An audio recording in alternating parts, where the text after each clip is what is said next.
zany. They pushed me out and maced me. I need 11,780. Cloning through the central banking. We're signing Nick Mulvaney. Okay. I can't stay. We're storming the Capitol. It's a revolution. Thank you.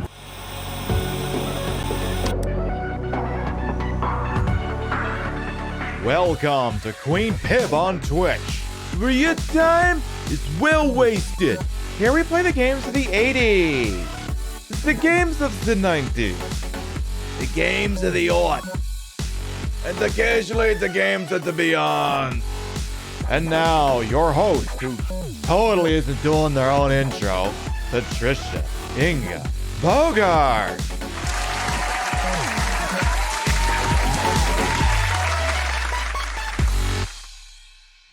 I asked social media which outfit they wanted for tonight, so if this outfit doesn't work out legally, it's all Twitter's fault. Yay! Oh, come on, every single outfit works out anyway. Good morning, afternoon, evening, whatever time of day it is. Welcome to the show. Hope you're having a good day so far. I was like, you know what, we ain't done either. So we've done the bodysuit in black a few times since we got the new camera. We ain't done it in white, and we ain't done it in red. And white's an experience, so I don't want to do that. So like, why don't we do the red one? Let's do the red one, and as all the voters for the black hair will say, make sure you stop the steal. Not this. Anyway, let's start from the top and make it drop around here. Let's see what we got here. Gorillas, Jumi Yumi, Pink Robots, welcome on in. Kawaii Desu, Jello Cello, Candy Squids, Ruby Snowdrop, hello. I can't complain so far, but the show just started. I'm sure I could think of something. Hello, Spitfire. Did I say hello to Stigma? I can't remember. So I'll say hello to Stigma anyway. Welcome on in as well. Display Salad, Streamer Bunny, welcome on in. Someone said blasphemy, you can't answer the call? Hell yeah. Bestie Porg, bonjour. Doc, how you doing? Pixie Cat Games, hello. Continue to scroll. Von Don, welcome on in. Azilla, welcome on as well. Quesadilla, welcome on in. Ooh, I could go for one of those. Kane, welcome on in as well. Toto Fang, how you doing? Mary, welcome on in. Yeah, it's been a whole year since people went on the world's weirdest Walt Disney tour of the Capitol, huh? It's been a whole freaking year. Rimshot, seriously! My nail is too long. I think the problem is if I hit the button twice, it cancels it. So apparently, instead of hitting it once, I hit it twice. So I pushed it, I hit it again, then it did it. You get the idea. I can at least tell my microphone's working today. Let's see what else we got here. Let's scroll a little bit more. Kane, by the way, welcome on in. Archangel Biff, how you doing? Space Platypus, Sean Mintz Prince, Buongiorno. Ronald McDonald, how you doing? So you like the color change of lipstick? Yeah, I couldn't pick today's colors, so I decided to go with both. I decided to make it work. Ada Wong, yeah, there you go, it's an Ada Wong look. I did not plan it like that, it just worked out that way. A Missy Dill as well, Nikki A. Wolf, geez, the whole Angels Lux. Holy shit, we got a packed house tonight. I mean, not that I mind starting from the top and making it drop lasting forever. I don't fucking mind. I'll take it. I'm down. I'm almost there, though, I think. Hi, Serenity. There. I think I made it. I made it. So yesterday, if you were here, we played some Resident Evil 1.5. And by played some, I mean we were able to actually do a whole playthrough without, the universe falling into the sun or anything, which enabled us to, have a nice little experience of what the game might have looked like had it come out in the original state. But famously, Capcom was like, you know what? I hate this. It sucks. I'm pulling a plug. And that's what they did. And then they gave us Resident Evil Director's Cut to tide us over. While they went ahead, they did some stuff over, and before you know it, we got freaking Resident Evil 2 over here. So, we're remembering what we were dealing with last night will enable us to appreciate tonight's show a little bit more. Now we can see what the game was supposed to look like. And I also won't be cheating, so expect me cursing and swearing at it a lot. But last time we did this, we did the canonical playthrough, which is to use Claire A, Leon B. This time, we're gonna do the blasphemy run. We're gonna do Leon A, Claire B. And I'm gonna try my darnest so that we get, the locker key, so we can, change Leon's outfit up and make him look a little, hey, how you doing? I might just see if we can make that happen. Hey, Felix as well, welcome on. And hello, Charn Jess as well, gorgeous. Hey, you know what, I'll take an Angel Yumo as well. And then, Konami. Did everyone like the NFTs we were listening to in the pre-show? Totally NFTs and not just MP3s that have been sitting in my possession for like the better part of the last 20 years. Seriously, like an NFT of Bloody Tears, the song from Castlevania 2. The thing that if you just downloaded the NSF version of the thing from like Zilfar's Domain or something, you could just have like the whole soundtrack for like 3 kilobytes. In Minecraft, you're gonna mint that and sell that as okay, knock yourself out. I mean, you literally can just look up Bloody Tears on YouTube and get the original version, 10 million remixes. But okay, go ahead and jump on this other thing and try and turn into Video Game Crash 1983 as fast as you fucking can. All right. I think without much further freaking ado, let's make our way over to the game.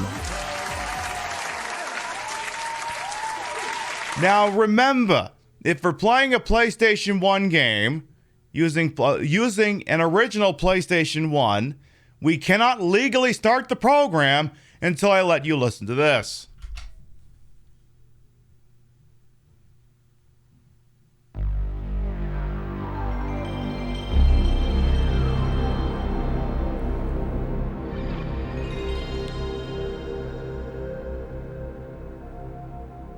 Was it good for you too? Exactly, the nostalgia. And now everyone in the chat has been served. Even though you won, you can never vote red. It's okay, Frey. I'll probably wear the black outfit on Saturday night. So if anyone was heartbroken that the other outfit isn't the one that won, you just tune in Saturday. I guarantee it's probably what we're gonna be wearing. Is this the infamous Amazon dress? Yes, it is, Starlet Strange. Welcome on in. This is I just call it the bodysuit. Just the bodysuit. And, I am nothing if not someone who is unwilling to lean into a meme. I will absolutely lean into this shit with my giant fat breasts. It'll be a real goddamn thing I do. So this time we're going to use the greatest hits edition of Resident Evil 2 as opposed to the black label one we did last time. I was going to make sure we launch the Leon disc, because I believe it's the stock one, but you never know. Boom. Okay.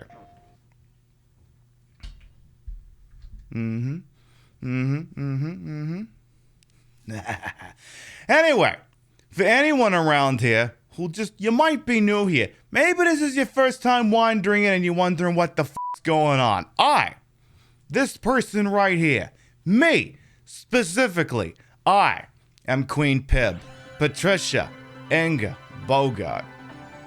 You may also call me Trish. I'm a retro variety drag queen streamer, a member of Team Stream Queens, and my producer is dying laughing in the other room for some reason. The cat. Rio's playing with me, and I guess she made the cat dizzy.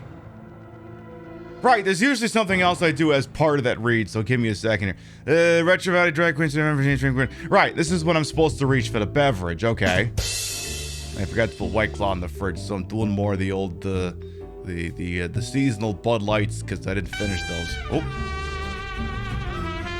We have a sub out on the field.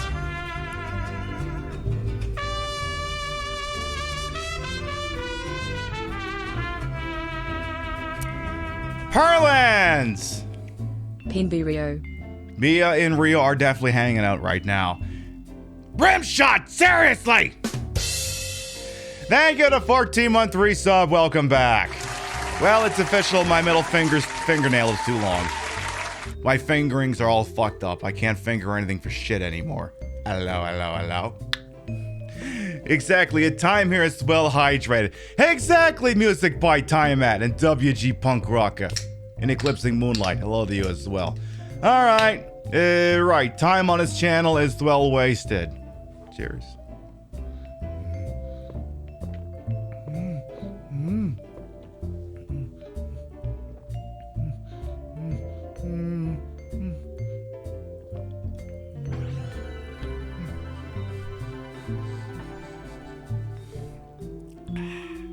As we say around here, spit as a quitters. I have put the broad-in broadcast at a whole and wholesome. I'm H-Wood for my own hubris. Personality's press may be fake. The retro is real. Real old-timey video games played, and the dumbest ass mans make them look as bad as they used to. This is the real PlayStation, by the way. Hooked up to a real VCR. Here, I can kind of prove it. I don't have access to the buttons, but if I do this...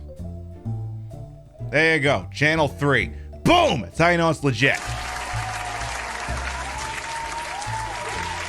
I'm gonna check one more thing here.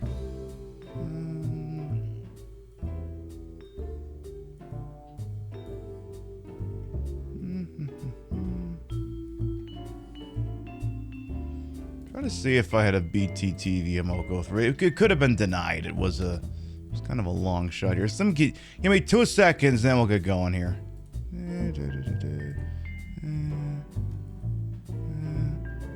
No, just hasn't been gotten around to yet. I'm trying to upload a new booty emote, but it's going through BTTV, but it's been flagged for reviews, so don't know if we have access to it yet. Maybe we'll find out on Saturday. Excuse me. Leon walks around casually while I down a White Claw. Exactly. It's another goddamn Thursday.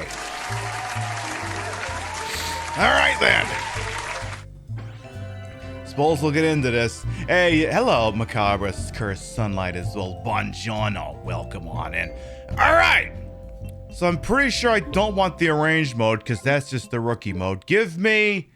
Actually, can I see the option menu real quick? Can I see options? I need options. I need auto aim. Give me the auto aim. Vibration, well, it doesn't have a thing, so...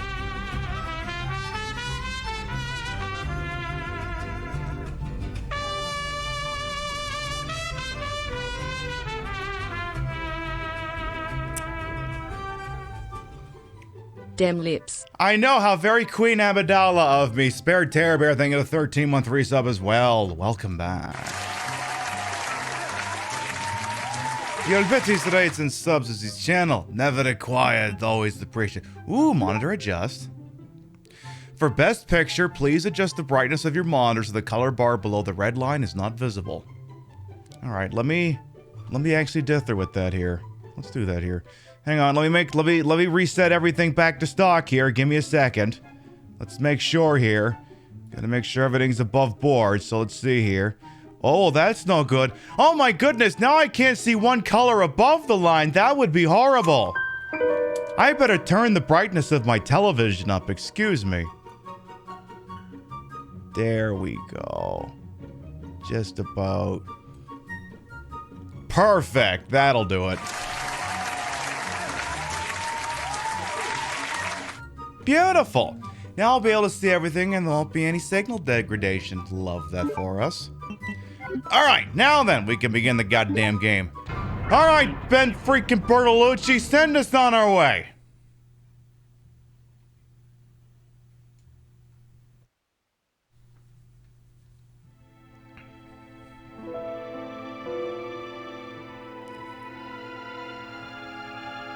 A bizarre incident occurred in the outskirts of an American suburb called Raccoon City. Did it now!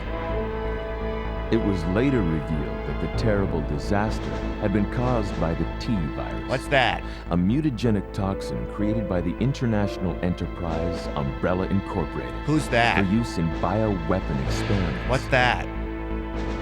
The Raccoon City Police Department's Special Stars Unit immediately began investigation in the affair. What's an affair? The case was apparently closed, thanks to the efforts of STARS members Chris Redfield and Jill Valentine. Who are they? But the Umbrella Corporation's experiments were far from finished. What did they do? Previously on Resident Evil. Hey, Portia Pip, when I tell you there was a summer where all the San Francisco bitches bought this bodysuit, I don't doubt it. Oh, go on in, how you doing? Hey, look, like I said, I'm not one of someone not willing to lean into a meme. Hope you're doing all right over there. If I got a moderator on deck, when possible, please ensure that I get a shout out for Portia Gasa, please. Another wonderful member of Stream Queens. Welcome on in. We're gonna watch Leon kill a whole bunch of taxpayers for no fucking reason. Hey, Miss Exley as well, by the way. Alright, I better get to enjoy this hamburger this time, because I swear to fucking God, ah damn it, he bit me again! What the fuck? That guy's a maniac. Why'd he bite me? I offered to give him a bite of my burger this time, instead he just took a bite out of my fucking arm. He's having a real bad day. So my favorite thing about this is, assume for a moment that these things aren't zombies. Now, he doesn't know right now that these things are zombies, but he's gonna start capping them like crazy. What was that? Like, I mean, which, again, like the little switch on his little cop back is set to the default behavior. So the minute he feels even remotely threatened, he starts shooting them. Like this one down here, down by his ankle. Hasn't even bit him yet, and for this, just shoots him in the head. This is not proper procedure. Like this is a needle in his arm. That, like, seriously.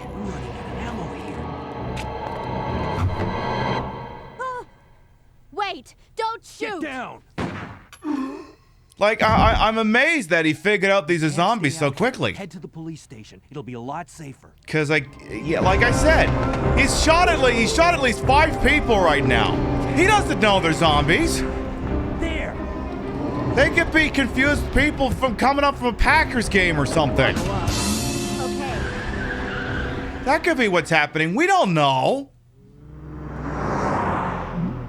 What's going on? I arrived in town. Hey, and the whole Metadragoon. place went Great. insane. Thank you.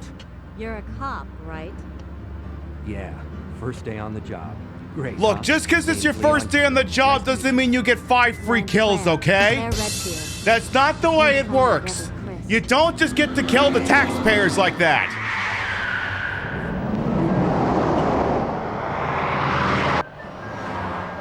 You love this iteration of Leon all 3 pixels. Hey, yo. Leon, thank and follow as well. Welcome on in. There's a gun inside. Better take it with you. I tell you, that's America Yee Yee. There's a gun in every glove box and a zombie in every backseat.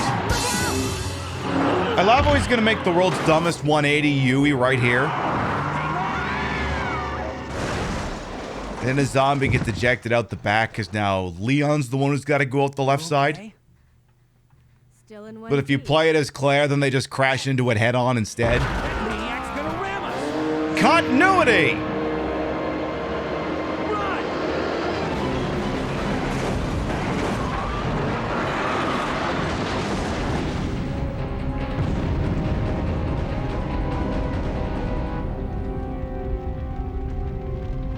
Claire, Leon! I'm okay.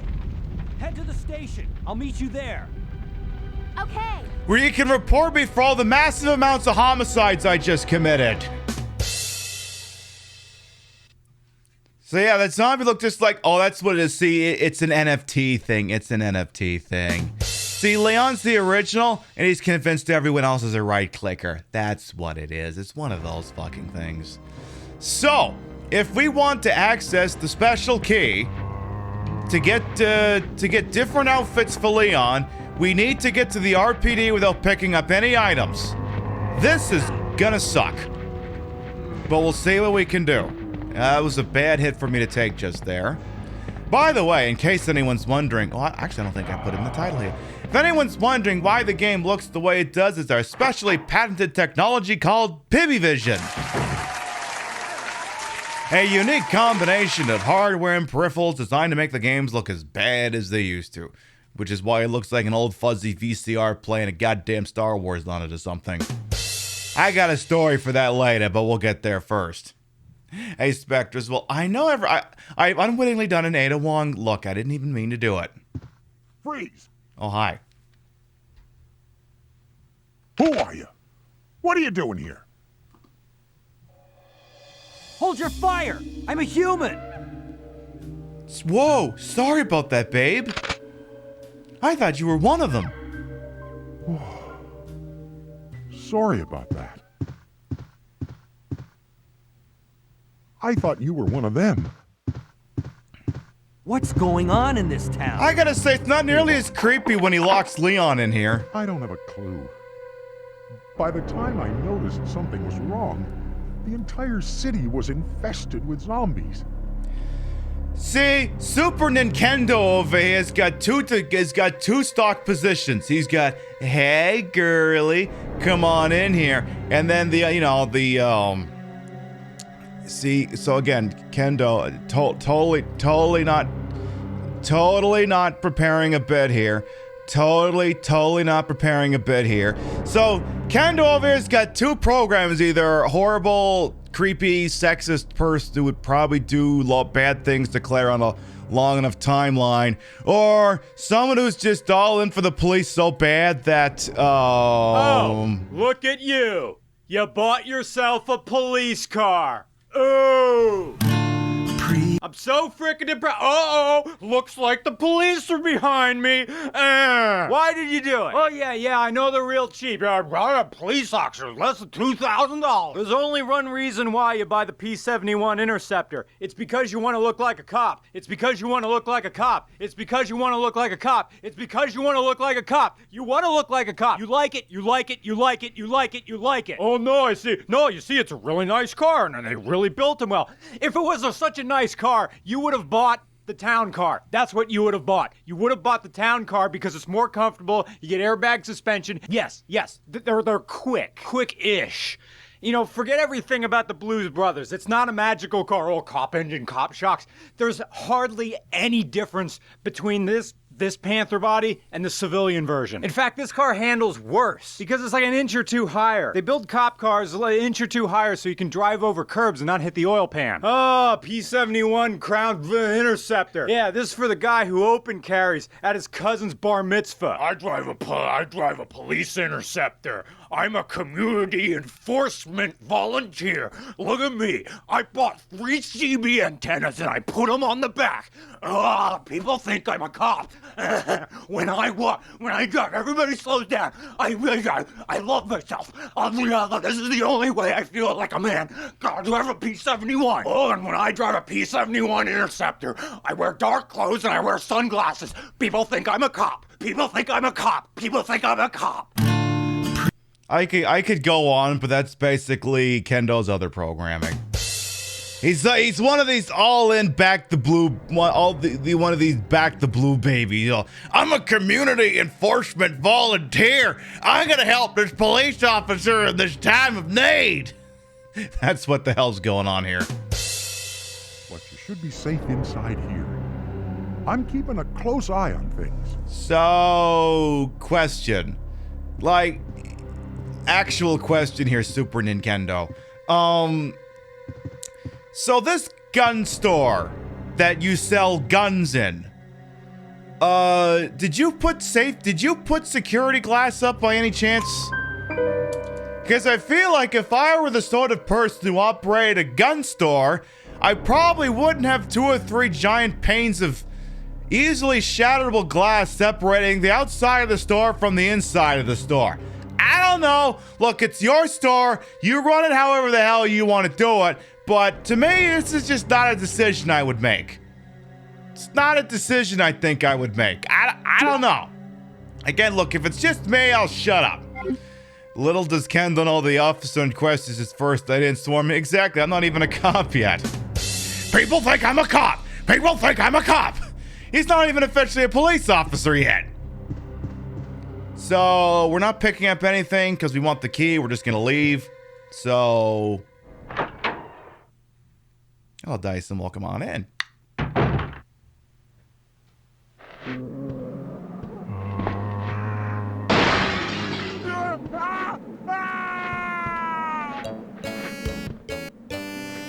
You doing all right in there, boss?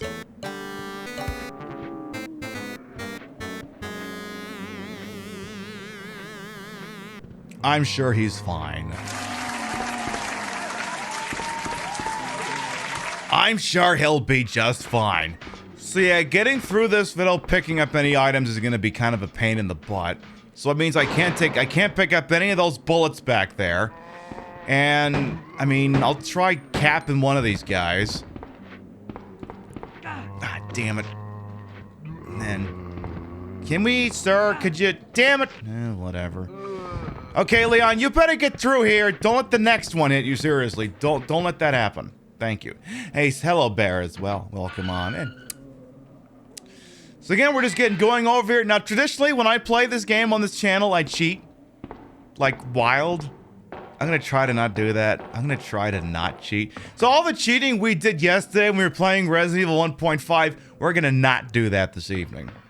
I love how I think last time we went through here, I ran through here without looking up and gawking at this late 90s fucking watch ad up here, and I'm like, see, sometimes it's like an ad for like a Rolex or something. I go like, I want it, but I'm like, this is some trashy 90s thing with like neon green on it and shit. I don't want this drivel. Fuck that noise. I'm happy with the one that I have. Gleam. Yeah, see, it's a genuine gleam. It's one of those freaking things. Thread the needle. There's one more right there. Good. Okay, so far so good here. Good. Let us continue on here. Why did you think that ad read as cream? Though, I mean, let's be honest here. I do present this... I do intentionally make the game look as bad as possible. There's probably an element of that in there somewhere. Because this isn't high-def color corrected. This is designed to look like you're watching basically a movie on your old-timey VCR. Which, I actually got to do a little bit of that yesterday. I'll get to that in a second here. So once again, if we want the special Brad key, I have to make sure that I don't pick up any items, which means this zombie's head's about to get caved in. Then I'm gonna shoot you. Because I've taken enough hits as it is, and it's not gonna improve from here. Hello, Evasions as well, bonjour. Brings it back to the late 90s. Hey, you know what? If that's what's going on, then I've done my job. Hey, Don as well. Exactly, I already got a nice watch on. Exactly. Welcome on in. Careful. Oop, behind this one. Excuse me. Pardon me. Coming through here. Alright, so now if we've done this properly, Brad should be here. Let's see. I'm doing alright. Rio's doing well. She was playing with the kitty. Watching this game makes you feel sad because it makes you think of how old you're actually getting and how much you moved in this child. Yeah, I know the feeling. Hello, Sarah. Welcome on in. Hi, Brad. I'm going to deal with you later when I have a shotgun. Because I'm not dealing with you right this second. You're going to take too many bullets to kill if I don't have a shotgun. So, yeah. Doesn't one of these things have like an herb or something in it, though? Yeah, you do. There, perfect. Alright, let's get inside the RPD, have a freaking look around, and then we'll go from there. Brad's like, so yeah, sorry. Marvin, you totally should have shot him. Again, seriously, Marvin, the one time a cop should have shot somebody and you didn't do it. Alright. But yeah, those were the days. Once upon a time, I was but a humble teenager playing this game as well. I mean, the wild thing is, too, and I was actually thinking about this yesterday, is, I'm in the Midwest. I'm not from the Midwest, but it's where I live, but I grew up in Canada, where everywhere in Canada is a snow place. It's kind of the way things work up there. So this would be about the time of year when any significant amount of snow would come in, where you would be like, I gotta listen to the radio, find out if they cancel school in my county.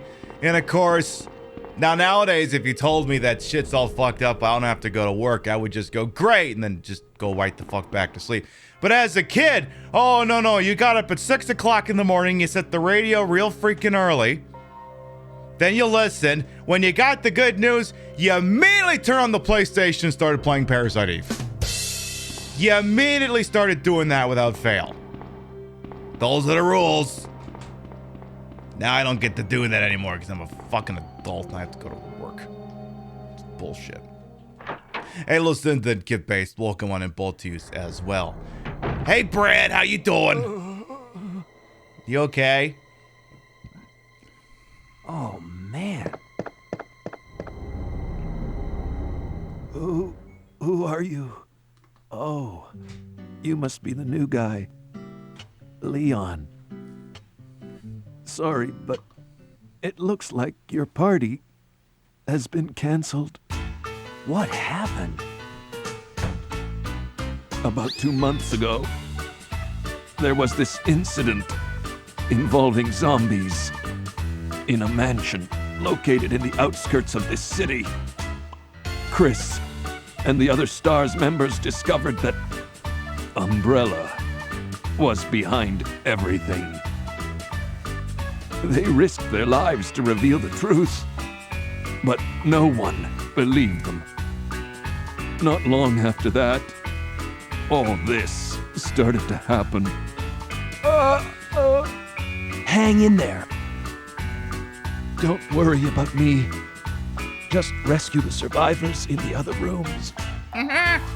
Here, take this key card. You should be able to unlock the doors in the hall with this. Now go. But just go. Fine, but I'm coming back for you. Just hold on. Here's the way I don't get. How come he calls them zombies when he's talking to Leon, but zombie-like creatures when he's talking to Claire? What the hell's the deal with that? What the hell's the deal with that? But I welcome on in as well. Nexus, Rebound, Space Plot. Oh, I think Space Platypus has been here. My brain is going. Disco Jedi as well. Welcome on in. All right, well, let's use the computer that we couldn't use yesterday when we were playing the demo. Let's get that in there. British Steel as well. But yeah, I remember. I mean, it was Canada, and we had snow tires with studs and a leisure thing as well. Welcome on in. I mean, so you know, you could get studded tires as well. So we could tank a little bit more snow than usual. But around here, nobody gets winter tires. You can't even get studs in. Only the cops, I think, can have those here. 'Cause studded snow tires, oh, those make your car a tank in the winter. They do also destroy the pavement. Probably why we do road construction out there a lot. But my God, you could turn anything into a tank in the winter with that goddamn thing. It was chef's kisses. Let's roll with the strike package. Okay. And we're playing in the, yeah. But again, I just remember, yay, snow day, PlayStation all day. Like seriously, like I finally remember that shit because it was like the PlayStation era where I finally got to have a TV in my room. So, if something like that happened, I could just immediately roll over and just start playing this. Like the TV was like a foot. It was like a 13-inch color TV. It was like a foot away from my head. I could immediately get going. It was beautiful. Sometimes you miss those days. Except now I get to sit here in a chair with extremely fat breasts and play for the internet. So you know what? I think I like where I am now. I think I'm okay with that. I think I'll live. You have fond memories of staying home from school in like 3rd grade and playing Jet Mode? Exactly. I mean, and that's not to say that sometimes once you're old enough to be left at home, maybe you, I'm sorry, I don't feel well. Gosh, you're just going to have to go to work. And then I play GoldenEye the entire day. Of course that never happened. Never ever did that ever happen. No siree, Bob. Okay, maybe it did happen. I don't know. I can't confirm that. It could have been a happen. Hey, Violet as well. Welcome on. Exactly. The good old days. Uh-oh.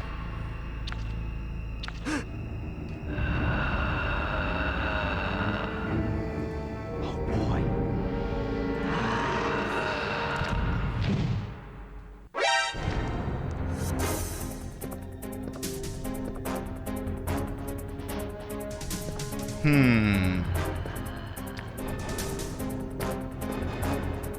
I'm gonna try leaving the room and coming back.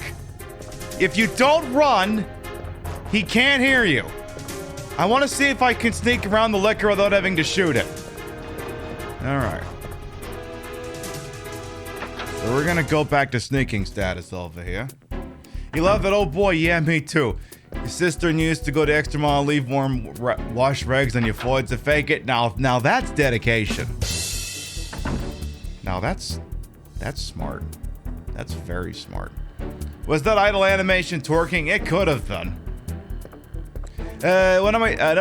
Another hot tub stream. We do legally have to do one at some point due to a charity incentive. It was supposed to be slated for Q1. We're waiting to get our boosters and then we'll reevaluate. Welcome on in. Okay. So, if I'm careful here. Careful. Fuck it, just go!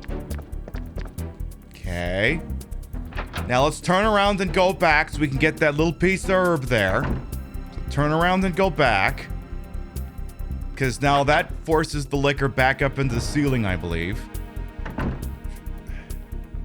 So we're just nice and quiet here. Nice and quiet here. Nothing funny, no funny business. You see, it went right the hell back up there, so we're good. Little piece of herb right here. I don't know what you mean. There, we're good. And then, yeah, that music I was playing was for Metal Gear. Yeah, I got some stuff here. I have my DBD soundboard up for when we're dealing with liquors. Alright, I suppose we could go in here and get the little gemstone that we didn't bother with yesterday, because now we can actually do the gemstone puzzle, because we're playing the actual Resident Evil 2, and not the pack-in demo that came with Resident Evil 1 Director's Cut. The Raccoon City Police Department was unexpectedly attacked by a bunch of Trump supporters. Many have been injured. Even more were maimed during the attack. Oh, fuck. I just played a stupid goddamn video again. We're totally insane. They pushed me out and maced me. I need 11,780. Cloning through the central banking. We're signing Nick Mulvaney. Okay. I can't stay. We're storming the Capitol. It's a revolution. There you go. You're welcome. And then Chief Irons decided to spread shit around the RPD because he's worried about terrorism of all fucking things. Okay. Don't know why, but alright. I believe there's free bullets if you look around here. Come on, free bullets, free bullets, free bullets. Thank you. But yes, 1 year ago today, a whole bunch of people on an extremely weird tour of the Capitol building. And I'm like, you know what? If this happens again, you know, just let them have it. It's a building. Just, you know, make it. Now, what you do is you prepare the building so it's not, you don't have to worry about, like, worrying and shitting your brains or, like, an embassy's being overrun. You know, just, you know, make sure there isn't, you know, easily accessible things that you don't want them to have access to. It's like, you know what? It's a government building. Fuck it. Let them walk around it and think they've accomplished something. My opinion on the matter has somewhat changed over the last, like, you know what? Just let them wander around.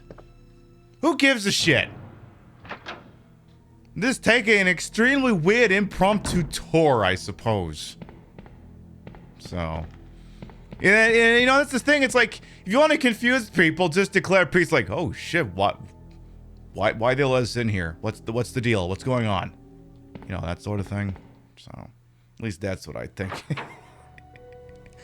Exactly. Hey, Gib as well, welcome on it. No blowing it up though. No, nothing like that. No Hollywood stuff. No. They just get it and then they can wander around with it and go, oh, this is boring. We should probably leave now. We've accomplished nothing. Like, that's the thing. Now, that's not to say that occupying a government building isn't a legitimate form of protest, because it absolutely is. It absolutely is and can be a legitimate form of protest. It's just, they didn't really have any demands. They're just like, we're angry that we didn't win the election, and that's literally the extent of it. Like, it's not like, you know, teachers protesting as part of like a strike action or something. It's just, hi, we're angry. And we do have a constitutional right to protest. And admittedly, we are pushing this way the hell over the line by being a nuisance, smashing things, and, you know, we'll sort that out later. But it's like, you know what, just let them in, I guess. I don't know. I mean, you know, obviously get all the people to safety and what have you, and then, you know, this time maybe do that a little sooner.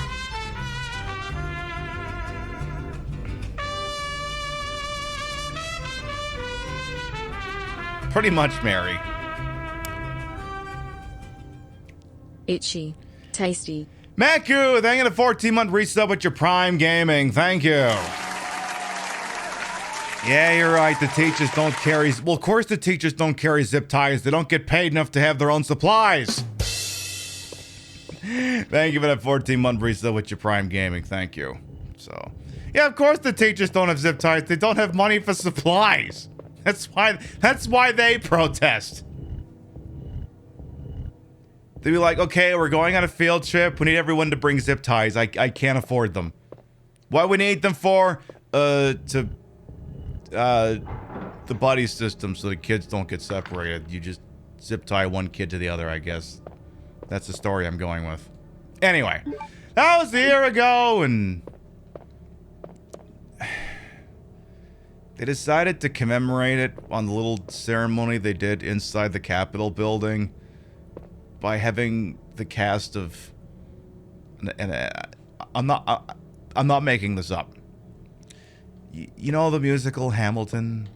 They made them do like a Zoom call with like a Zoom singing of one of the songs from Hamilton, and I'm like,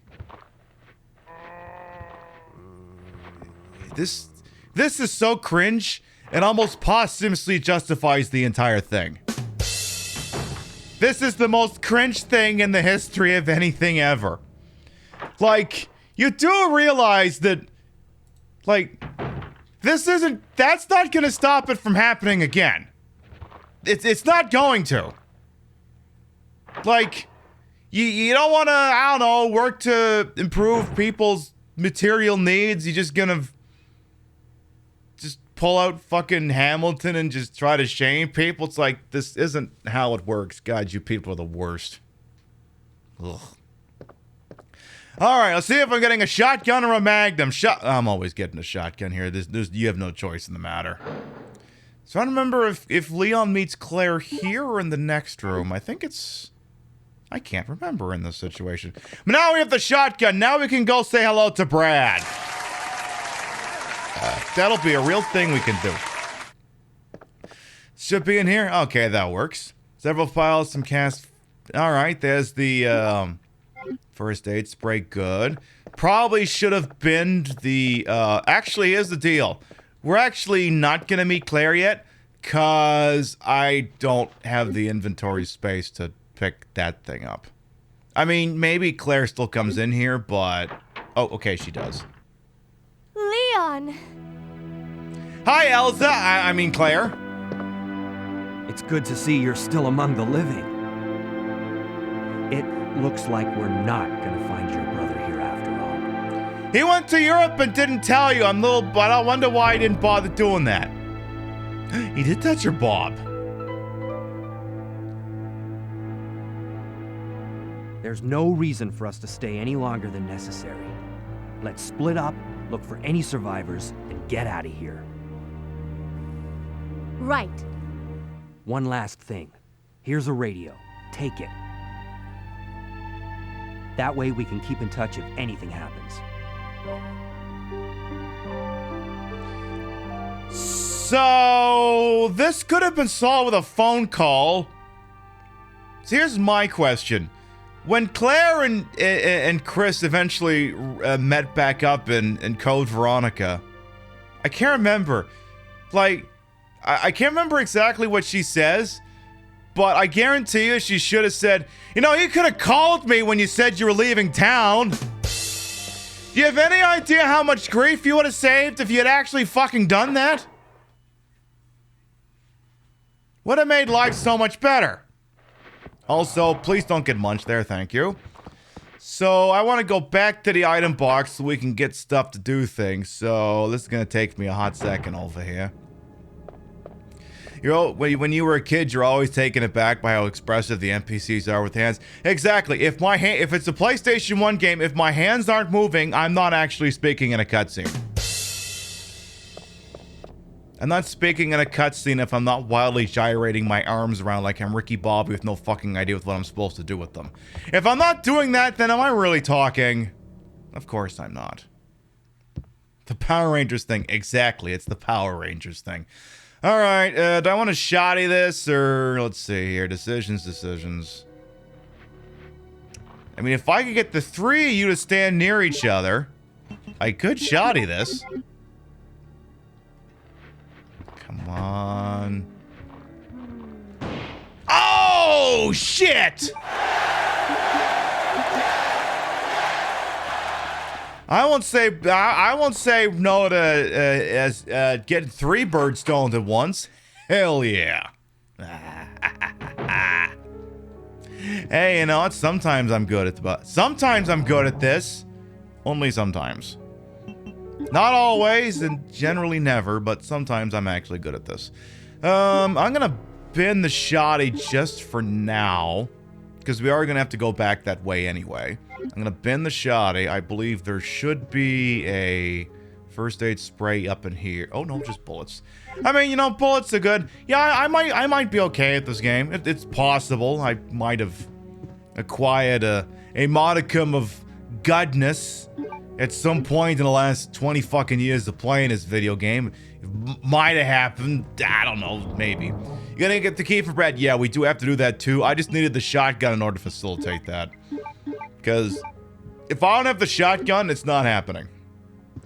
So we need that, and we also need to get the unicorn medals to make so that I'm not doubling up on trips.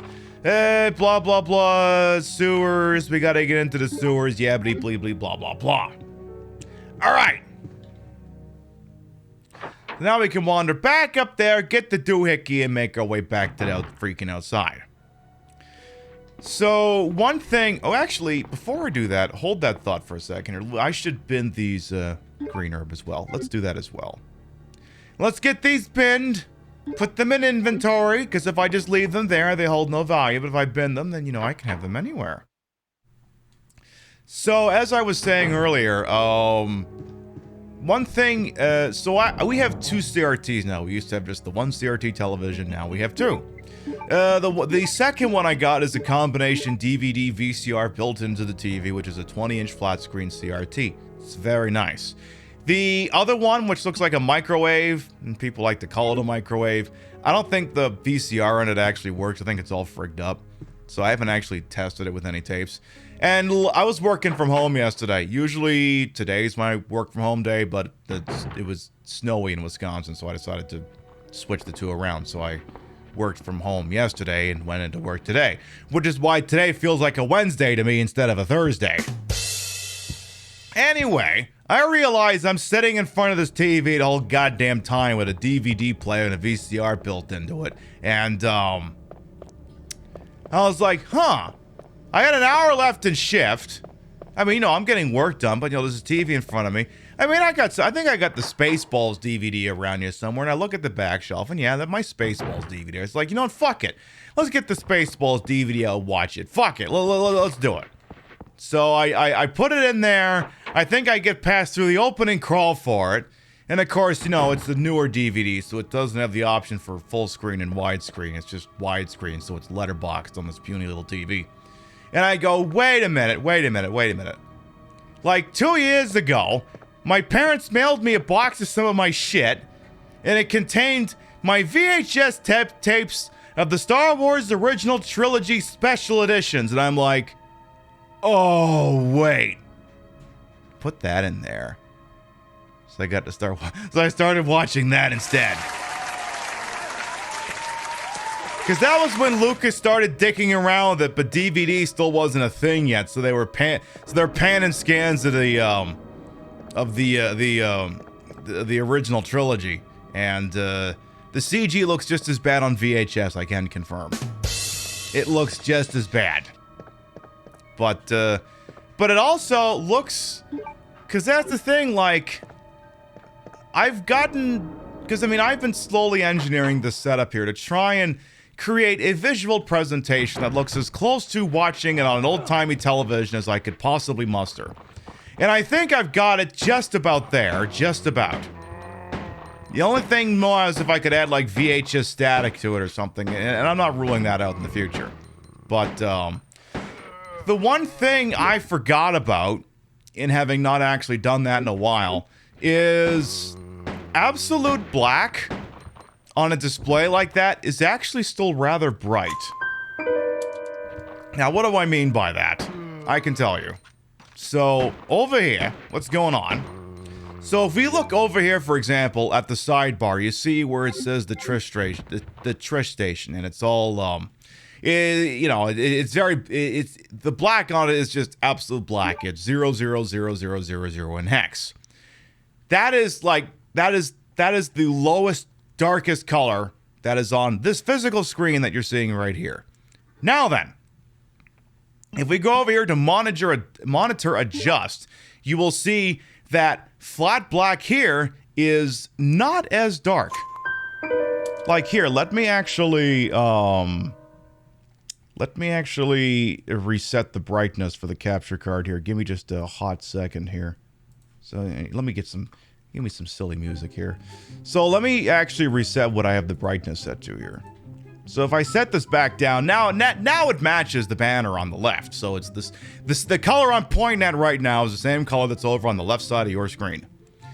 But it doesn't, it's not supposed to look like that. Because when you're watching a VHS tape on a VCR, flat black is still relatively bright. Which means that all along, my whole idea of brightening this whole thing up was actually the proper thing to do. So I just bring this up from like 128 to 148 and boom! Looks just like the goddamn VHS tape. That is my commitment to making games look as bad as they used to. There you go. I did pick up the unicorn medal, right? Good. I should probably also take like an herb or something, because I'm kind of dying over here. You need a TV? Yeah. Everyone deserves to have a CRT kicking around. Problem is, they're very heavy, and they take up a lot of space. Like, at some point, I'm going to reconfigure this room so I can have it as part of the setup. But the problem is, it's not like having a flat screen monitor. Now, I said it's a flat screen CRT. That doesn't mean that it's a flat screen. It just means that the physical screen is flat. It's still got the big stupid tube casing in the back, which sticks out like 20 inches and change or something. So I still got to account for that as well. But, looks good. But again, you have to factor for that, because that's the thing. Because back in the day, like, I think I told my parents, hey, I'm going to the store, I'm getting a 32-inch flat screen TV. Like, oh, wait for your father to come home, he can help you out. It's like, it's a flat screen TV. You can carry them with one hand now. Whereas back when we bought a 32-inch tube TV, yeah, we definitely needed two people to hold the thing and a third person to hold the door. It took some doing back in the day, because those things were tanks. A lot of heft. You have to be very careful about that sort of thing. Alright, you know what? Give me some more weed. Let's do this. Give me the weed, wee. Alright. Give me out orange caution. Just use them like this. It's the least efficient manner, but fuck it. What the hell do I care? See, I watched a little bit of A New Hope. I can confirm that the CG stuff in Mos Eisley still looks as stupid. I'm not a big Star Wars nerd, by the way, so don't ask me if I've seen the TV shows or all the movies that have come out recently. I haven't seen them, and don't ask, so I can't offer an opinion on them. But I will say the CG meddling still looks just as bad on VHS. It still looks absolutely horrible. and forced and stupid. And that it shouldn't even be there. Which makes me so happy that there's wonderful people out there who've run a wonderful restoration program to try and create high-definition editions of the original versions of the film. And at last check, they were doing a pretty good job with that. Is that so stellar replica? Nice. Hey, Son and Air as well. Welcome on in. So the liquor is still here, as you can see. Just gonna kind of leg it here. Go! He's out for blood! Fuck you, I made it to base, I win.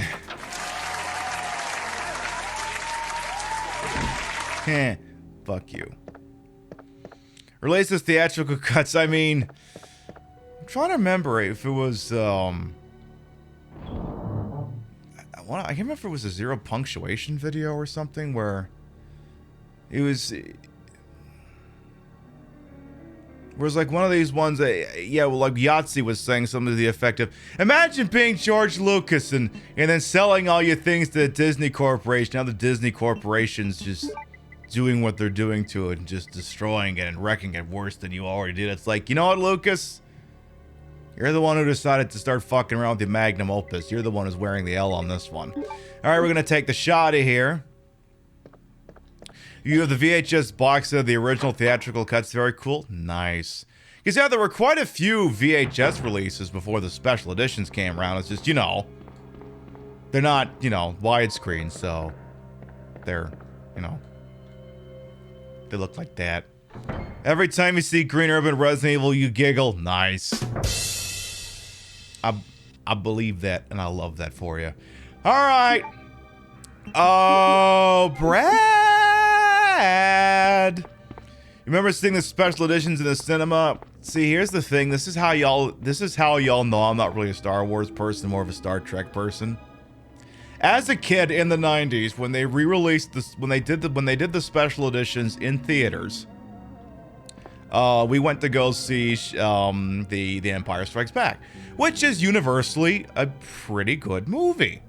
And I think, and as an adult, I appreciate it so much because of the darker tone and just the fact that, you know, the protagonists aren't just on a perpetual win mode. I might have been 8 years old at the time. I fell asleep during it. There weren't enough laser battles and shit like that to keep child me entertained. I thought I was getting, like, you know, the first one with, like, the Death Star and shit like that, and all I got was plot and intrigue and I am altering the deal. Pray I don't alter it any further. You know, all that shit. Oh, by the way, Brad,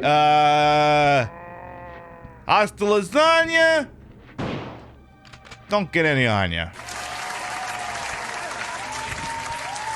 You fell asleep during the Lord of the Rings movies? Well, yeah, you know, that happens too. I've never seen them. So there's the special key. Good.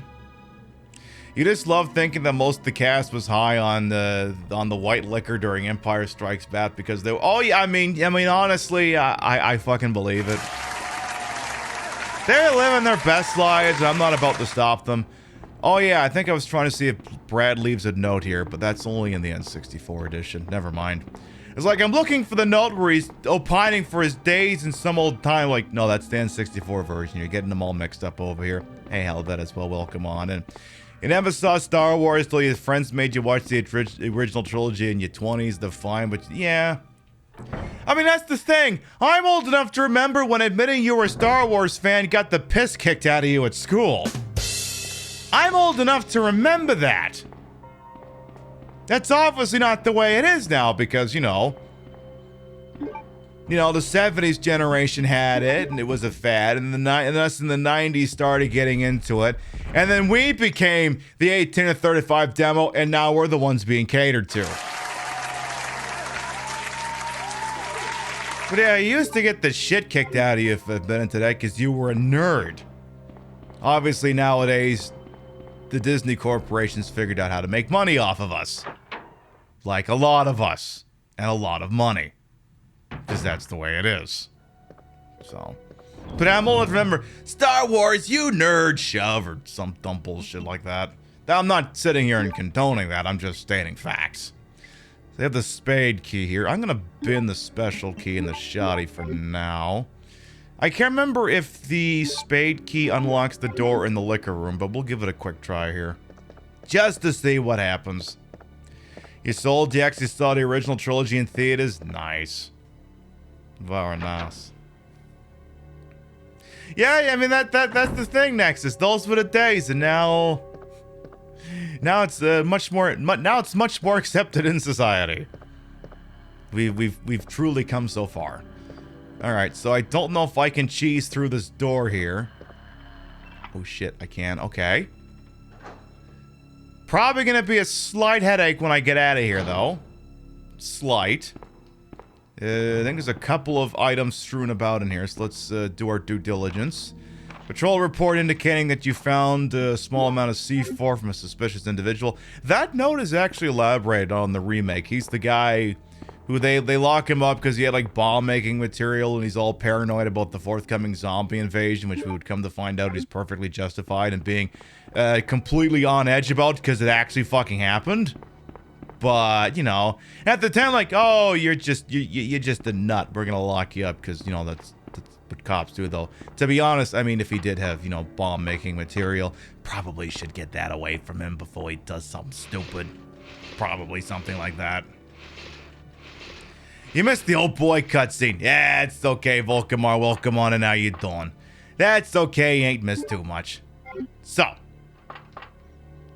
we got ourselves the crank for cranking one out later. We don't need it right this second, but, you know, it'll help us, you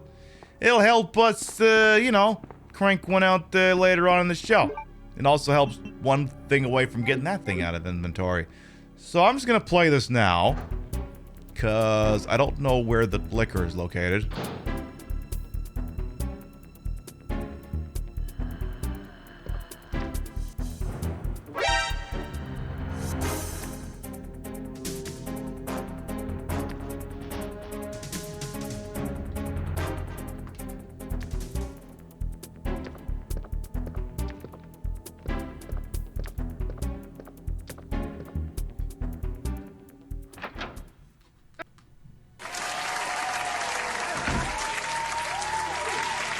I'll take it.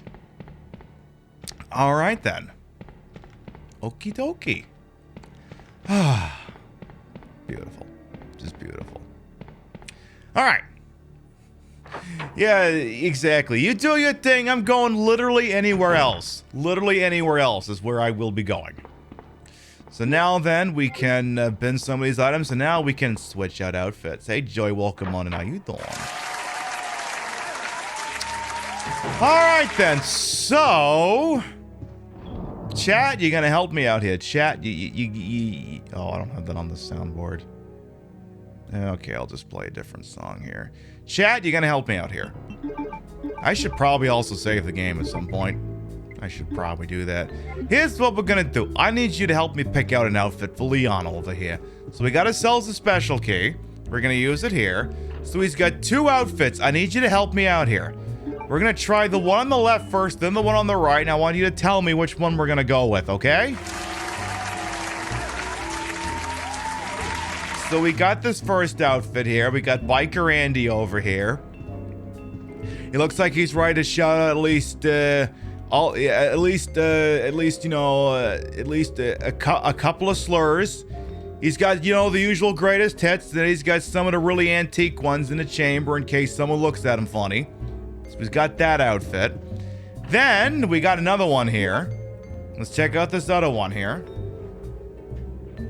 So if we look at the other one, we've got, oh, Leon, those arms are yours. Come on, Chris Redfield. I don't think you could fist anything as aggressively as this boy over here could. You know, why am I even asking the question here? This is obviously the one we're going with. This is obviously the winner. We're not even gonna bother running the poll. this is obviously the winner. Exactly, himbo all the way. I mean, he is kind of a himbo, ain't he? He is kind of a himbo. Large, muscular, protects people. Not the sharpest tool in the shed. Himbo. He ticks literally all the boxes. That's just a fact. That's just a fact. Jack. We're gonna cut the malarkey and get a save going here. Now, I did actually learn that the saves with Resident Evil 2 Black Label are actually forward compatible with the saves in the Greatest Hits version. Not that it matters because we're not using any of them, so I'm just gonna start taping over them now. So there we go, Leon A. Boom, beautiful. Does the outfit change sometimes in the story? No, these ones remain the same. The cosmetic thing that happens to the stock Leon outfit does not happen to any of these outfits in the run of this game.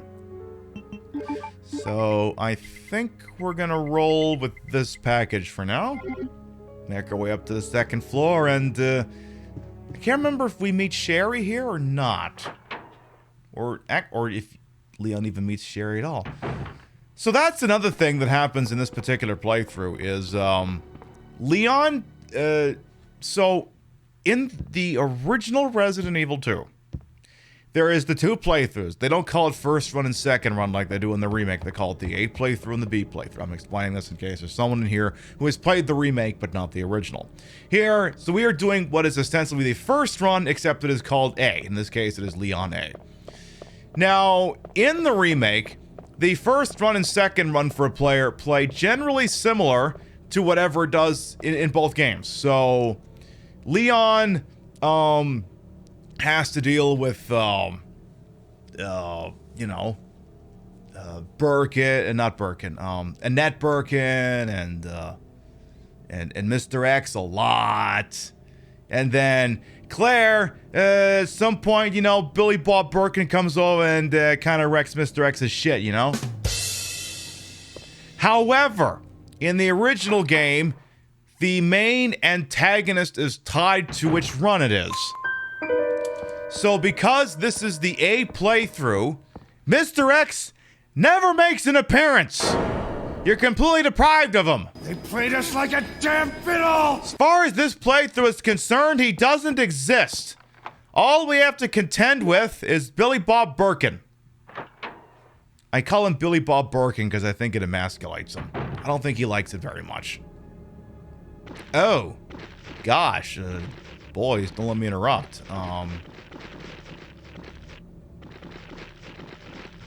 Excuse me.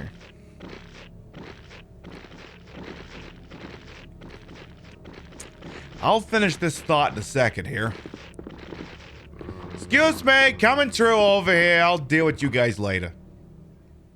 Yeah, they were just enjoying life, and I'm gonna let them continue to eat ass. I'm not interrupting their little, hey, how you doing?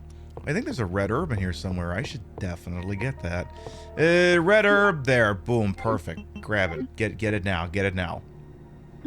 It's a buffet. It's a barbecue. It's something, all right. It's what the kids like. So let's go ahead and solve the first chest butt plug puzzle now. I suppose we could do that.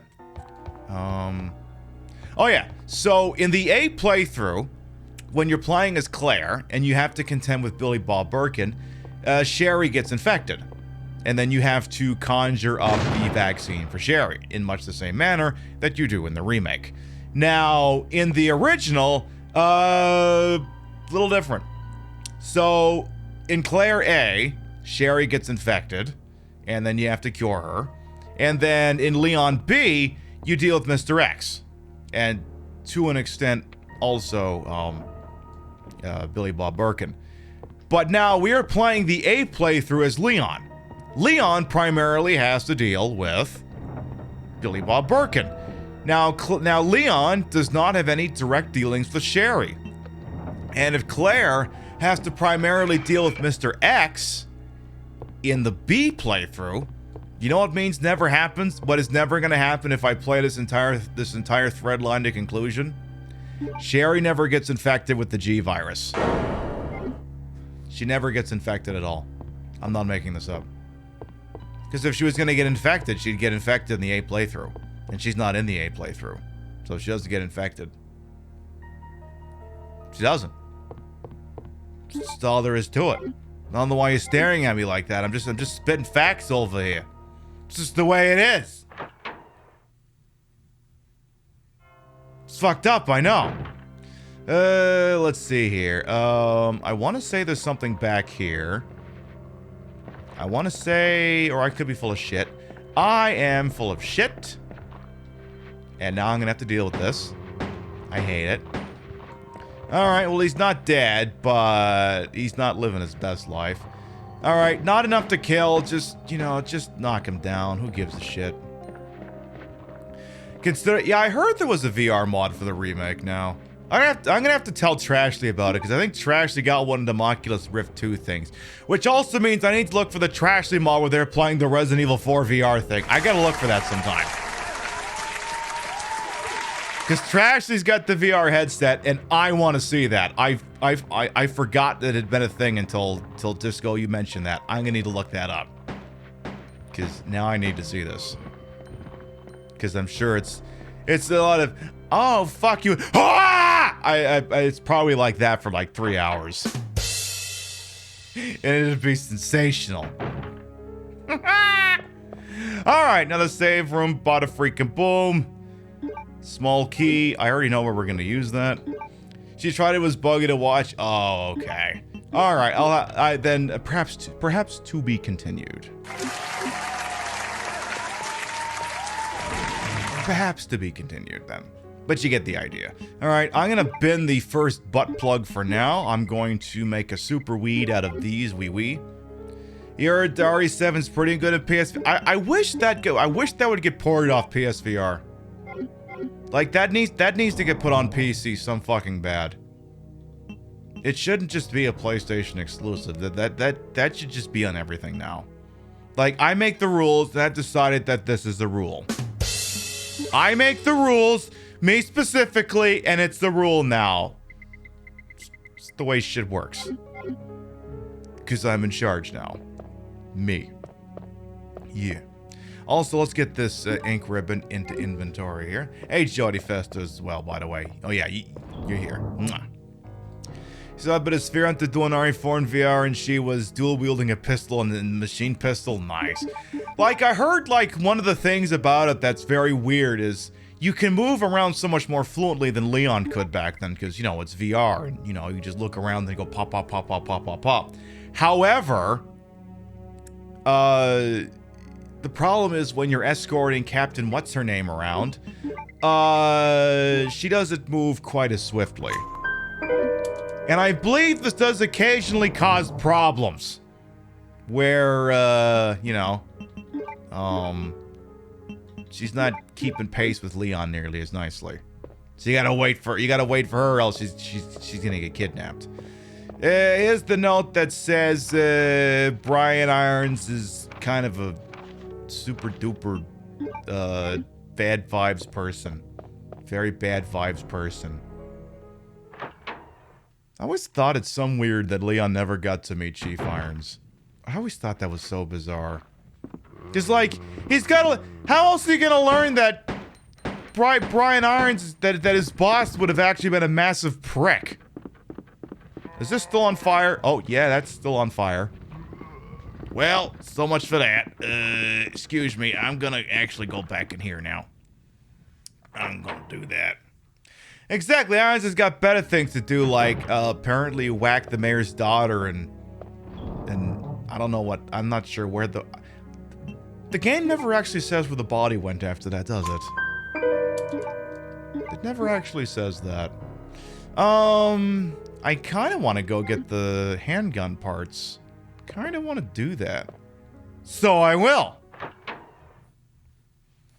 Throwing eggs at Ashley in VR looks funny. I mean, you know, it's what she deserves. Look, I mean, she's a classist broad. She's very nasty, and she's a tool of the state, and blah, blah, blah. I feel like Leon, as a tax-paying citizen, should be able to throw at least, you know, one egg at her. He should be allowed to do that. I'm gonna allow this. So. Alright, I guess I am actually gonna have to finish off the goddamn zombies up here. bullets are kind of starting to come at a premium now. Because, not many. Fortunately, I know a real easy way to get some. I know a real easy way. You know, Spec Dishonesty could be onto something with that. But before I go deal with the foursome of zombies eating ass, we have a redemption ad on the field. Ooh, it matches the outfit and the look. Ooh, ooh, nice. How coordinated. Yeah, let's go with that. That's how you can tell it's a real goddamn setup, because everything kind of went to shit when I set this down. Hey, Goblin, welcome on as well. How you doing? All right, let's get the pistol parts real quick. Before I get my... Oh. Wrong door, dumbass. You want the other door. That would have been a good spot for the Laura Palmer picture, but, you know...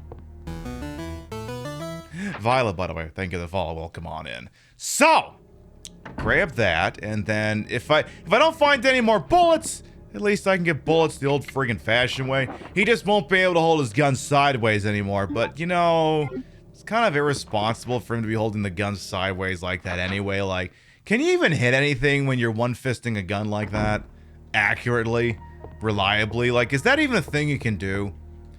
I frankly want my zombie hunter over here to be a little bit goddamn professional. I don't want him wasting the ammo. That's my job. He needs to be... If any ammo gets wasted, it's because I made a poor decision. Not because he's a lousy shot. That's my story, and I'm sticking to it.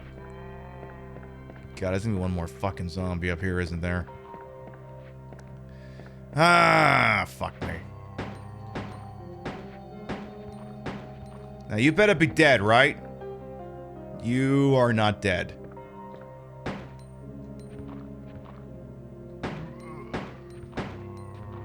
Now you're dead, and I got 2 bullets left to my name. Great! Good day at the office for me. I'll make it work. So 2 bullets. I mean, we have the shoddy, but I don't really want a shoddy. I must have missed, like, some really good ammo picking up spots. If I got 2 fucking bullets to my name, I must have fucked something up royal. Like, is there maybe some behind the desk, or... No? Okay. Did Leon just... Yeah. Yeah, he's holding the gun irresponsibly sideways, which he shouldn't be doing. He should know better. He should absolutely know better. I want... Look, weave a stance or don't even fucking bother. I want my Leon professional. I want him holding his pistol properly in the weaver stance. And if he's not gonna do that, I don't see the fucking point giving him the stuff. I don't see the point of it all. I'm gonna unlock this door. I want weaver stance or fuck off. Let's see. That's not free bullets, but probably gonna want to take that just in case. Firing a gun sideways is pretty risky as a shell. Yeah, that's the other thing too. Okay, Freya's not wrong about this here. So, let's see here. So let's take the old fan over here. And this actually kind of works. So, I have this fan here. Now, there's this little spot on this fan that I use. There's like a little piece of green tape here. I use this so I know which side of the fan is which. Because if I did it like this, then it'd be backwards. Hey, Alexis, thank you for the lurk. Welcome on in. So, pretend for a moment that this is the ejection port of the gun. So when you fire a gun, a semi-automatic pistol, there's like this little ejection port where the shell comes out of, and it usually flies off to the side.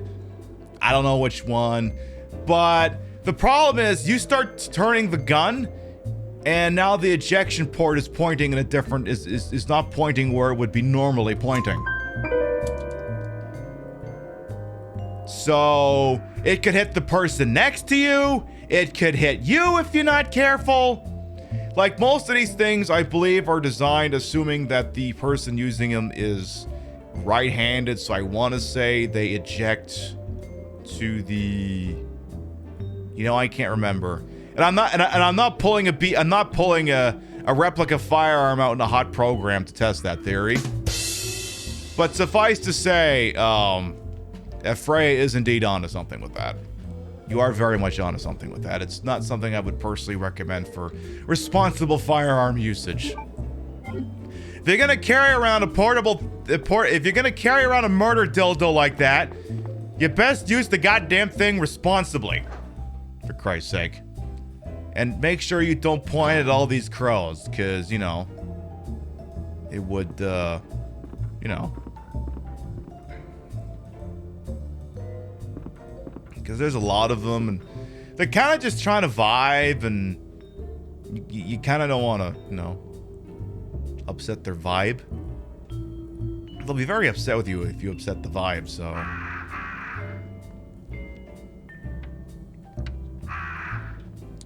Well, let's get ready to deal with all this crap. At least I don't have to worry about Mr. X after this. Don't have to worry about X giving it to me. Any chance I could just... Any chance I could just... Could I just... Can I...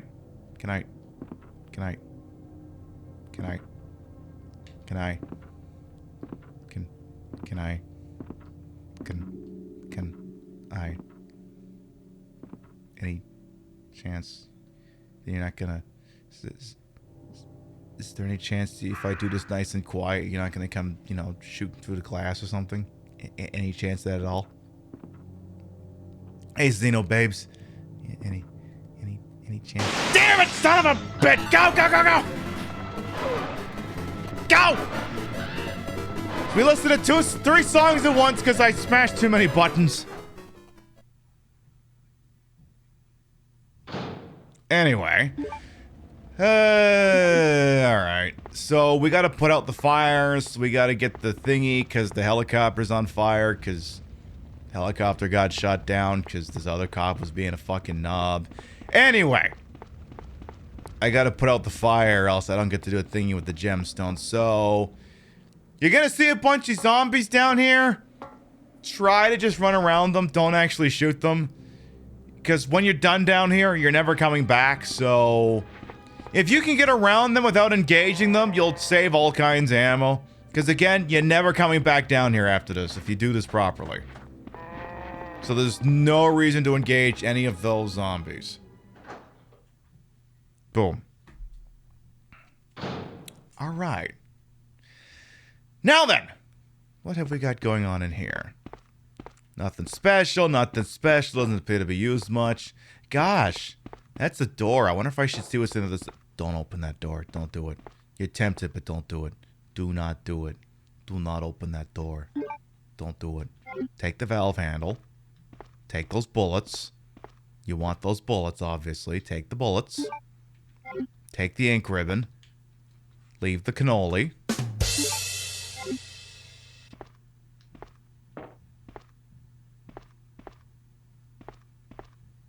Ah, fuck it. Let's open the door.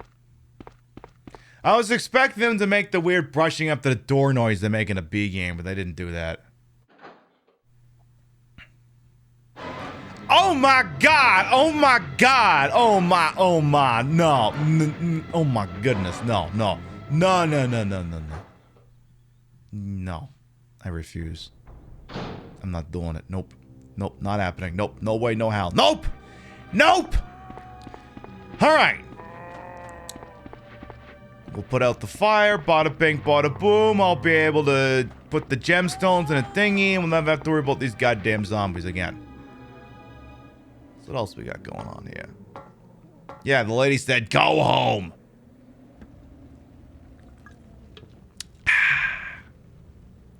Give me a peppy dirge here. So, I don't know if y'all have heard the news, because there's all kinds of news out there, obviously. So, the old Omi Alliance variant that's, you know, going through the freaking country over here. It hit obviously at a very inopportune time, you know, the holiday season, where even if you tell everyone that maybe they shouldn't be going out and fucking traveling for the holiday season, they're gonna do it anyway. Which, of course, enables the thing to spread like wildfire. Now, people will tell us that the Omi Alliance variant is mild, but you have to remember it's mild by Delta standards, so it's not mild like for regular shit. It's mild for like, yeah, this one might not kill you, but it'll still, you know, really fucking ruin your month at best, maybe. Anyway, the point is obviously when it happened during the holiday season, you know, a lot of schools are a mix of virtual learning and in-person learning, but obviously during holiday break, you know, they all fuck off for, I don't know, 1 or 2 weeks. I can't remember. I haven't been a child in a while, and I don't have kids. Excuse me. So when it came time for the little brats to go back to class, a lot of teachers were like, can we maybe give it a week or two?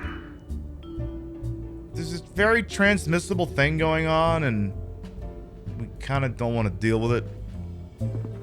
But, you know, all the governments have decided, oh, just get out there. It's only going to kill you.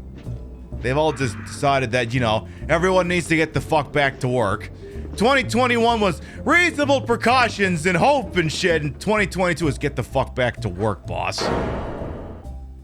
Anyway, so now there's the thing, though. Teachers, I got this really cool thing that most other working schmucks don't have. Teachers have unions. Teachers have unions. So when they hear an asinine request like that, they can go, actually we voted and we said the answer's no. So down the road in Chicago, a city I would love to visit someday, because I've only lived in the Midwest for 5 fucking years, and I've only been there once. I don't count because I only drove through when I was immigrating here. I would actually unironically love to visit Chicago sometime. The teachers union for CPS, Chicago Public Schools, are all like, you know what? Virtual learning. That, you know, the city's like, no, we want in-person learning. Like, actually, you're gonna fuck off and do what we tell you. We're doing virtual learning. Now, you wouldn't know without thinking about it, but that is a load-bearing beam to a whole bunch of other issues that are also coming to a head. Allow me to do some inventory reorganizing, and then we will continue. The valve handle can go away for a while. Let's amalgamate the ink ribbons. I may actually save the game again. And let's roll with this strike package. I don't know why I call it a strike package, like I'm planning a fucking bombing run or something. I don't know why I call it that. But anyway, so the Chicago Teachers Union said, fuck you, we're doing virtual learning, and if you don't like it, here's an F. Oh, no, can't do that anymore. I think I got something. Hang on.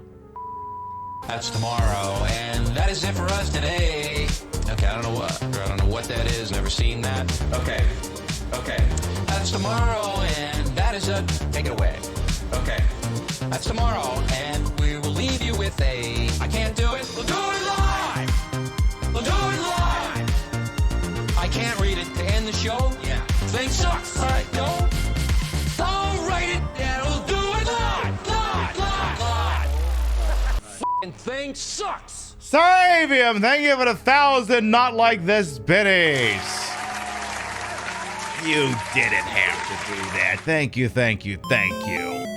Make sure we get a shout out for Sarabium at some point, please, and thank you. It's been on Silent Hill 3 kick lately, using their fancy pants retro Tank 5X. Looking forward to I get one of those in the mail soon. We're gonna make these things look so fucking retro. But please check out Staravium sometime, please, and freaking thank you. We're playing Resident Evil 2. We're doing a blasphemy run. This is Leon A, and from there we'll go on. I'm talking about how teachers unions forcing virtual learning has completely upset the apple cart, and I'm here for it. So, again, to recap, Chicago Public Teachers Union said, fuck you, we're doing virtual learning, none of this in-person crap, because the Omi Alliance wave is going around, and you know, kids are already bad. I mean, between them already coughing on everyone in a good time, And you know, all the other crap that public school teachers have to deal with in the modern era. I don't even have to provide a list. You just know what I'm talking about. Thank you, biddies, as well, Leanne. So, they said virtual learning. And now, blue checkmarked liberals are like, actually, have you considered that I hate my children? And I want them out of the house. And this is where the whole thing starts to slowly get unraveled, as my brain now just can't decide if I'm having a sneeze or not. Are we sneezing? You did this yesterday. Don't do this to me again. Okay, no, yesterday was an instant sneeze. Now you can't decide. Are we sneezing or are we not sneezing?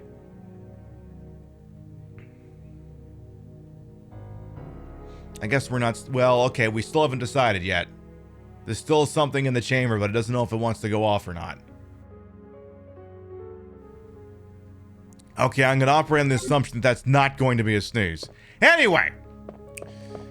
So, the teachers deciding that the kids are going to be doing virtual learning longer is causing a cascading effect in the city of Chicago. So what's going on, aside from me putting the handgun parts into the gun so that I get a free thing of bullets,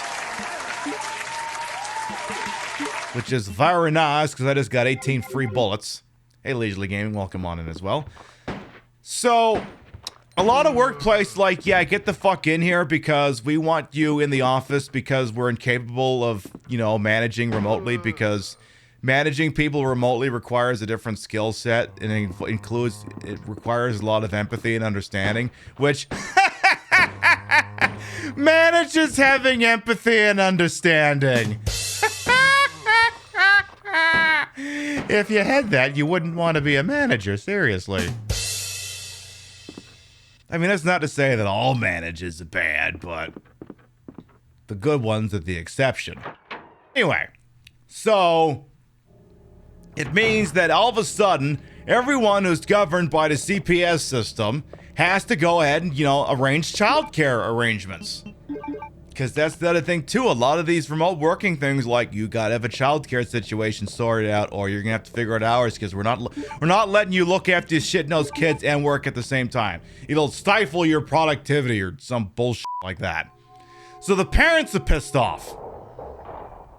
And the thing is the kids going off to school is like this part of this delicate balancing act between the workers, the state, and capital. And if the kids can't go to school, it upsets the whole fucking thing. Did I ever get cold in my beautiful costumes? You're so bundled up and freezing. This outfit's actually quite warm. So you got the usual litany of tights down there, but then this thing is also like I think I got a Wisconsin Badgers t-shirt underneath all of this.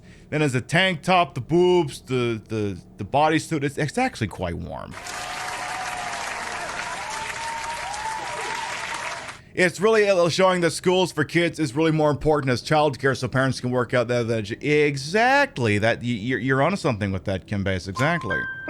We got a pre-watch over here. But yeah, so the way this works is capital, needs workers, because it needs workers to do the thingy. It needs workers to work. And part of what we are supposed to do as workers is have kids, because capital needs workers. And eventually we grow old and we die. And we are supposed to be replaced with new workers, the kind that we create ourselves when, when a thingy like this and a thingy like this like each other very much. I mean, honestly, you know how this works. When a thingy that does this and a thingy that looks like one of these things gets together and so on and so forth, the 9 months and bada freaking boom.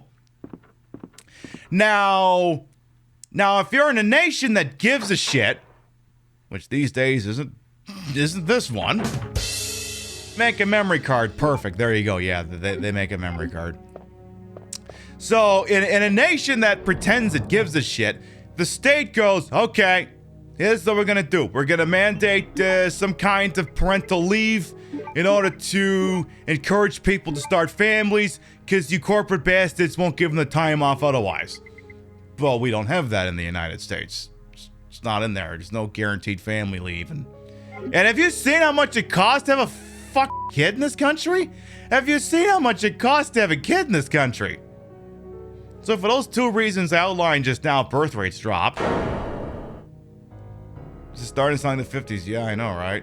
So it's very expensive to have a child. Oh, and you can't get time off to have a child. Oh, also everyone's broke, so they can't even take care of themselves, let alone have a fucking kid. But our job, theoretically as workers for capital, is to continue to create babies so there can be more workers. But, again, we're like, wait a minute, you're kind of making a pain in the ass for us to have kids because we're broke, we can't afford to do the things, and you're not giving us any time off. Look at little bastards. But what is supposed to happen, and it's education provided by the state, says, okay, here's what we're going to do. Between the ages, 4 to 5-ish to 18, we're going to take your shit-nosed kids off your hands for like 6 to 8 hours, and we're going to educate them, which will allow you to re-enter the workforce and continue to contribute to capital. Except, obviously, the last couple of years has kind of upended that. Because now the kids have to learn from home. And, come to find out that, yeah, a lot of parents aren't necessarily concerned about the education, as they just want the kids out of the fucking house, which, I mean, I understand. I get it. If I had kids, I'd probably want them out of the house for that amount of time too. But that's the problem. Now the kids aren't going to school because virtual learning, because COVID. So now the parents got to scramble to figure out childcare things. The workplaces are getting pissed off because their in-person people suddenly got to start working from home, or their remote workers' productivity might be dipping ever so fucking slightly. So they're pissed off and threatening to fucking fire people if they can't sort out childcare, which is making things even more stressful. And now if the sort of person who doesn't even have kids, like, I don't know, this kind of sounds like a pain in the ass the way you're describing it. Kind of sounds like more trouble than it's worth. As I do with this one fucking zombie who's right behind me. You fell down, right? Good. Fall down, go boom, so I can get in the office. Excuse me. So then, yeah. Because the teachers, because we keep making every effort in here to just keep the goddamn pandemic going. But we could have had this dip in the butt. It's like, nope. We have to keep everything up and running. Have you considered that? What about the development of children's minds and shit? We're 2 years into this. I'm gonna go ahead and say every kid right now, their brains are fucked. So I wouldn't really necessarily worry about that whole much at this point. Why don't we just get this whole thing locked down and solved or something?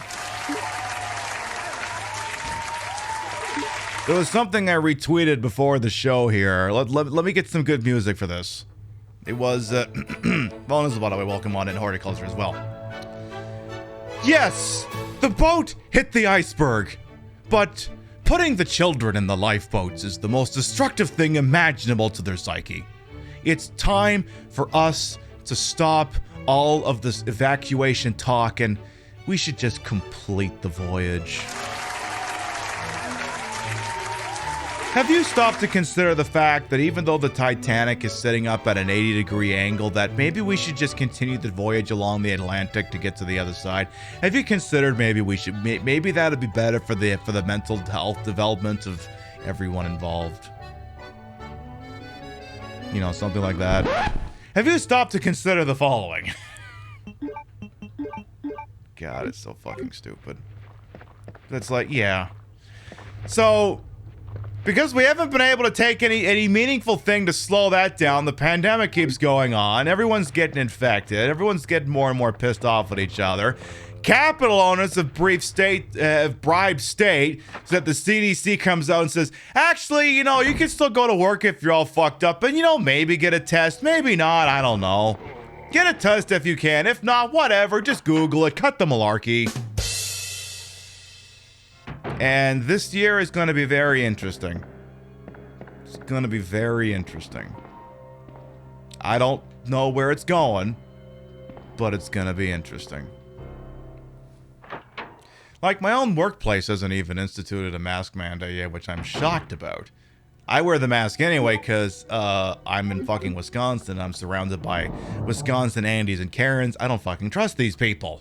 If you can't trust Darren Rogers, I figure who the hell can you trust? So, I wear the mask, and so far I'm doing all right. I can't complain, and Rio works from home, so the only way she's getting infected is if I get infected, so we're doing pretty okay over here.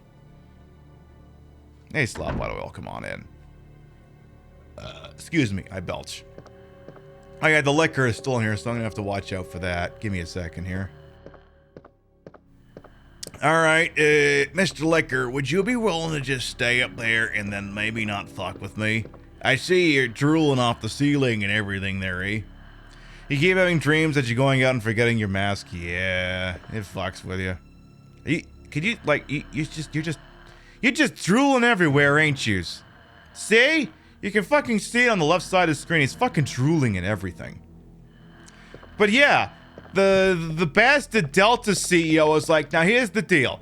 We got everyone flying again, but the problem is my workers want to be treated with dignity and get time off when they're sick. I need you to stop that so we can have more flights.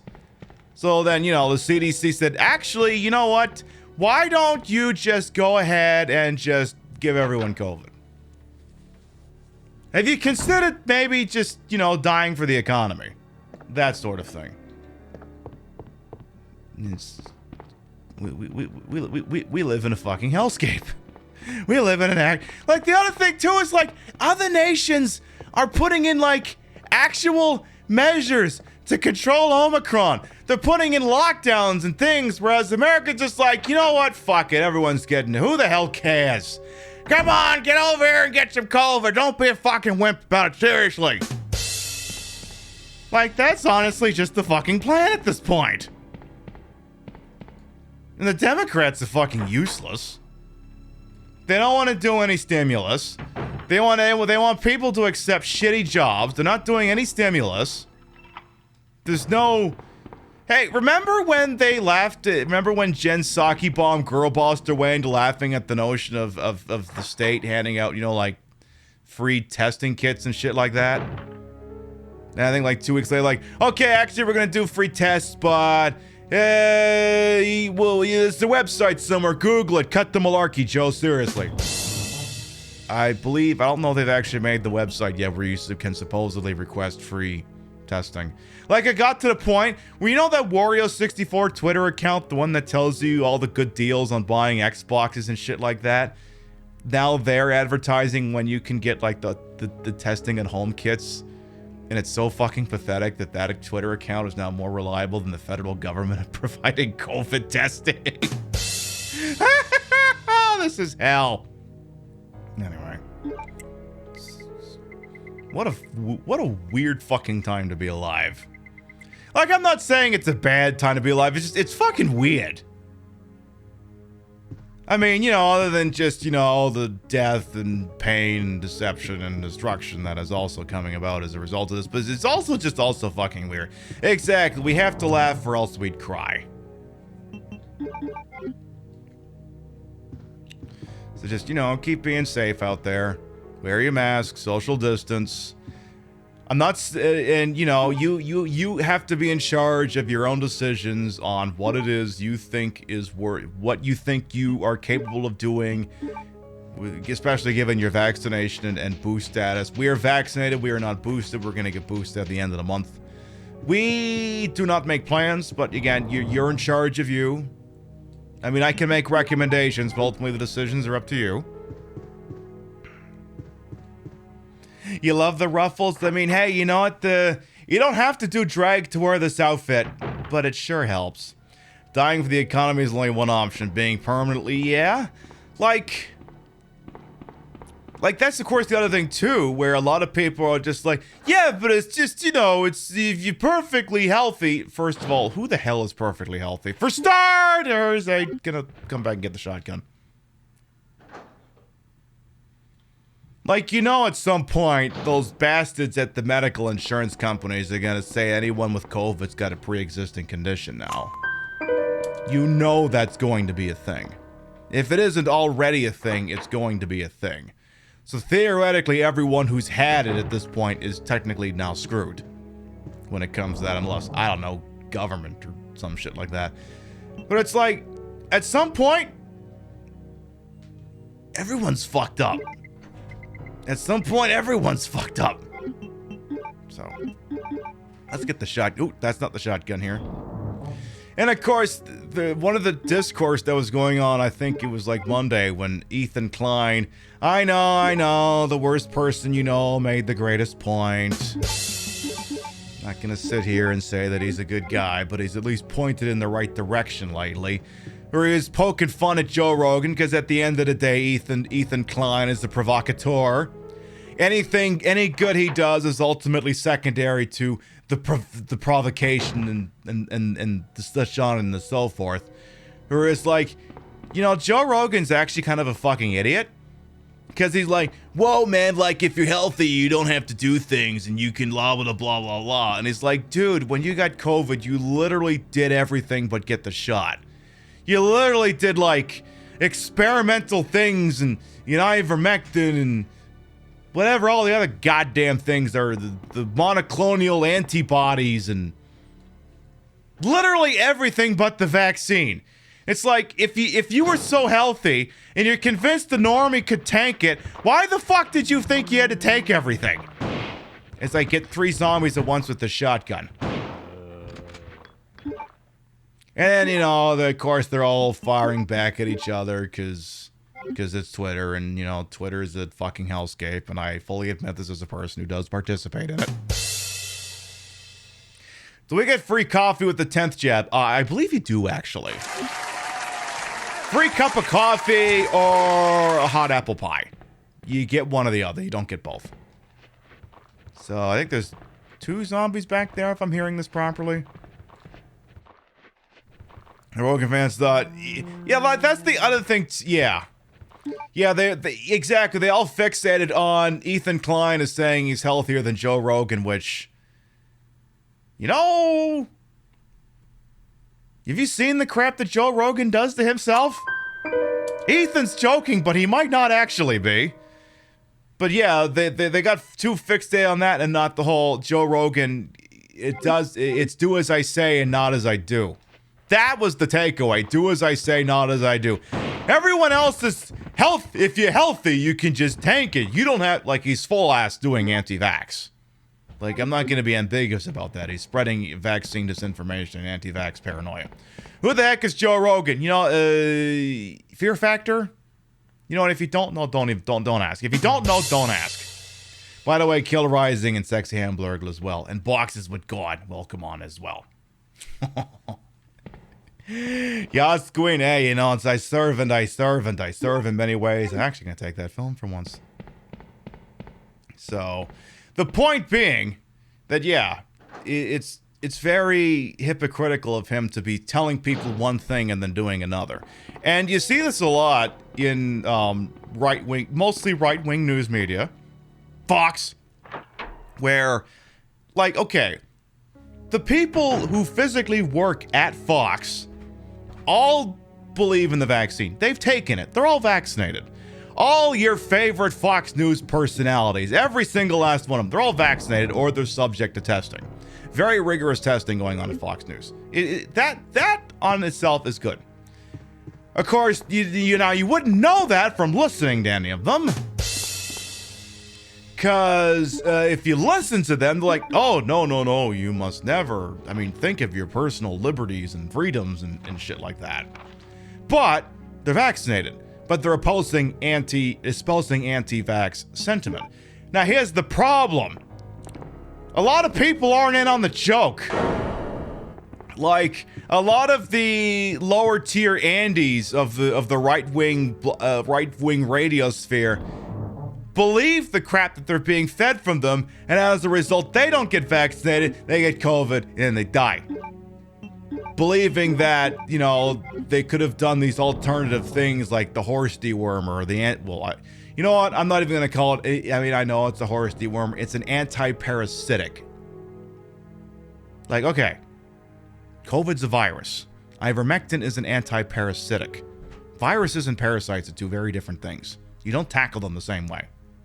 But anyway, you don't actually give me the shotgun. We're gonna keep the shotgun. You're not a streamer until you've rambled on in 10,000 different directions. But the problem is, yeah, they listen to the, you know, the fucker Carlsons of the world who are like, you actually, have you considered not getting the vaccine for freedom? And then they catch COVID and die.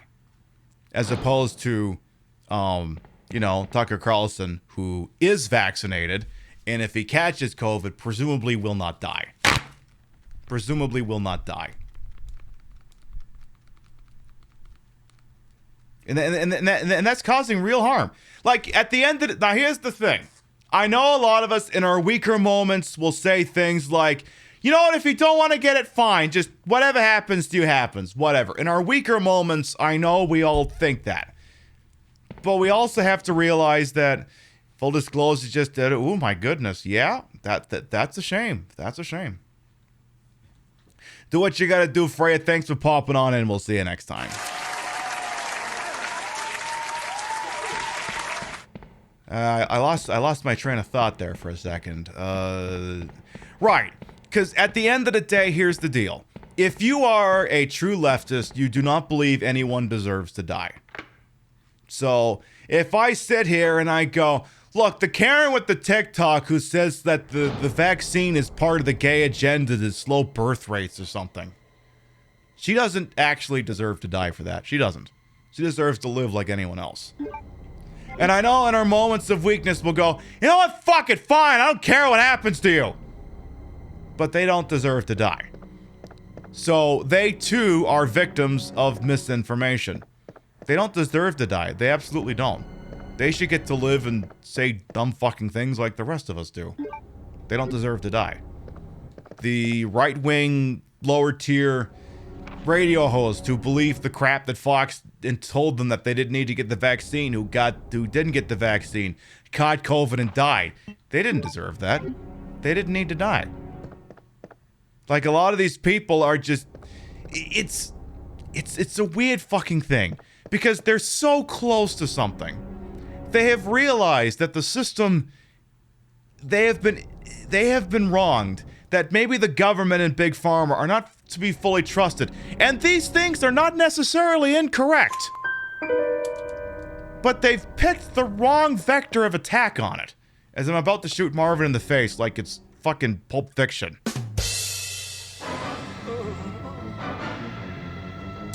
Alright, time to do the John Travolta impression. Except, okay, that's not quite the John Travolta impression.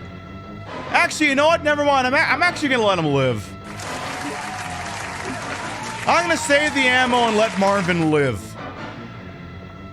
So he can be like in the remake, just wandering around and go, hi, Marvin. So Marvin gets to live. But yeah, like, there are so many things, like so many regressive people in this country who are ultimately a victim of their own upbringing. And just the way society is, and things that, you know, we're trying to push back on with representation and, you know, providing for people and shit like that. So, a lot of them are not necessary. If they were able to be sat down and presented with the facts, you'd like to think that they could change their minds, but, you know, shit is just too fucked up right now in order to pull that off. But they don't deserve to die. They deserve to live. But they're victims of just the way things go. Like, that's, like, I'm not going to go too much further into this, but, like, if you think of, like, okay, systemic racism, for example, or actually, you know what, even better, transphobia. It's in North America, I mean, we're getting better about it. We're getting better about it because representation is very important. But from, like, let's say the start of recorded history to about, I don't know, 2013, I would say that transphobia would have just been like the default setting for people. Like, not because they inherently hated trans people, but they were just like, oh, you're wearing clothes that don't match. That's a comedy thing. They do that in comedy. And, you know, some people are much more hateful than that, but that's like the stock thing. And then at some point, your girl will sense empathy and you go, actually, you know, that's kind of a fucked up thing for us to be saying. They're just living their lives. Who cares? And eventually, people come around to it. Eventually. Not everyone does. And this is why representation is important, because when people see, you know, a wonderful trans individual enjoying the lives being represented, you know, having a platform, other people go, you know, there's this one thing that's always been bothering the back of my head. Now I see this, now I'm starting to think about it. Because there's been so many people who have come and gone on the face of this earth throughout the entirety of human history for whom something always bothered them, but maybe they lacked the know-how to truly put it into words or to even conceptualize it, where, you know, maybe they did not identify with the gender they were handed, but we weren't there as a society and we didn't have the know-how or the representation for people to reach that conclusion for themselves. And we're getting better about it. We're getting a lot better about it. It's not perfect, and, you know, there's pushback from the usual places. So. But like I said, a lot of people who hold what we consider to be regressive viewpoints are not necessarily that because they're hateful people, but because that's just the way society was during their formative years, and they need some, you know, representation, deprogramming, I don't know what you want to call it, but you get the idea. Where, again, you see enough and you go, oh, I see this. It is a wonderful thing. And I will, you know, I will do a little bit of the education. And it goes like that for so many things. The anti-vax stuff, homophobia, transphobia, racism. So many people are that way because that's just the way the system was, the way society was built. And when we make incremental improvements like, you know, better representation, I mean, that's the really big fucking important one. We start to maybe reach the conclusion sooner that these are not things that we as a society should be perpetuating.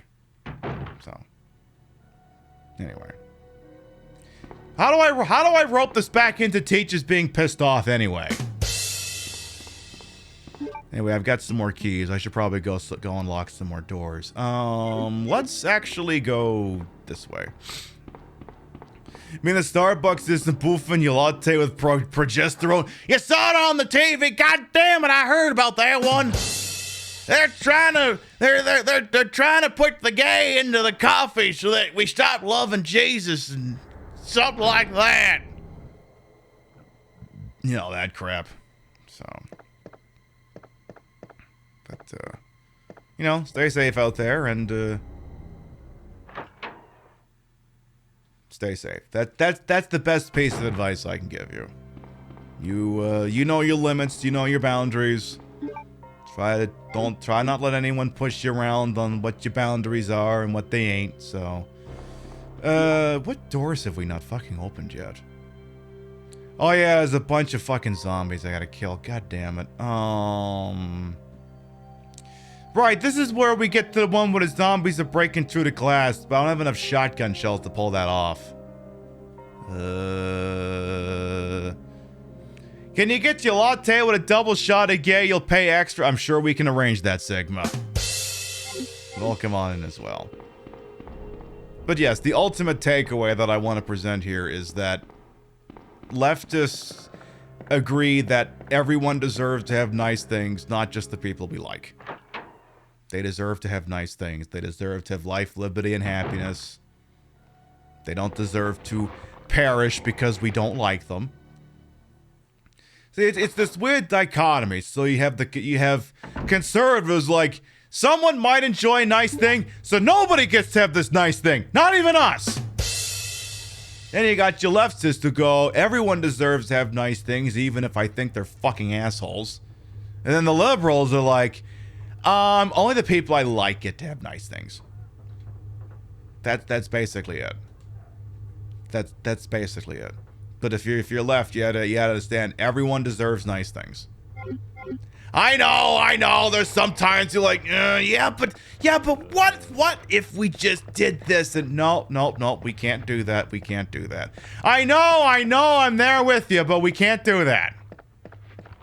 So, okay, that's one key off the books. Let's see if we can get to. Oh, jeez, I need more shotgun shells to go over there.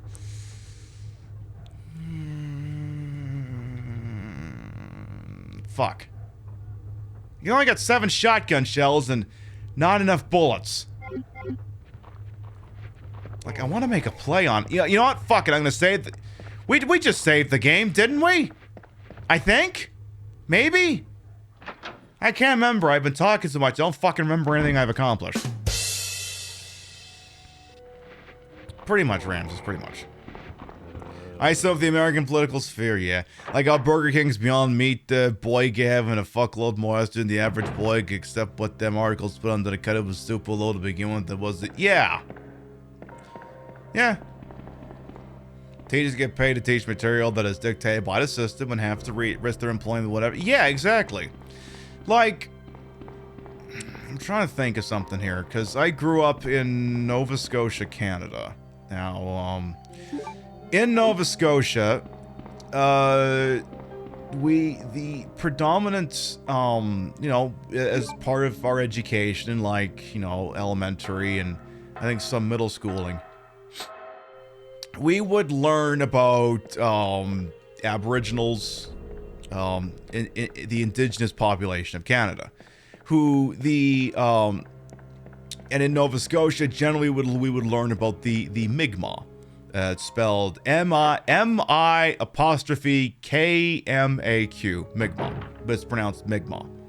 And where it would get weird, and I don't necessarily mean it from an education standpoint, but now there was also a shopping mall in Halifax, which is the capital of Nova Scotia.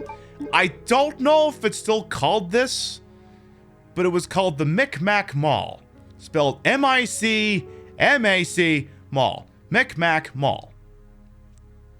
The problem was, you get people calling a shopping mall that, then you learn about an indigenous group of people called the Mi'kmaq, and very quickly people start calling them a shopping mall. Very cringe in retrospect when you think about it, but the teachers are going to war with the army they have. And then yeah, OD, if you want to go all in on that, there is certainly that topic as well, which, yeah, I don't really have anything to say on that. It's disgusting.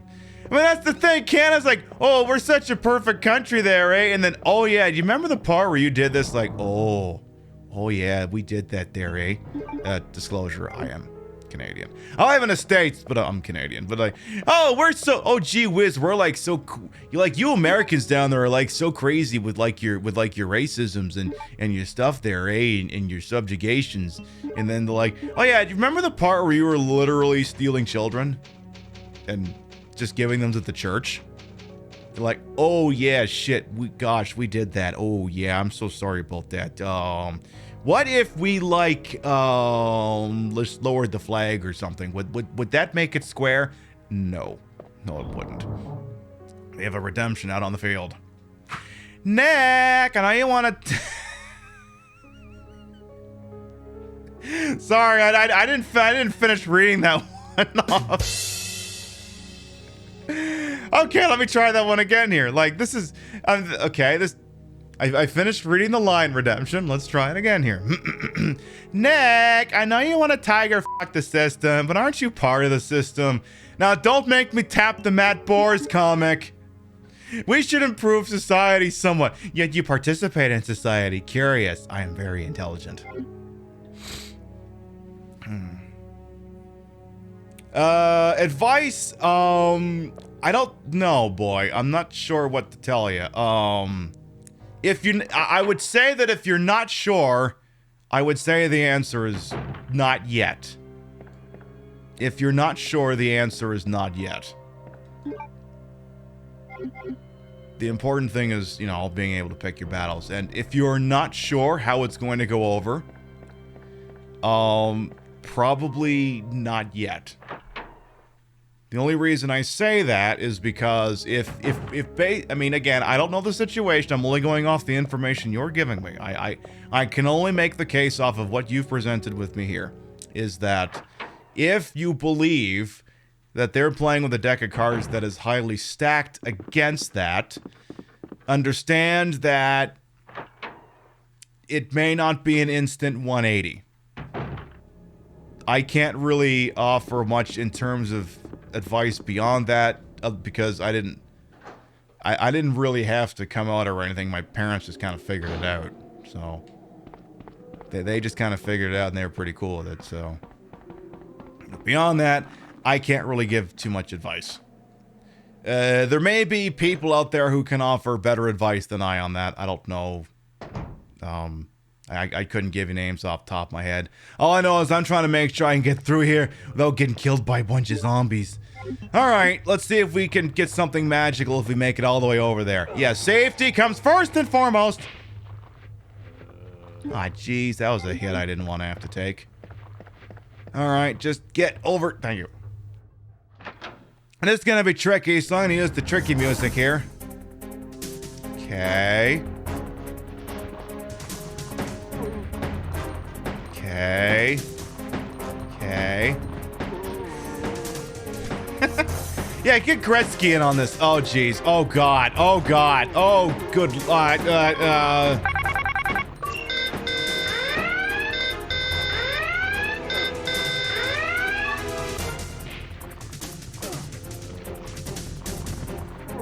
You know, me and the boys have thought about it, and we've decided maybe we should come back with the shotgun after all. Maybe we should do that. Without resetting the entire PS1 this time. Maybe that. Maybe if we did that, things would work better. So.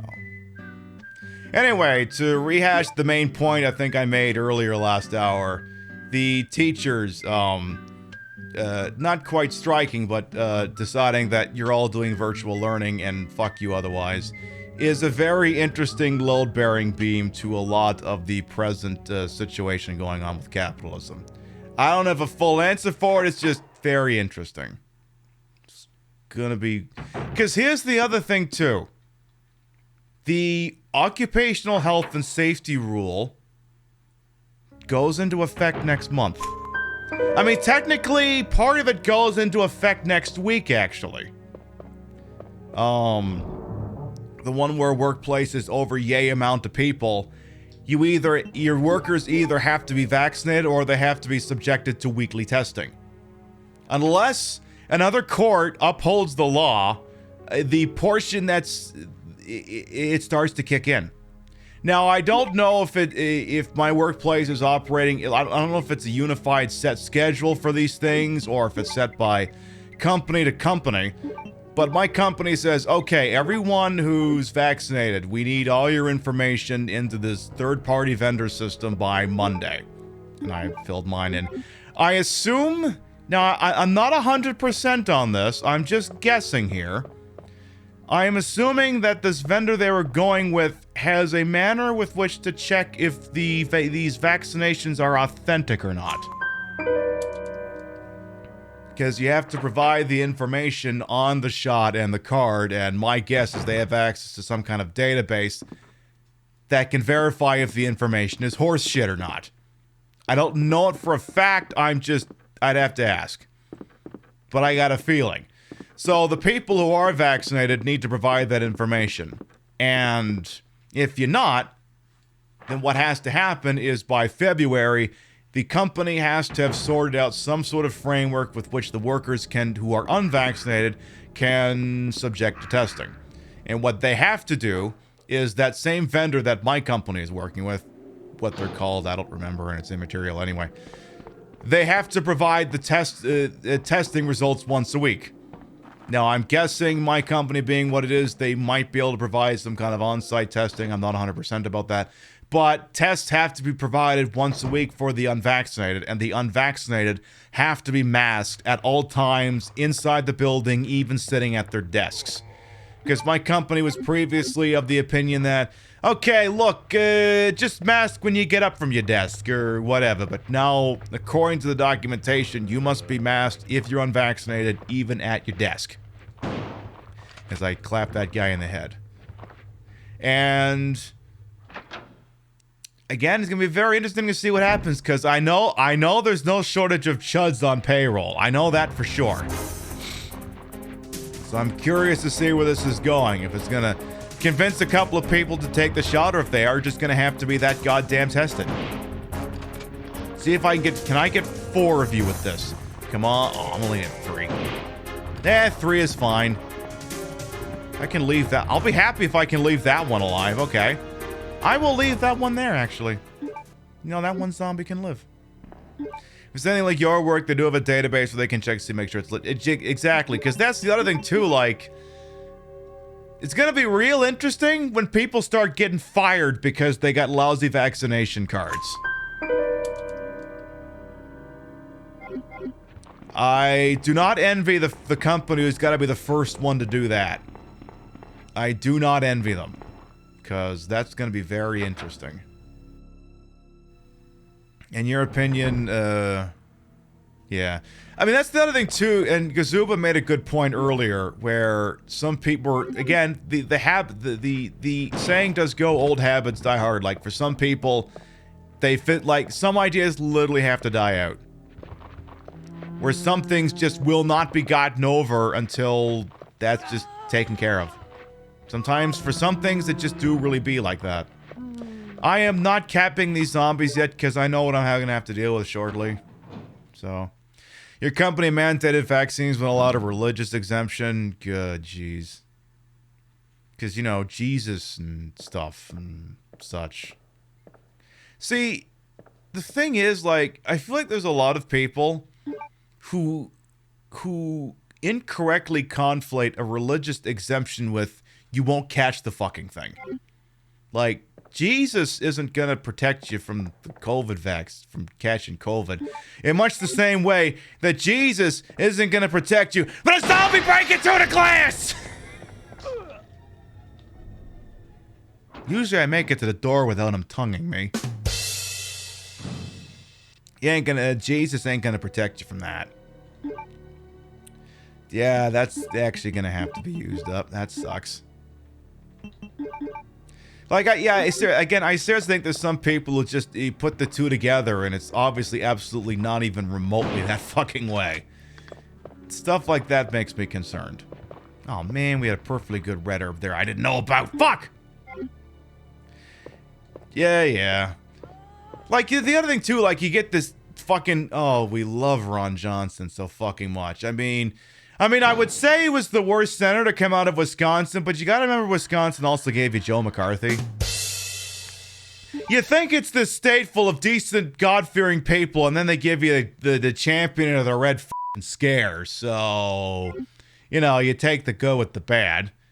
And I'm not coming back here until I have a bigger gun. Where he is like... He was saying some anti-vax shit earlier this week, where it was like...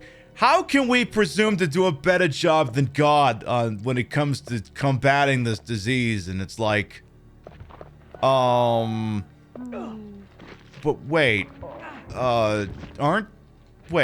isn't there like a plot hole in here somewhere, Ronnie?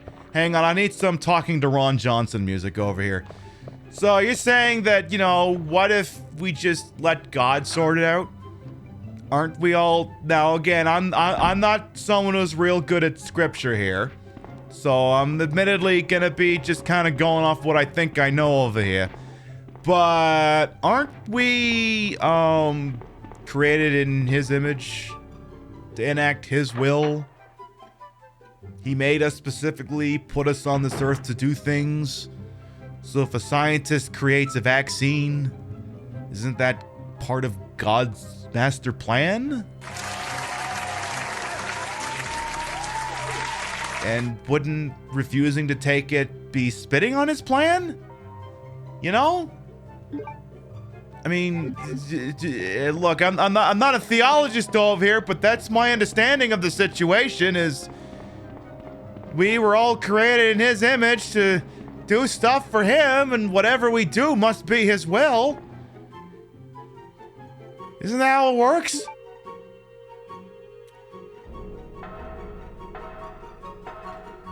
It's all fucking grift is what it is. It's all fucking grift.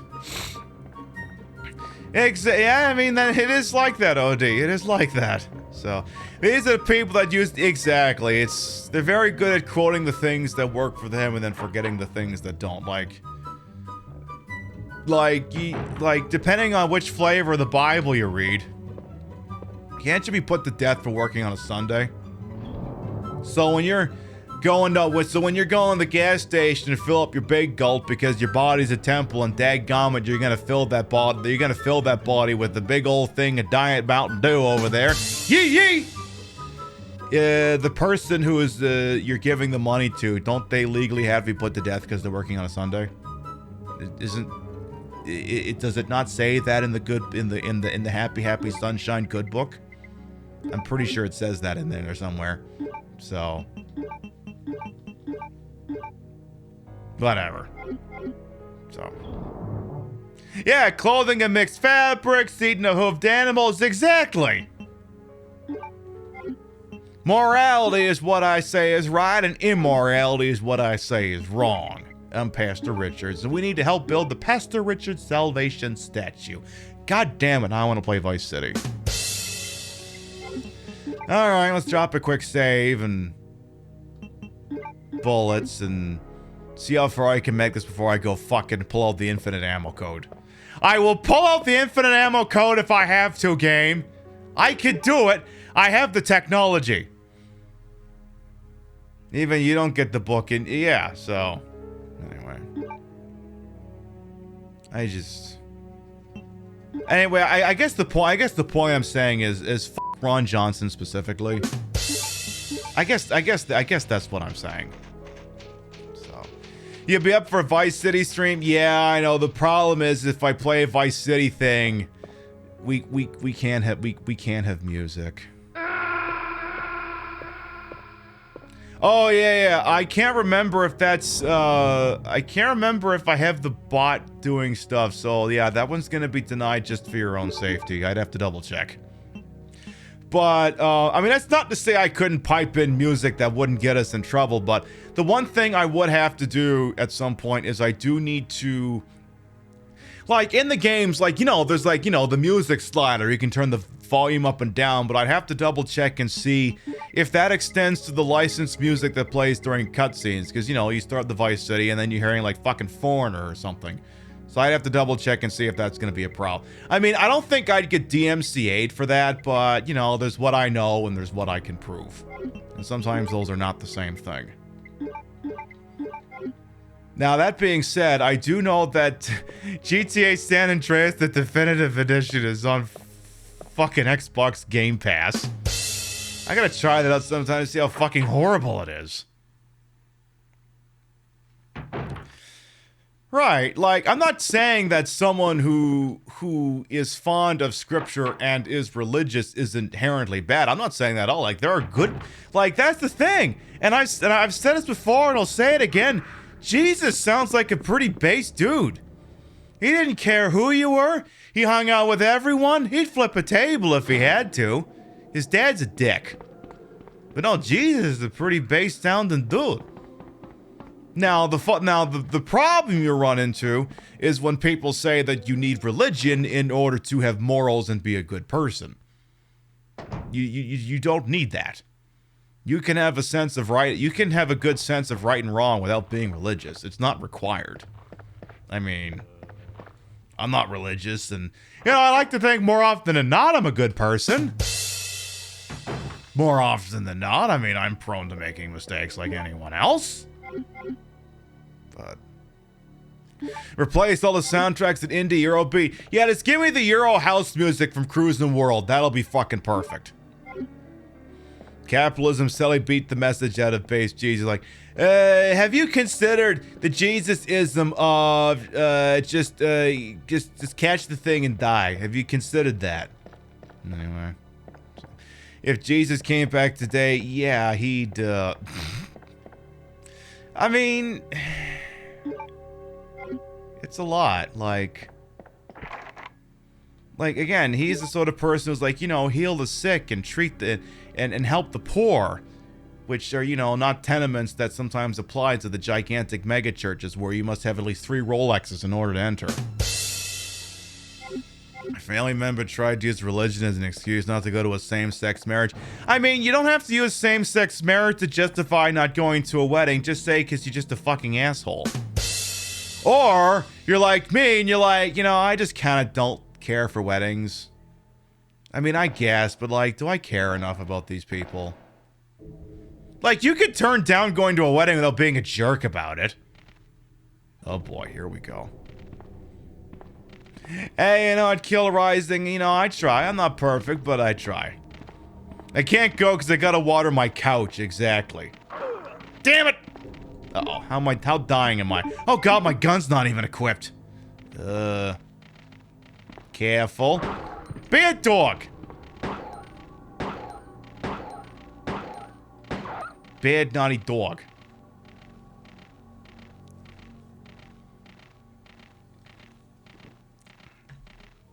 You can't go to weddings now, cause yeah. I mean, that's the other thing too. Is then yeah, you know, if you're in recovery, yeah, sometimes being around booze is a no-no, and I completely understand that, completely. There was I didn't actually click into it, but I follow the Ask a Manager Twitter account that also poses the Ask a Manager website where, you know, they do like employment questions or something, and I believe one of the topics that came up this week is that their office relocated to either being above a bar or next to a bar, and they were in recovery. And they're like, and I didn't read it, but like, ooh, I can see where this is going, and I definitely sympathize with the person. That's not a good position to be in. So this isn't the way that Leon actually has to go, but I do want to harvest this for items real quick. This is where actually Clara would have to go to meet up with Sherry, but there's nothing stopping Leon from going down here and getting a little bit of free swag. So we're going to do that real quick, just to say that we did. But again, like I said, you know, Jesus is a pretty base dude. I would share a drink with Jesus. And he'd be pretty cool with me. Like I said, though, his dad's a dick. His dad's a dick. And then, yes, obviously religion can be used to, you know, control people. It certainly can. What was it, my boy Joey S said religion... No, that wasn't Joey S. No. Do not confuse the Marxism with Stalin. Don't do that. What was it Marx who said religion's the opiate of the masses? I want to say that was Marx and not Stalin who said that. I think it was Marx. And if not, you know, I'm sure chat will correct me on the matter. Actually, I don't think there's anything else useful here besides the red herb. I think I may have made a mistake coming this way. Yeah, it was Marx. Okay, that's what I thought. Again, you know, like, I'm not gonna sit here and say, you know, don't believe in God, or like, I'm not gonna tell you that. I mean, you do what you gotta do, and you believe in whatever you gotta believe to get through this thing we call life. Red Herb is also a great drag name. Nice. Like, I'm not gonna sit here and say if you love God, get the fuck out. I'm not gonna say that. I will say that if you love God and you use it to be a jerk to people, you know, you might not last long. But I'm not gonna say that the religious people have to get the flying fuck out of here. I'm never gonna say that. I'm not gonna do that. We all have the things we believe, and as long as we understand that we're not all going to agree on everything, and that we understand that everyone deserves civil liberties, I'm not gonna kick people out just because they believe in Jeebus. Religion is like a dick. It can be fun and wonderful, but don't stuff in that mess down my throat and expect me to be happy about it. But gosh, apple pie, you're threatening me with a good time. You know, sometimes you gotta be careful who you use that. Sometimes you gotta be careful who you use that idiom on. It sounds to me like you're describing a good time depending on the context. This one's real easy. Up, down, up, down, up. What about the spaghetti monster that levitates? Oh, Cthulhu. Oh, yeah, if you're into Cthulhu, I ain't gonna fucking tell you no. Or just be like the stand-up philosopher George Carlin said. You know what? Believe in Joe Pesci. Why? Because Joe Pesci gets shit done. Or worship the sun or something. I don't give a shit. Whatever gets you through this without, you know, fucking subjugating other people. Like, that's the big thing. As long as you're not subjugating other people, who gives a fuck? That's the big thing right there. Is what you're doing causing you to be a dick to other people? Speaking of which, is what you're doing going to cause someone to magically appear behind me and take a shot at my feet?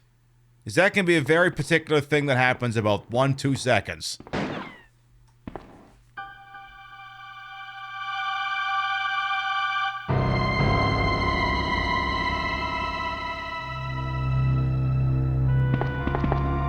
Sorry about that. When I saw the uniform, I thought you were another zombie. Why? Because he's got his guns out? Who are you? Watch the van. There's so many typos on it. And what are you doing here? Emergency spelled wrong in Dale. D-A-I-L 911. I heard he was locked up in the cell block, only there's a wrecked car barring the entrance. I've been trying to find another way inside.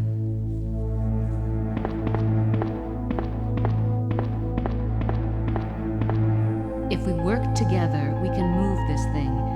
Give me a hand here, will you? It's easier to read the typos in like the Dreamcast, PC, and GameCube versions, but yeah, it's emergency is spelled E-M-E-R-G-E-N-C-E-Y. There should not be an E at the end. And Dale, D-A-I-L 911. It is like, I'll let that one through. Look at that douche with a tank top. Seriously, he's just like, check out the gun show here. Donald shut logic and shit.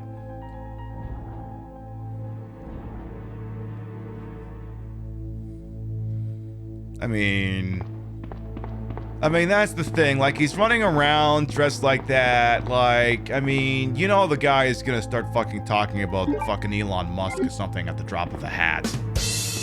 That and all his favorite NFTs, and he's gonna want to ask if you want to listen to the Joe Rogan podcast with him. And it's just, you know what? No.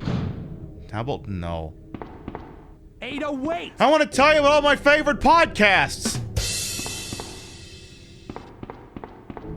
You can barely make out the exactly boxes with God. Alright. I hate that I have to do this, but this is to save my dumbass later. Sounds good, Nikki. Thank you for popping in. We'll see you next time. So, I hate that I have to do this, but the Poochies get out later. Now, we learned in Resident Evil 1.5 they have names like Pierce and Jojo and shit like that. I'm so sorry, but the gun's loaded with dart guns. Darts. It's loaded with darts that have raspberry jam in them. The dogs love it, actually. It's very safe. It's super awesome safe, yes. All units, we have a code red.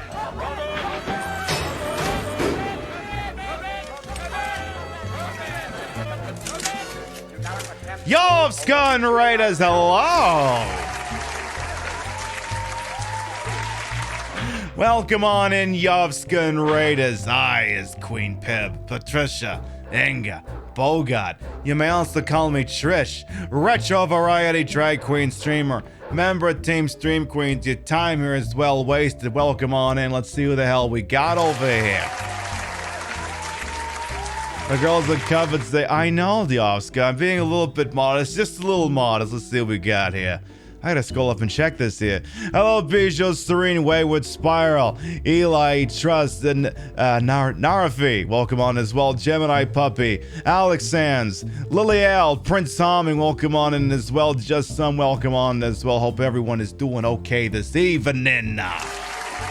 I hope the identity was treating you all right over there. We're playing Resident Evil 2, the original, not the remake. Oh God!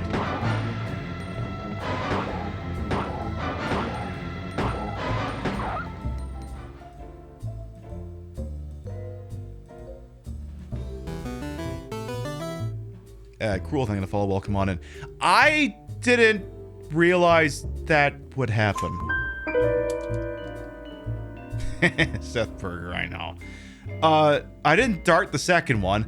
I also didn't know that grabbing that herb would cause them to get out. I didn't know that. Like, I know they break out later. I didn't realize that would cause that to happen. Oh, shit. I didn't see that. Prince Harming has gone and redeemed the 50,000 Snarf coin for the gratis round of marbles. Leon outfit you wish was in the remake? Oh, we got all kinds of Leon outfits if you ever need them, Prince Harming.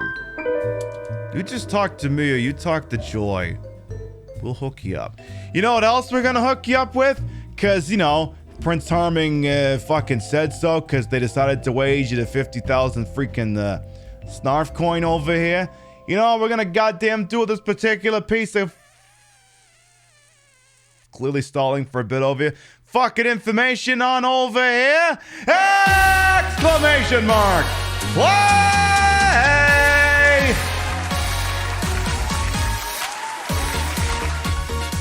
All right, Prince Harming said exclamation mark play gets you in here. The way this works, if you win the race and you're not subbed, I'll gift you a sub. You win the race and you are subbed, then a gift sub is bestowed to the community in your honor. And it's open and available to everyone. You follow me or not, subbed me or not, stopping me or not. Whether you're following Yovska or not, though, you totally freaking should be. Holographic and balls, welcome on in.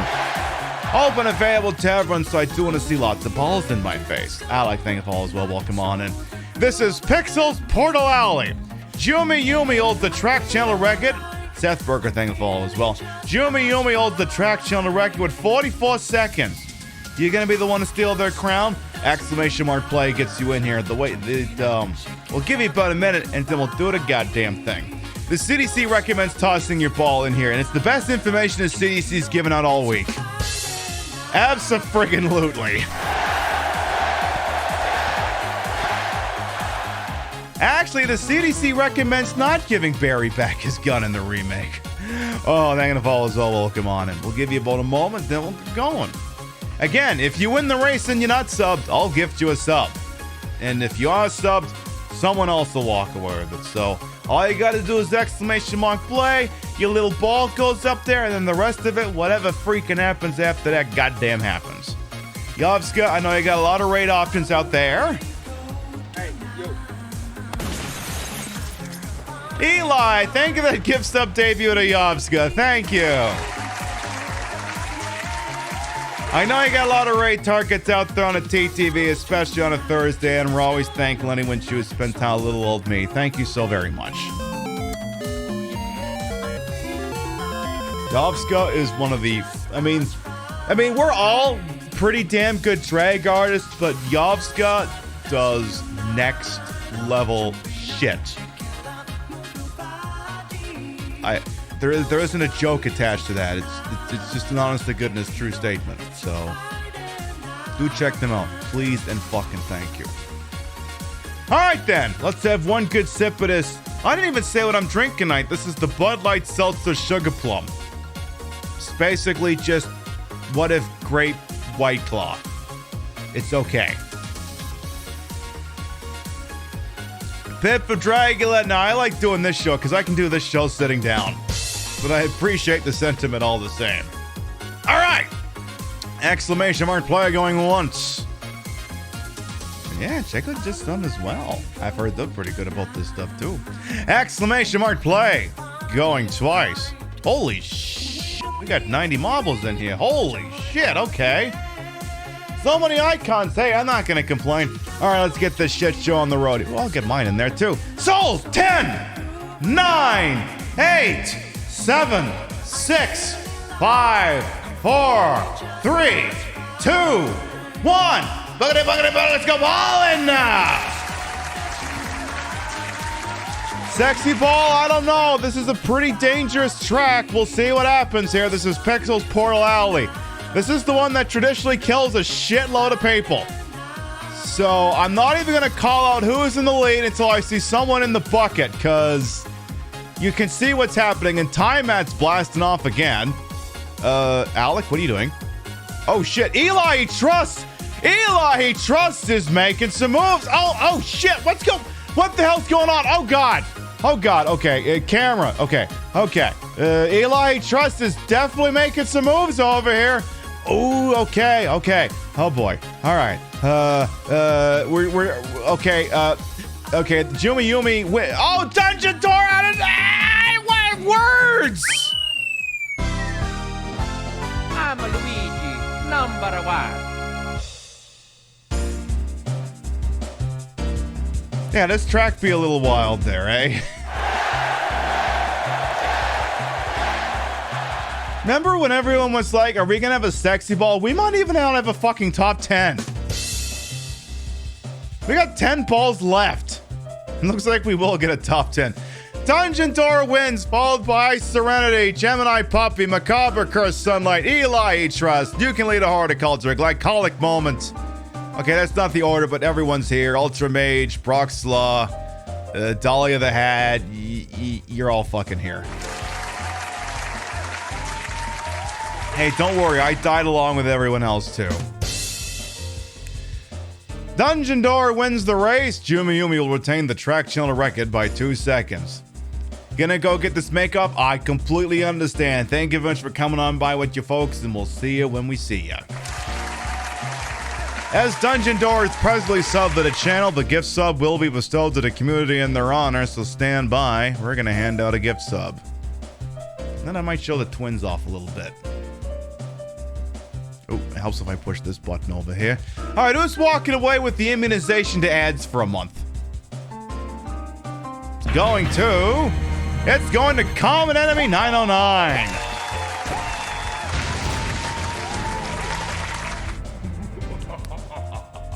Enjoy those emotes and the ad-free viewing. Congratulations. That's it. We're letting the twins out a little bit. There we go. We're letting the twins out so that chat can enjoy them and not because the collar's getting a little tight. Totally just for chat's reasons and not at all just because the collar's getting a little tight around the neck. Oh, for God's sakes, Gemini. Okay, well, I'm going over here before I finish that redemption. Gemini, what are you doing? What are you doing? I ain't showing off enough for you already. You want me to take this thing all the fucking way? Is that what this is? You want me to show something off to all these raiders? Fine, I guess we can arrange that. You want me to show something off, huh? You want me to dig deep, huh? Yeah, this thing here. Huh? Yeah? This is what you want me to show off, huh? This large, wonderful, voluptuous, world famous tit.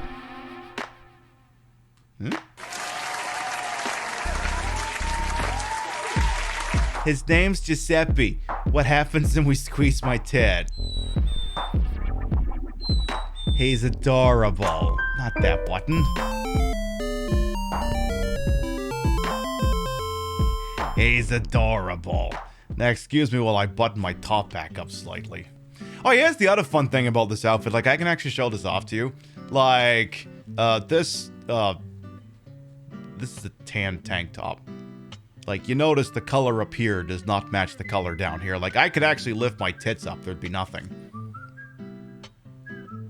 Like, I'm actually wearing a t-shirt under this and then my corset, which is black. So that just goes to show, you know, how exquisite the costuming is around here. But, you know, when this thing's all buttoned up, you don't fucking know that. See? Now you wouldn't even know the difference. Now you would think that that was just, you know, my stomach. I wear many layers. Alright, let's go say hi to Ben freaking Bertolucci, because I just finished committing war crimes against police dogs. Bring the audio back. Alright, I guess see if there was anything cool in their cute little doggy cells or something. To repurpose the Shrek quote exactly, I'm like an onion, I'm wearing layers. Exactly. I was like, wait a minute, I had some onion rings for supper. Did I eat meat for supper? No, I did not eat meat for supper. Sorry, it does have the cutest little Shrek emote. Alright, let's go say hi to Ben freaking Lucci. If you played the remake but not the original, he lives a lot longer in the original. Like, he's gonna live, like, so much longer. You would not believe how much longer. Naming the dogs proved to be a bad idea. Yeah. Wasn't exactly the world's best freaking idea. Hey, my boy Ben, how you doing over here? Oh, but first, actually, what's in here? I think it's just blue weed, wee. I think one's blue and one's not blue. So you're blue and you're not blue. Okay. Just reminding myself. All right, Ben, how you doing? Let me guess. You must be Ben, right? Get up, now. Sounds good, Ice Serenity. Thanks for popping on in. What do you want? I'm trying to sleep here. Dear, what are you doing? He's trying to sleep over here. Is this the guy? Ben, you told the city officials that you knew something about what's been going on, didn't you? What did you tell them? And who the heck are you? I'm trying to find my boyfriend. His name's John. He was working for a branch office of Umbrella, based in Chicago, but he suddenly disappeared 6 months ago. I heard a rumor that he's here in the city. I don't know anything. And even if I did, why would I want to tell you? I popped his head out. Okay, I say we leave him in there. Does anyone know where they put the key to this cell? I have it right here, officer. But I'm not about to leave this cell. Why not? Those zombies aren't the only things crawling around out there. What was that? Like I said, I'm not leaving this cell. Get out of here before you lead it right to me. No. Hey, I'm not going anywhere. I'm the only cop left alive in this building. What? Look, if you want to live, then you're gonna have to leave with me. Come with me if you want to live. But do you even know how to get out of the city? There's a kennel in the back of the building. Inside the kennel is a manhole. Go through and it'll lead you to the sewer entrance, but it won't be easy. All right, I'm going. Gosh, he had an awful lot of information for a jailed reporter. Dear who plays the We Fair, thank you for the 21-month resub. Welcome back. Pip, if you ever embarrass me again like this, I will ruin you. Please don't ruin me, boss. I'm having a good time. Hope you're doing all right over there, D, and your fam over there, and Leia and Chad. Hope everyone's doing okay over there. Especially Leia. Hope she's holding a gun on Chad and everything. Yeah, Ben Lilly said, listen up, you dumb bitch, to Leon. Pretty much. Pretty friggin' much. Ben, he's just as insufferable in game as he is in the SD. I still gotta read that novel. Haven't gotten that far. But as if you're not following Dare, friend of the show Dare, you know, gaming ambassador, was on the freaking, what are they, video game awards, and has won some awards, and is, I don't know, also kind of fucking awesome and shit, and knows as much about Resident Evil as I do, if not more. You should definitely check them out. And on occasion, sometimes her breasts are even bigger than mine. Doesn't happen often, but sometimes it happens. It's not always true. Sometimes mine are bigger, sometimes hers are bigger, but at the end of the day, when we press our breasts together, magic happens, I guess. I am going to issue a content warning.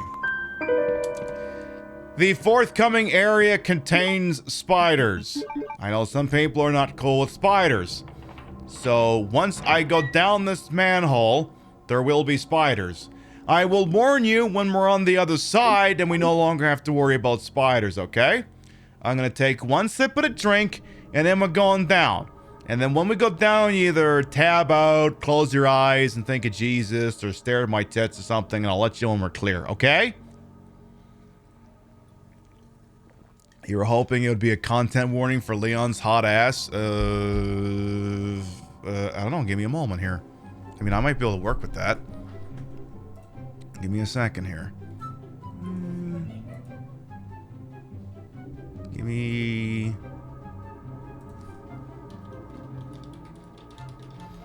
You want a content warning for Leon's hot butt, huh? Oh, come on. Come on, Twitch, work with me here.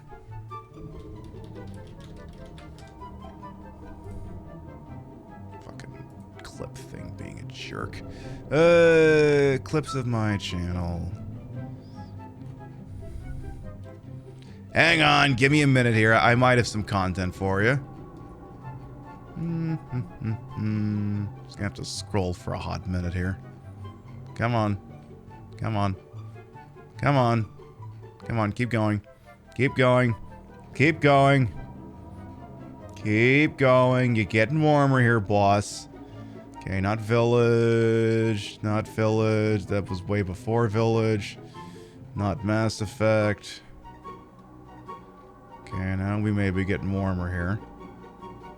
Keep going. Sweep forward. No, it was before Deadly Premonition 2. Deadly Premonition 2. Worm. Ooh, now we're definitely starting to get there. Silent Hill 3. Resident Evil 0. Can you tell I'm going backwards through my clip archive? Can you tell that that's a thing that's happening right now? Keep going. Oh, no, that's not it. Keep going. Keep going. Getting warmer. Much warmer. I'm starting to think I could have gone the other way. Silent Hill 2. Retro. Almost there. It's totally gonna have something to do with Leon's hot butt. Come on. I know you're in here somewhere, you rat bastard. Resident Evil Outbreak. Alright, so okay, so we're in the pre-partner area, so I think it was indeed in there somewhere.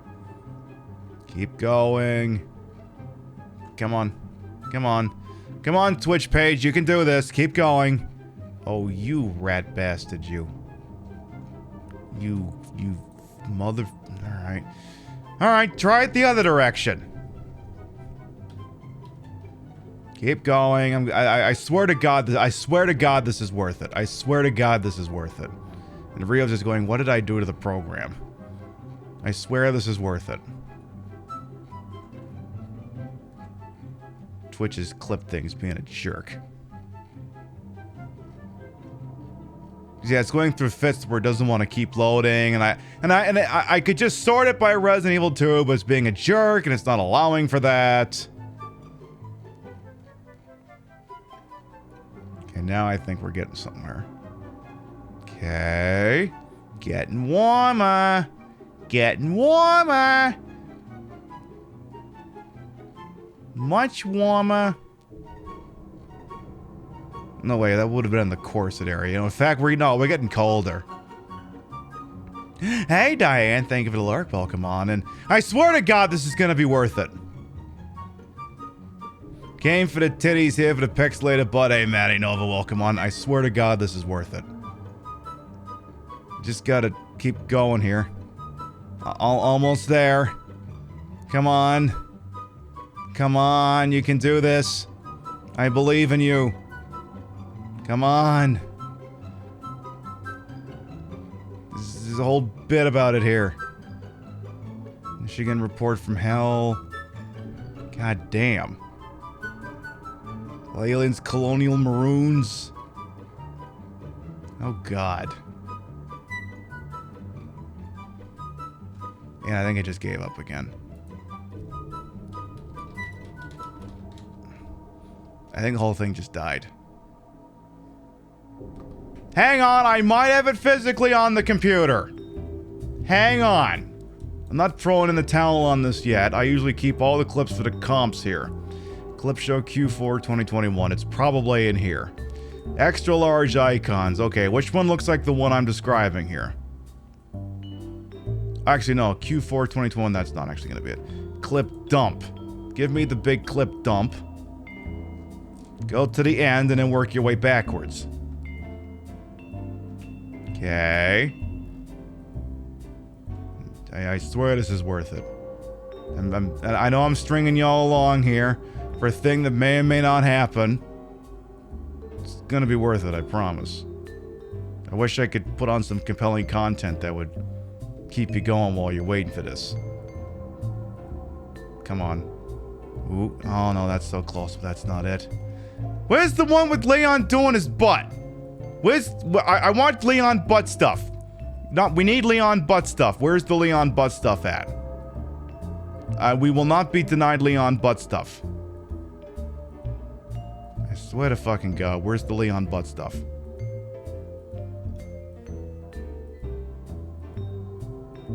Rio's like, I so regret this stun lock. Come on, where's the butt stuff? Okay, now I think we're getting way too far back. Oh, God.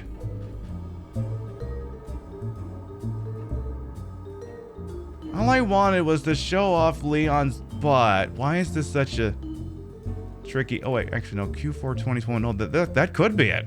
I can't year. Q4 2021, maybe? Oh, no, I never made that clip thing. That's why it's not in there. Fuck's sake! All I want to do is show off Leon's ass. Why is this such a tall Why can't Twitch's thing where it shows what clips you got will work properly? Maybe if I do it here. Come on, Resident Evil 2. Oh, hang on. We might have it. We might. Maybe. Might. Depends on who made it. Morning the chief of... Lord Hungers. Maybe not. God damn it. This fucking sucks. Now I feel like a jerk.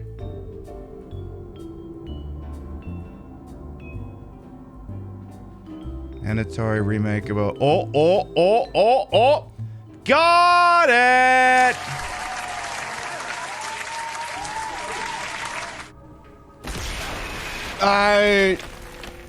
Bill?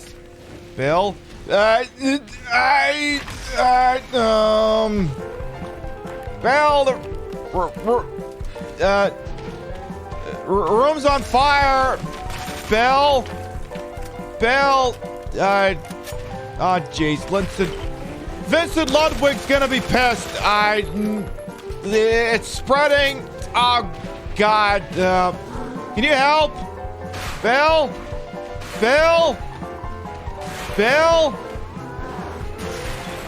Thank you!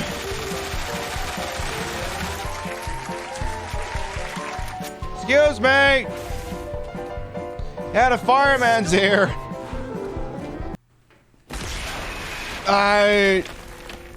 Bill?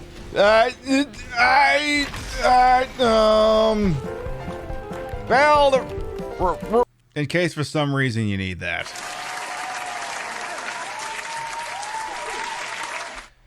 Right, we now return to regularly scheduled programming. Once again, content warning for spiders. The next room contains spiders. If spiders aren't your thing, close your eyes, let you know when you can open them. Spider warning now.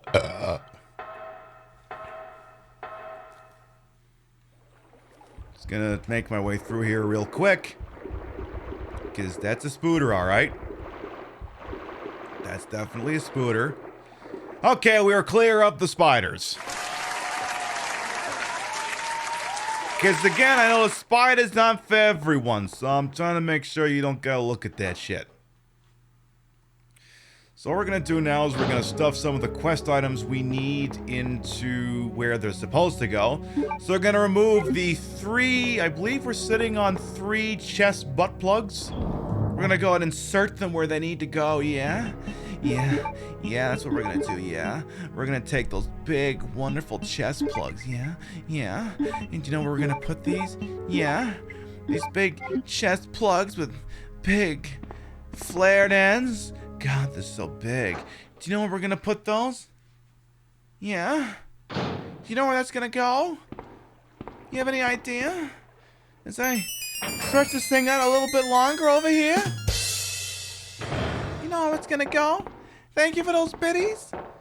They're gonna go into my giant, wonderful, huge panel on the wall.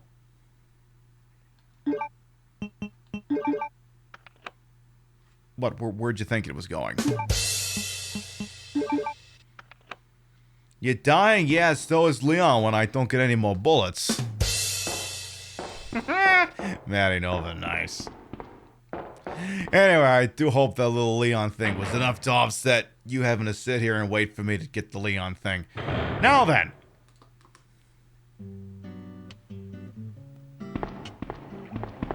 Ada? I don't think I've introduced myself yet. My name's Leon. I'm with the RPD. She's like, fuck off, I don't care. It's a dead end. You think we can get upstairs through this shaft? Give me a boost. I'll go and check.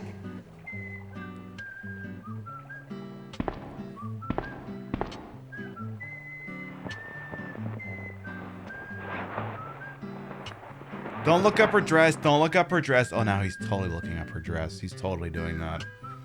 And you can't tell me he's not. Oh, I guess we're just... No. Okay, I guess we're just over here now. Alright, kill the music. Are we getting dogs or zombies?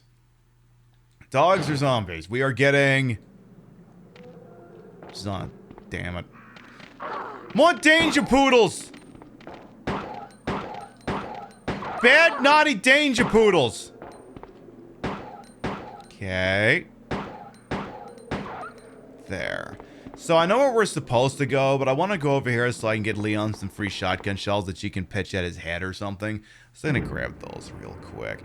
So if you were not with us yesterday we played Resident Evil 1.5. Resident Evil 1.5 being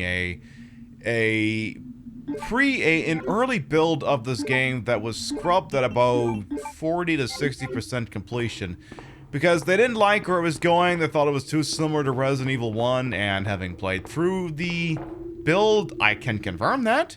So they scrapped it and they gave us this game, which is infinitely more interesting. Like I could see some of what Resident Evil 1.5 had getting retooled into Resident Evil 3 because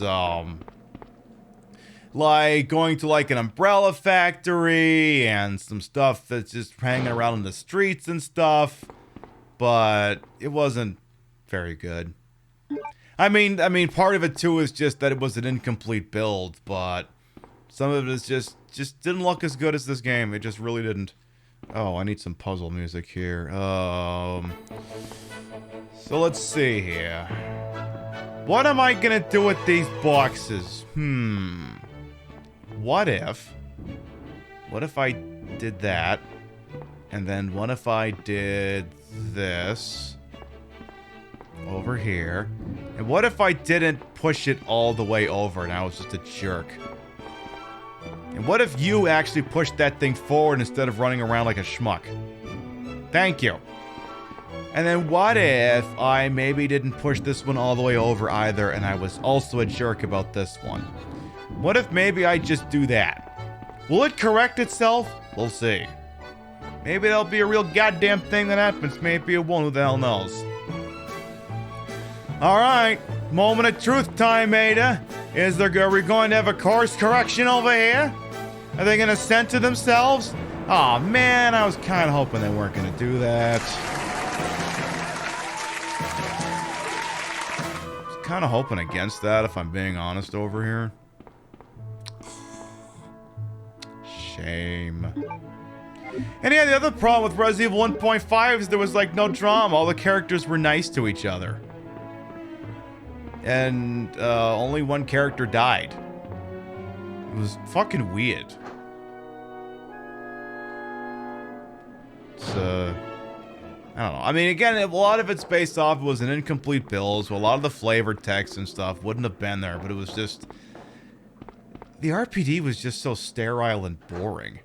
It just wasn't compelling. And I'm, having sat through it, I'm definitely glad they scrapped it in favor of what we wound up getting eventually. Plus, we got a Resident Evil Director's cut out of the deal, and that gave us this. You hear me? Ada, did you find anything? Right here.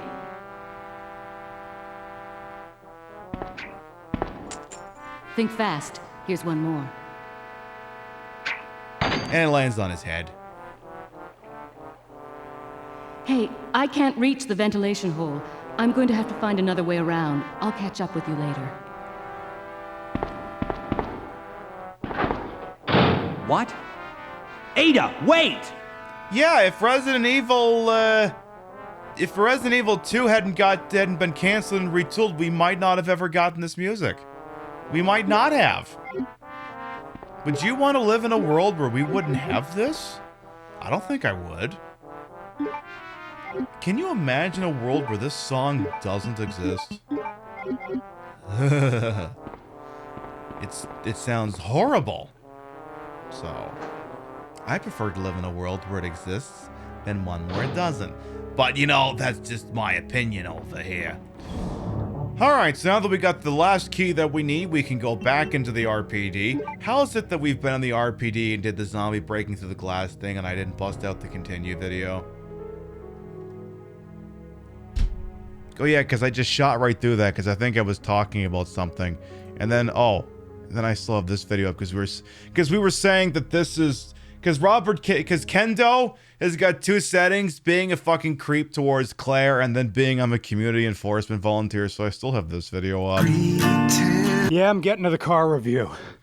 But I got more grievances. Crown Victoria Police Interceptor. The official car of open carrying when you drop your daughter off at daycare. P71, the official car of printing out that thin blue line sticker and putting it right at eye level so if you ever get pulled over, the cop has no chance but to look at it. Same goes for FOP stickers. No, I drive a P71 because it's a reliable piece of... You're driving it because cops drive it. If police drove, say, Mercedes 190s, that's what you'd be buying. If police drove Dodge Caravans, that's what you'd be buying. If police drove Jeep Grand Cherokees, that's what you'd be buying. It's all wrapped up in authority, and that's what the P71 is about. It's about putting on the dress of authority. Just grabbing your junk. And jerking off to authority, because authority gets you hard for some reason. But I will concede that this car works. Car review show! Alright, where's the Resident Evil video? Come on. There it is.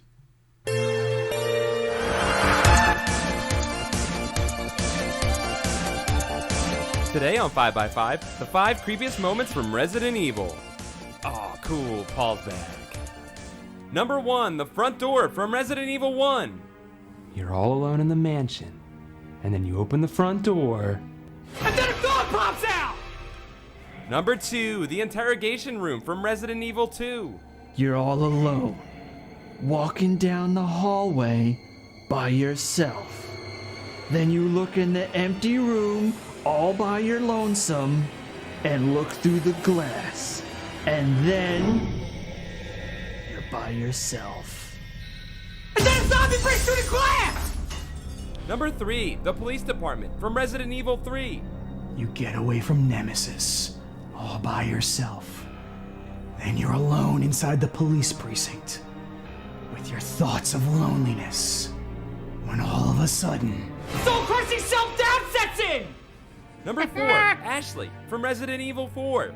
You're all alone, and it's Christmas Eve, and you're all by myself, and I'm trying to jerk off to the president's daughter, because I'm lonely, when suddenly... Josh's mom pops in and she knows you're masturbating! Oh no! Number 5, something from Resident Evil 5, because it's not obvious that we've established a pattern here.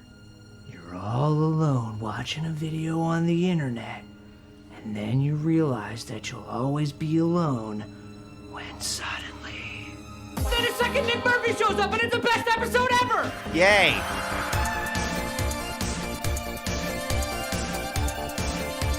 And then a second Nick Murphy shows up and you write in the comments all the points where he pops out for everybody to know when he comes in!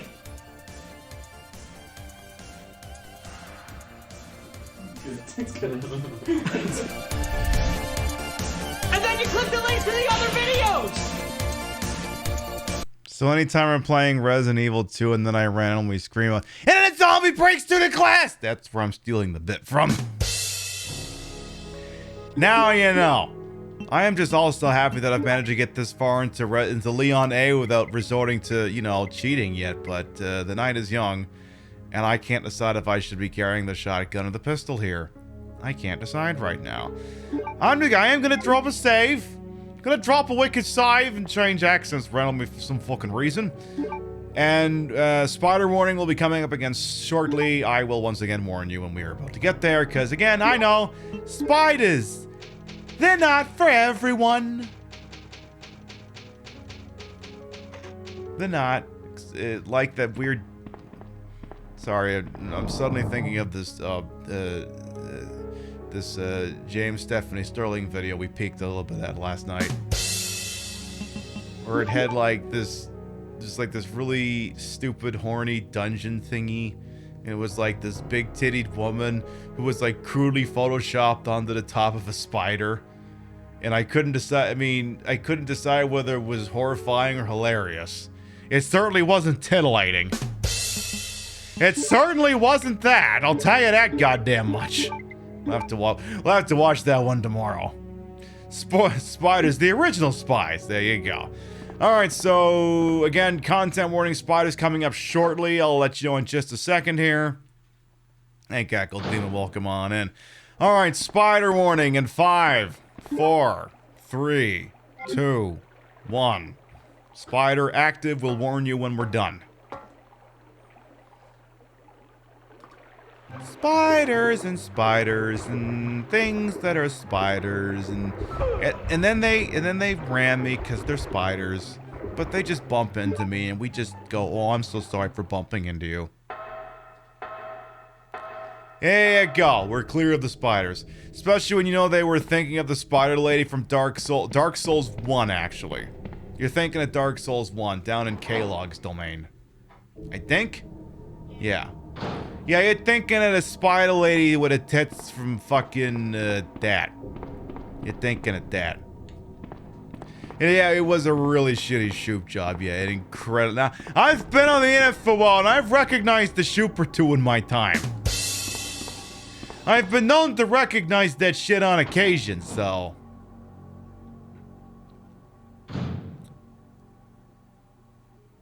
I don't hear any zombie dogs down here.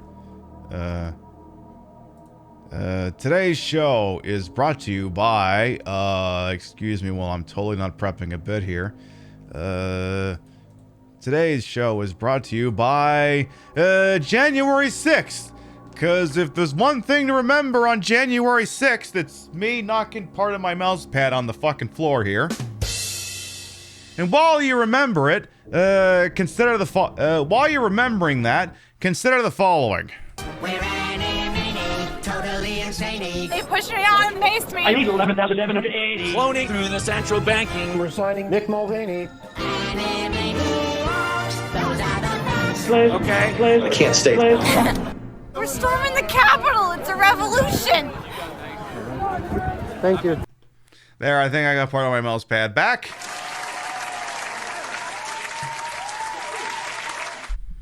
There you go.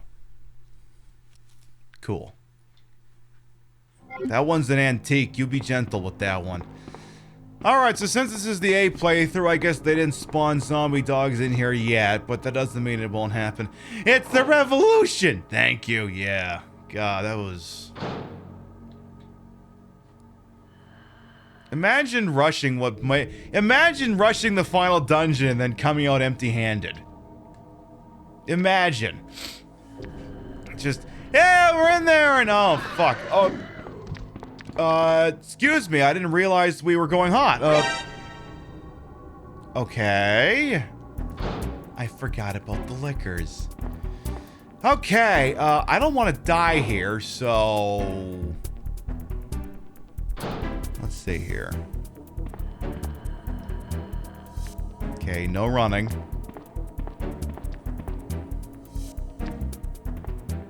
Okay, let's see if maybe he'll turn around. Okay. Zombie liquor appears to be turning around. Okay. Trying to do this without getting spotted over here. Okay. I might be able to duck out into the power room here. If I have to. So where are you going? Steady as she goes.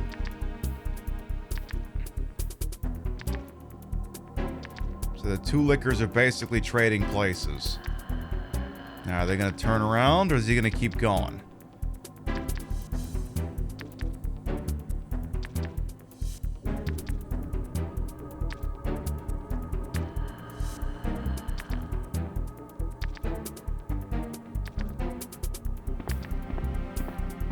Hey, Tiger, welcome on in.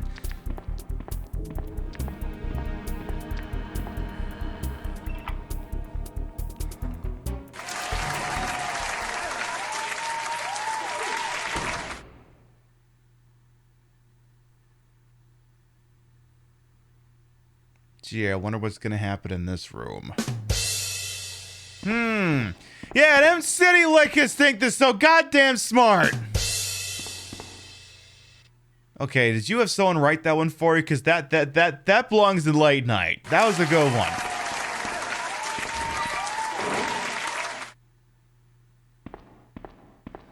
Hey, you settle down in there, okay? You don't get to come out till I grab the weapon key and not a second earlier. You settle down in there. Alright, grab the card key. Let's go.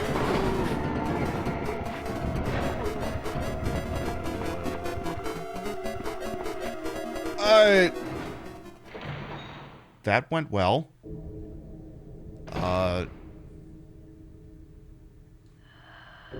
Okay.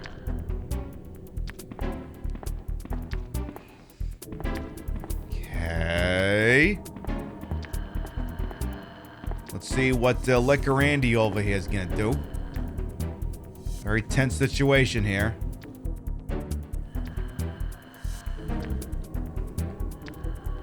Okay, the liquor's right in front of me. Yeah, just moonwalked right the hell over to safety. Okay, so the liquor is turning around. So we have the weapon box key, but I guess if I'm being honest, I guess I don't really want anything in the well, wait, no, there could be regular bullets. There could be regular bullets in there. We do want that. Yeah, watch out for single liquors are hot single liquors are in your area and they are looking. Are they in your area? Submit all your personal information. We'll tell you. You do that, and we'll let you know. We'll hook you up on justfarmersandliquors.net. Are they looking? There's something. Uh-oh. Uh-oh.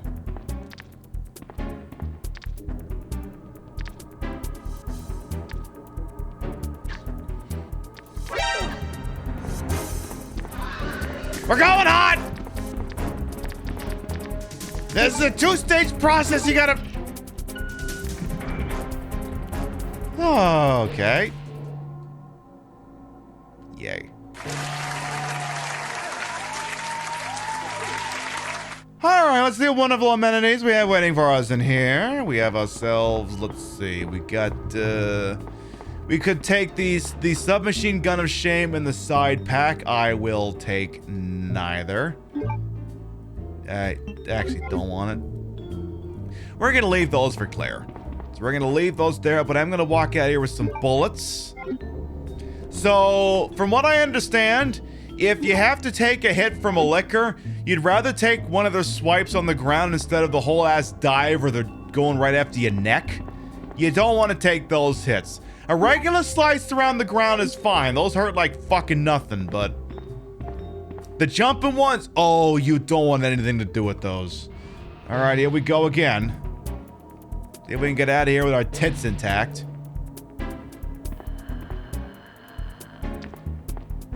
Okay. Okie dokie. Just wait for them to turn around. That's right. You keep moving, you bastard. Keep going. You got to see the gun show. Now move along. Move along. We're doing crowd control over here. Keep going. Uh-oh. Keep going. Keep going. Look, this is what he gets for capping all those taxpayers at the start of the show. Now he's got to deal with this. He's on liquor patrol duty. If he hadn't shot so many perfectly wonderful taxpayers, he wouldn't have been in this situation. Okay. As long as he... Okay, we apparently briefly got made there. Okay, now let's see what the hell's going on here.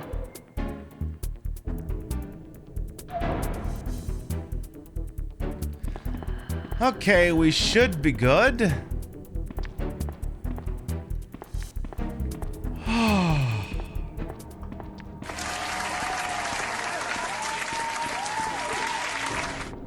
We're good.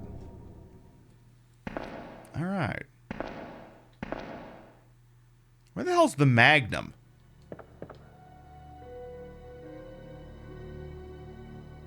Shouldn't we have a Magnum at this point?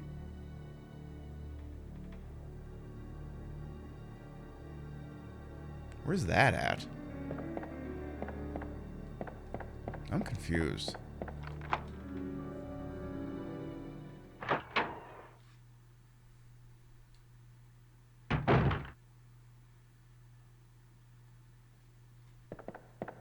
Is it in here? Okay, it is in here, thank goodness. I thought it was just ammo in here. Okay, good. Watchman's diary about all the stuff and the guy's got a disease and shit's falling off him, and then they had to cancel the poker game, they don't feel too good, and then he falls down and he dies. Boom. Alright. Nice model car, welcome on in. There's nothing in this locker, there isn't even any friggin' music. There's nothing. There's a nice TV out there though, but that's all I got for you. That's all I fucking got for you. Okay, so we're what? 3 hours into a playthrough where I haven't had to use infinite ammo yet? This could still all go to hell in a handcart in a freaking hurry over here. That's still a very real thing that could happen. So we're gonna have to be careful, especially because now a whole bunch of new enemies are gonna be spawned in a goddamn place. There'll be all kinds of new and exciting things that all want me dead. Except for all these zombies. These are all the same ones I keep refusing to kill. Oh, wait a minute. I was like, wait a minute. I'm going to deal with Mr. X soon. No, I don't have to deal with Mr. X at all. Actually, I'm almost kind of disappointed by that, if I'm being honest. Because, you know, you deal with the thing over there, and then he bursts through the wall, and then you do the, you know, the music, or, I don't know, maybe you do your best fucking Kool-Aid Man impression, and just go, oh yeah! You know, that sort of thing. But don't have to do that. Did I leave any zombies? Oh, god damn it, I fucking...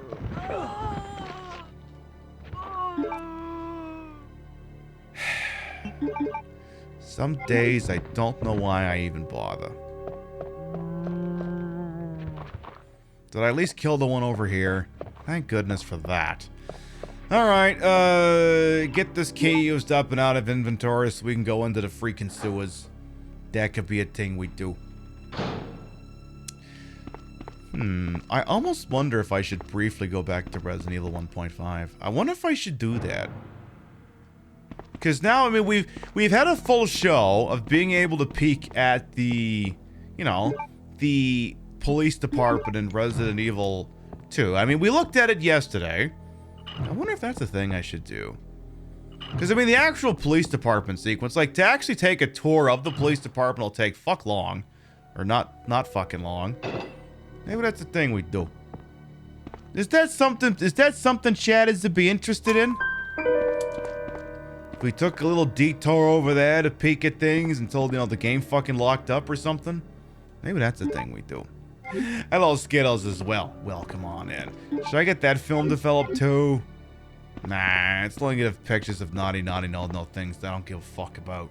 We're not gonna do that. We're gonna burp though. That's gonna be a thing we do. Hope you're doing alright. Playing some Resident Evil 2. We talked about how teachers making people go to remote learning is apparently the one thing that's holding every fucking... How is it I managed to get bit by both of them? The teachers union correctly saying, hey, you know, this is kind of a dangerous situation. We don't want to be involved with it, is causing the whole thing to go to shit, because then, you know, you gotta do childcare, and then jobs get pissed off because the people have to look after their families, and it's just the cock-up cascade that just keeps tumbling and tumbling and tumbling and tumbling and tumbling. Speaking of tumbling and tumbling and tumbling and tumbling and tumbling, let's get ready to deal with another goddamn liquor. And by tumbling and tumbling, I mean just probably puckering up my butthole or something like that. So, it's gonna dip into the save room over here. Well, actually, it's not a save room now that I think about it. It's just a room with a storage shed in it. So what we might actually do is, again, just to, yeah, apparently you can't watch your kids if you're working, I guess. It's just impossible. There's just no ifs, ands, and buts about it, so... Tell you what, we need the crank. Let's bin the shotgun shells. Let's take the... So what we're gonna do is, again, throughout the entire time that we've been here this evening, we've been able to enjoy the RPD. So what we're gonna do is we're gonna drop another quick save here, and then we're gonna briefly switch back to Resident Evil 1.5 for evaluation purposes. So I'm gonna drop another wicked save here real freaking quick.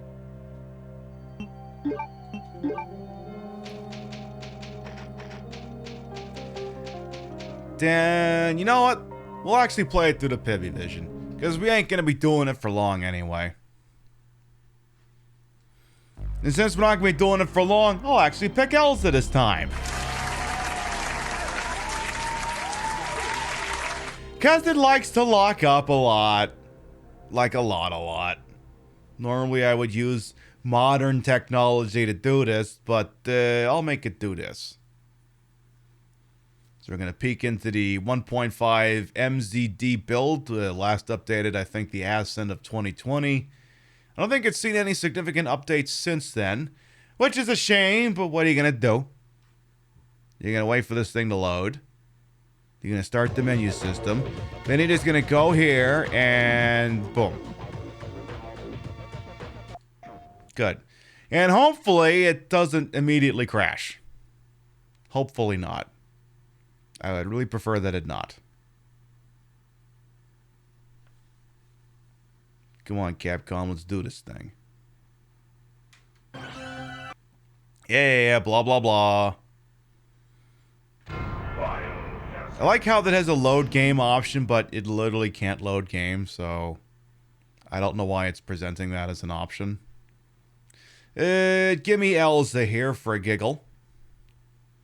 Anyone who's played the Resident Evil 2 remake might recognize the outfit. And there's an opening crawl that I can't skip past here. Or maybe not. Oh no, yeah, there is. Because now it's queuing it up. Or can I cheese through the opening?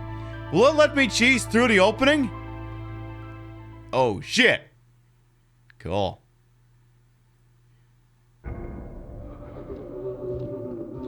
that works. Oh God!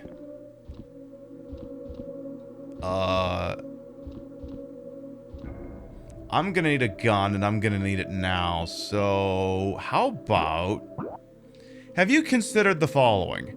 What if you gave me a fuck-off Magnum? And I just did this. What if you did that specifically?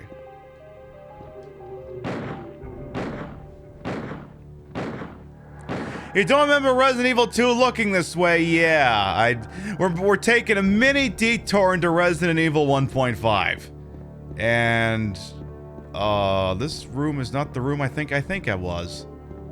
This isn't the room I thought it was. Do these doors not work here? Okay, I must be in the wrong spot. Give me mirror room. What is in mirror room? Oh.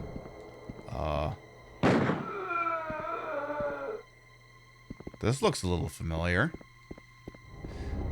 So this is Resident Evil 1.5. It is an incomplete build of an early build of the game, and it looks a little different. The art style is a little bit more sterile, and it literally just looks like a police department. That's literally all it is. Oh no. Fuck you, zombie Karen. And you too. Good. You're not gonna get back up. You're good.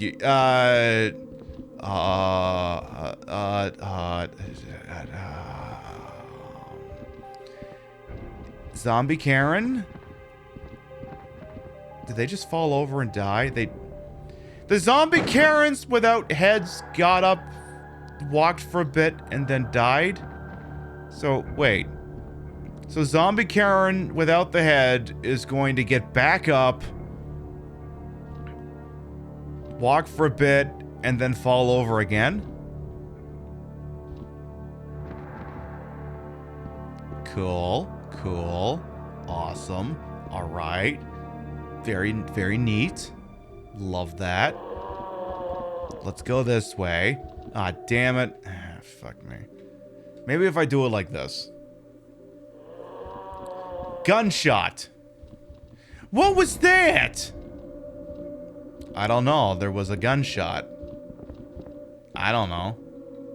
Was there something over here? So this is the front entrance. I guess she actually starts the game here. She kind of rammed in through on this motorcycle. Seems like the crash broke the axle. Poor thing. And then I guess the zombies might be able to break through this. I'm not 100% sure on that. Maybe not. So those are the zombies. They're doing zombie-like creature things. Very riveting stuff. So again, this is the original RPD. This is not the one that was in the game that we got, and it just looks like a police station. There's nothing really exciting about it. It's just a police station. Just looks like an office building. For now, I know, friendly neighbor. Yeah, I know. It just looks like a police station. And, you know, your mileage may vary on whether this excites you or not, but I will say that it just doesn't look as interesting as the actual RPD we got. Hey, this one's not on fire. What gives? Is there anyone in here? Hello? Hey.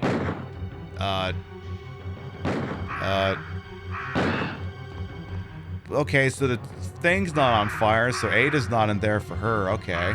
Give me, yeah, give me up on the 3rd floor here real quick, because I want to see the chief's office. So this is the 3rd floor of the RPD in this version of the game. Again, oh, hi.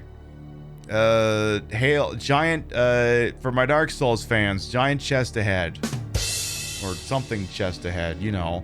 Just put it on the ground and you'll get all kinds of ratings for it. Anyway. Again, this very much looks more like Resident Evil 1's art style than Resident Evil 2. Like, it's literally just if Resident Evil 1 kept going, in the same sense that Mario The Lost Levels is what if Mario 1 kept going instead of being like a completely set alone standard. Guinevere, exactly, Reiko Mori. And this contains fucking nothing. And then, over here's the chief. He's over here on the couch and he's kind of bumming. He's kind of bumming if I'm being honest. He's, I guess he's not doing so hot. I'll be fine. Just worry about yourself for now. Or something. I don't know. I'm just gonna lay here and thrash around for a while. And maybe I die. Maybe I don't. I don't fucking know. I want to check out something on the second floor. So again, this is the chief's office. Now, you remember the one in the Resident Evil 2 we got where it's filled with, like, you know, taxidermy shit. This version, obviously, not so much. It just looked like a fuck-off police station. That's all it is. Sorry about that, babe. I just need to rest here. Exactly. Excuse me. Gonna check something on the second floor here. I want to see if Marvin's there, because that's the other thing. Marvin's in this game. He's in it a lot longer, and he doesn't die. He actually doesn't die. Does not die at all. So let's see here. Marvin, I believe you're somewhere on this floor. Also, hi, RPD poster with Brad on it from Resident Evil 2 Remake. Nice of you to get modded in here. No, I believe the limited interactions you have with Chief Irons in this game, he's actually on the level. There's no subtext or anything. Wait, Marvin's not here. What the hell? Hello? Why is Marvin not here? Why am I being denied Marvin?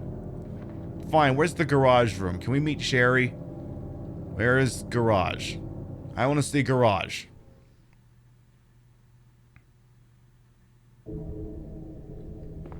Sherry, are you in here?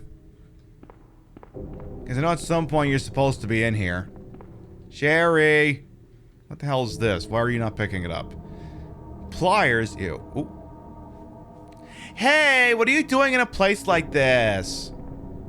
Hi. Hi. You got trapped in here, right? What's your name? Sherry. Sherry, huh? That's a cute name. I'm Elsa. Elsa. That's right. Okay, Sherry, listen up. Just wait there. I'll come rescue you in a bit. So hold tight and wait for me quietly in that car over there, okay? They're so quiet, she's not even making footsteps. Okay. Then, okay. Cool. She listens, yeah, there's a certain Nathan explosion thing going on, I highly suspect. So, oh my goodness, there's zombies. Oh no! Whatever will I do that there are zombies in a room such as this? Did I remember the raw steak to appease Sherry? No. Is that going to be a problem? I kind of ignored that subquest. Is that going to be an issue? Oh my goodness, there's an umbrella van here. I wonder if there's anything... I wonder why that's here. Also, the cute thing is in the intro that actually plays for this game, it says that umbrella at this point is already destroyed. Like, apparently, the cops investigated and it got shut down. Like, what the actual hell? Like, apparently Umbrella was just gone at that point. I mean, you know, there's some of the leftovers, but Umbrella as a company was already destroyed by the time this game happened.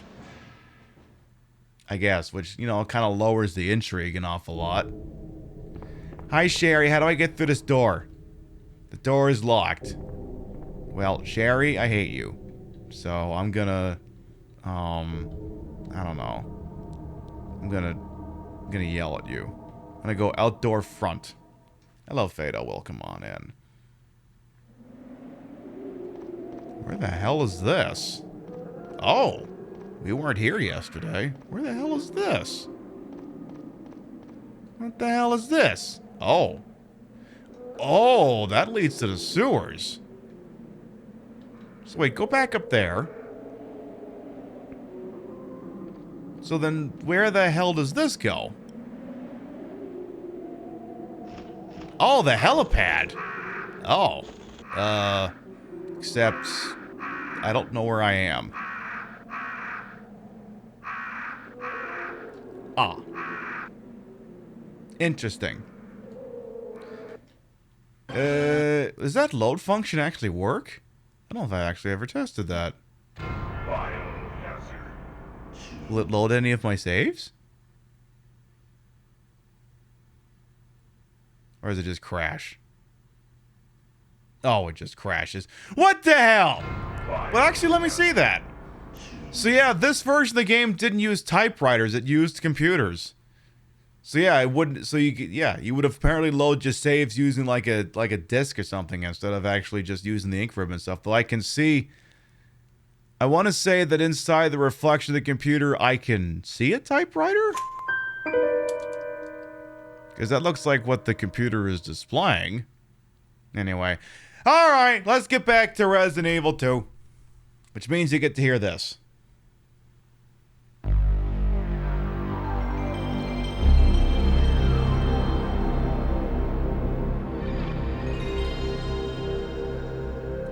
Is that the good stuff or what? Elsa, the city's overrun. No, Mother, it's just the undead in the basement again. I understood that reference. I figured that one out. Speaking of which, Yakuza 0, steamed hams, but it's Yakuza 0. Our next broadcast, we'll probably go for another half hour or so. Our next broadcast is this time slot Saturday night. What are we going to be doing? That's right, it's going to be more goddamn Yakuza 0. Am I going to be able to get a Dame Dane, or am I going to be able to get a Dame Dane? We even have some nice Japanese whiskey to give a try that evening. Bought a bottle of, I don't fucking remember what. And, you know, you play Yakuza game, you got to sip on some whiskey. And these cute little whiskey glasses that Rio got me for Christmas. So... a little bit more of that, maybe. And by maybe, I mean, yeah, that's actually a thing that's going to happen. Alright, where the hell did we leave off? And we'll be playing that on Sunday as well. Because, you know, I'm jump-starting the Yakuza meta. I'm making it so that, you know... Because, you know, you got your Master Chef metas, you got your Resident Evil metas. I am putting the weight of my breast behind the Yakuza meta. I am single-handedly creating it. Even though I'm pretty sure people have played Yakuza on 2TV before. I'm just guessing. I believe statistically it's happened at least once or twice. Alright, so now we got the crank. Let's drop the ink ribbon back off where we got it from. Not the song Whiskey Glasses. Yeah, not that one though. We'll just do Dame Dane. We'll get a couple of Dame Danes going. We'll get up on our fields and then we'll beat the shit out of people using bicycles and maybe we'll get to meet Majima. Because at some point we gotta meet Majima. Where's Majima at? He's gotta be here somewhere. Where is he? We want Majima. We need Majima. We need Majima in our lives. You love Japanese whiskey? Well, I hope I love it too, because I've personally never had the pleasure, but we'll definitely be giving it a try on Saturday night. Alright. This is gonna be interesting. This gonna be real interesting. Because there's gonna be a little friend up here.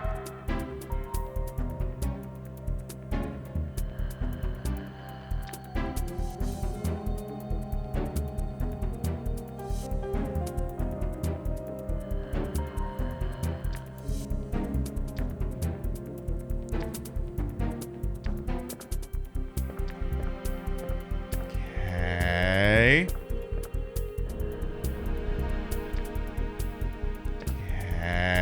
Okay. Okay.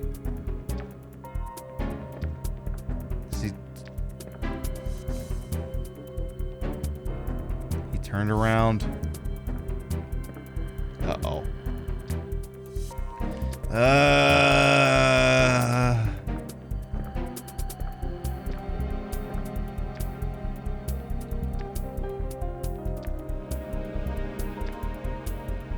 Keep moving, buddy. Keep moving. Keep going.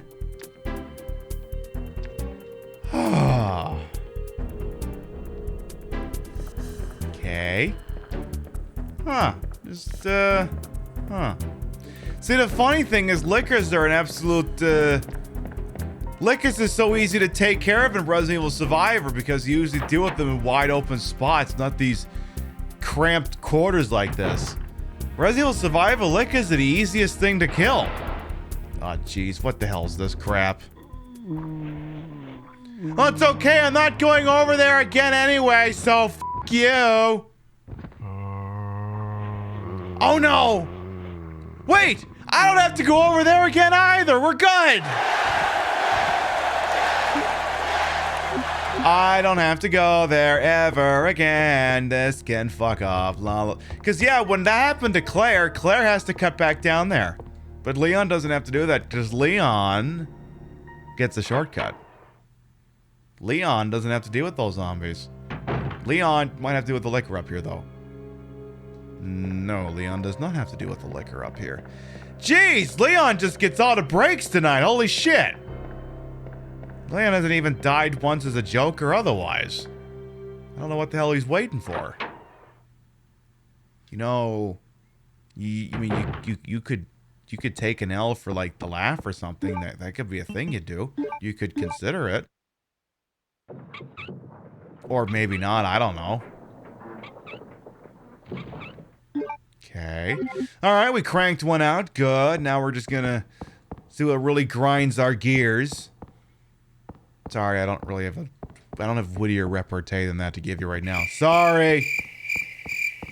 Look, they're not all gonna be singers. They're not all gonna land. I'm sorry. I can only come up with so much on the fly.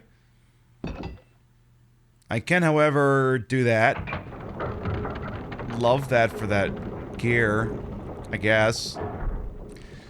So now this is where Leon gets to take the shortcut, and then Ben is gonna meet Billy Bob Birkin, and he's just not gonna have a good Billy doesn't understand social cues and consent, because it's not gonna end well for my boy Ben Berta freaking Lucci over here. No! Get away! No!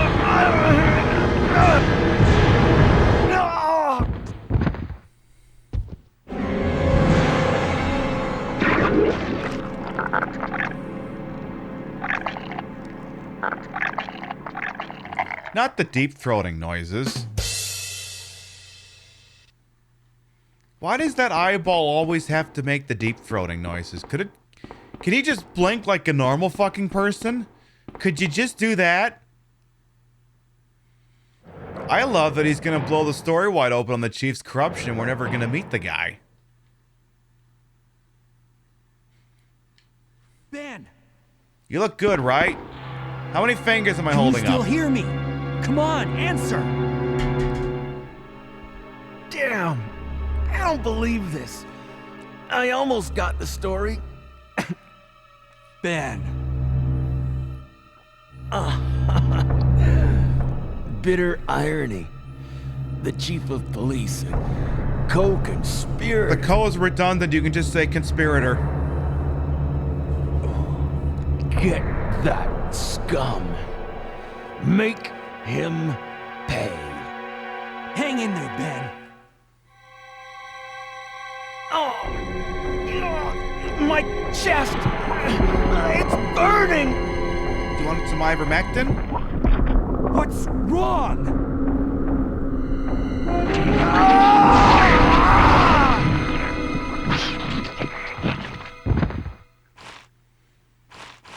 I don't know if ivermectin fixes that.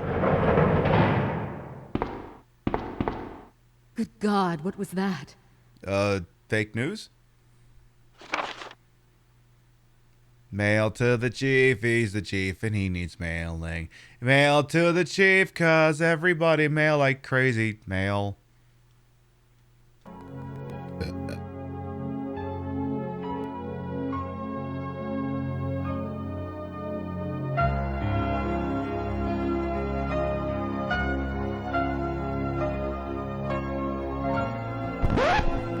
Sorry, I kind of had to do that. All right, what have we got here? Oh, yeah, okay. 2. Mr. Brian Irons, Chief of the Raccoon City Police Department. We have lost the Mansion Lab facility due to the actions of the renegade operative Albert Wesker. Fortunately, his interference will have no lasting effects upon our continued virus research. Our only present concern is the presence of the remaining STARS members. Redfield, Valentine, Burton, Chambers, and Vickers. Vickers is dead. You can see his body in the parking lot. It has come to light that the STARS have if it comes to light that the STARS have any evidence, just whack him or something, please. Continue to monitor the progress to make certain the knowledge does not go public. Annette will continue to be a contact throughout the affair, says Billy Bob Birkin. 10 grand, damn. Only $10,000 to turn the other cheek and sell at the police department? Damn. The chief aren't the fuck kind of deal is this? 10,000 fucking dollars? I don't know. I think I would have asked for 10 times that if you're gonna ask me to sell an entire police department. Jeez. Okay, pretend this is coming from the position of the chief of police, not like any of us would be like, hey, you know what, fuck it, I'll do it for free. We gotta see it from their point of view.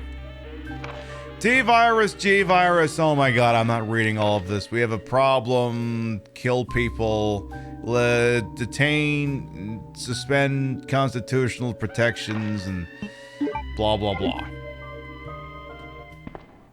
Where are you going, Ada? To the chemical plant. I have a feeling that's where I'll find John. No, you won't. Ada, wait!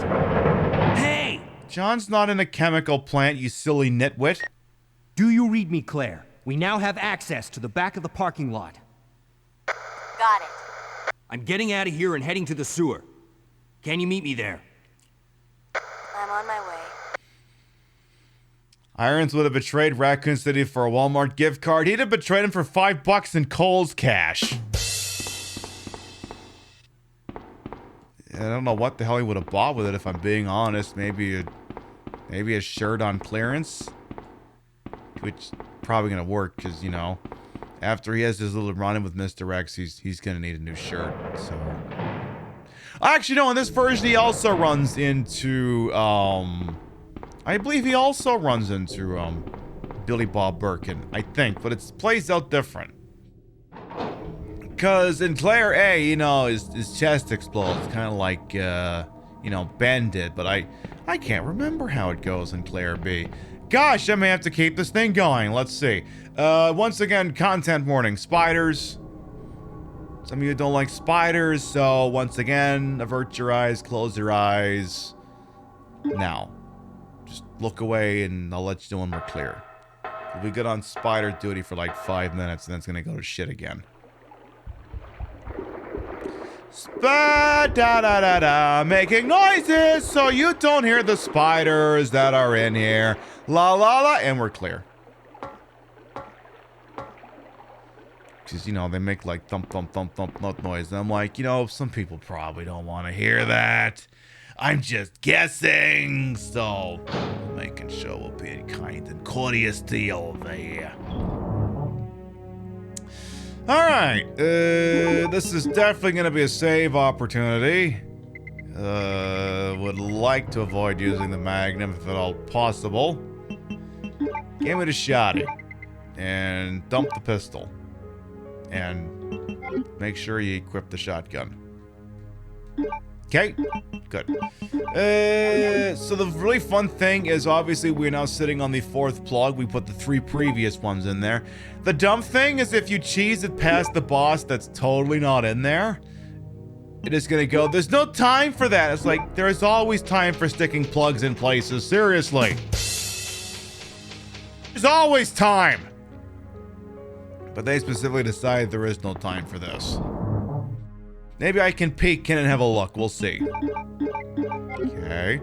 Make sure you actually equip the shoddy there, hot stuff. Alright. Let's go get fucked up. Actually, you know what? Let me see if I can cheese past the boss. Let me see if I can do that.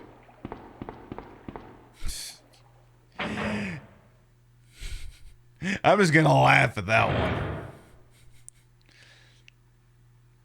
Oh my goodness, I love that there's totally not a boss in here. Because Leon totally can't look over there and see the guy that's standing on the other side of the bridge. Because the camera's not... Nope, there's absolutely nothing over there. No way, no how. This room is clear. I'm pissed. Ew.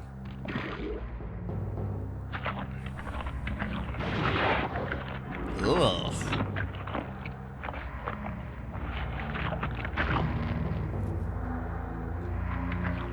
Ew. What the hell is Joe Rogan doing here? Lay off the HGH, Joe! It's not doing your body good. So if I go over here and attempt to put the plug in, there's no time to check it. I'm like, there is always time to... Ow. So I have to kill this stupid fucking thing. Damn it. Get out of there! Is it dead? No, not yet. Are you dead yet? Are you gonna get like a cutscene when you're dead, or are you just gonna die? Thank you. And again, ooh, shit. Oh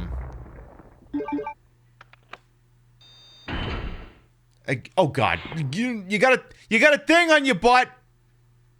You should go. Again, he could have just shoved the thing in there, opened a door, and cheesed his way out. But nope, had to kill the stupid thing because arbitrary. Oh. Ada. Ada, how you doing?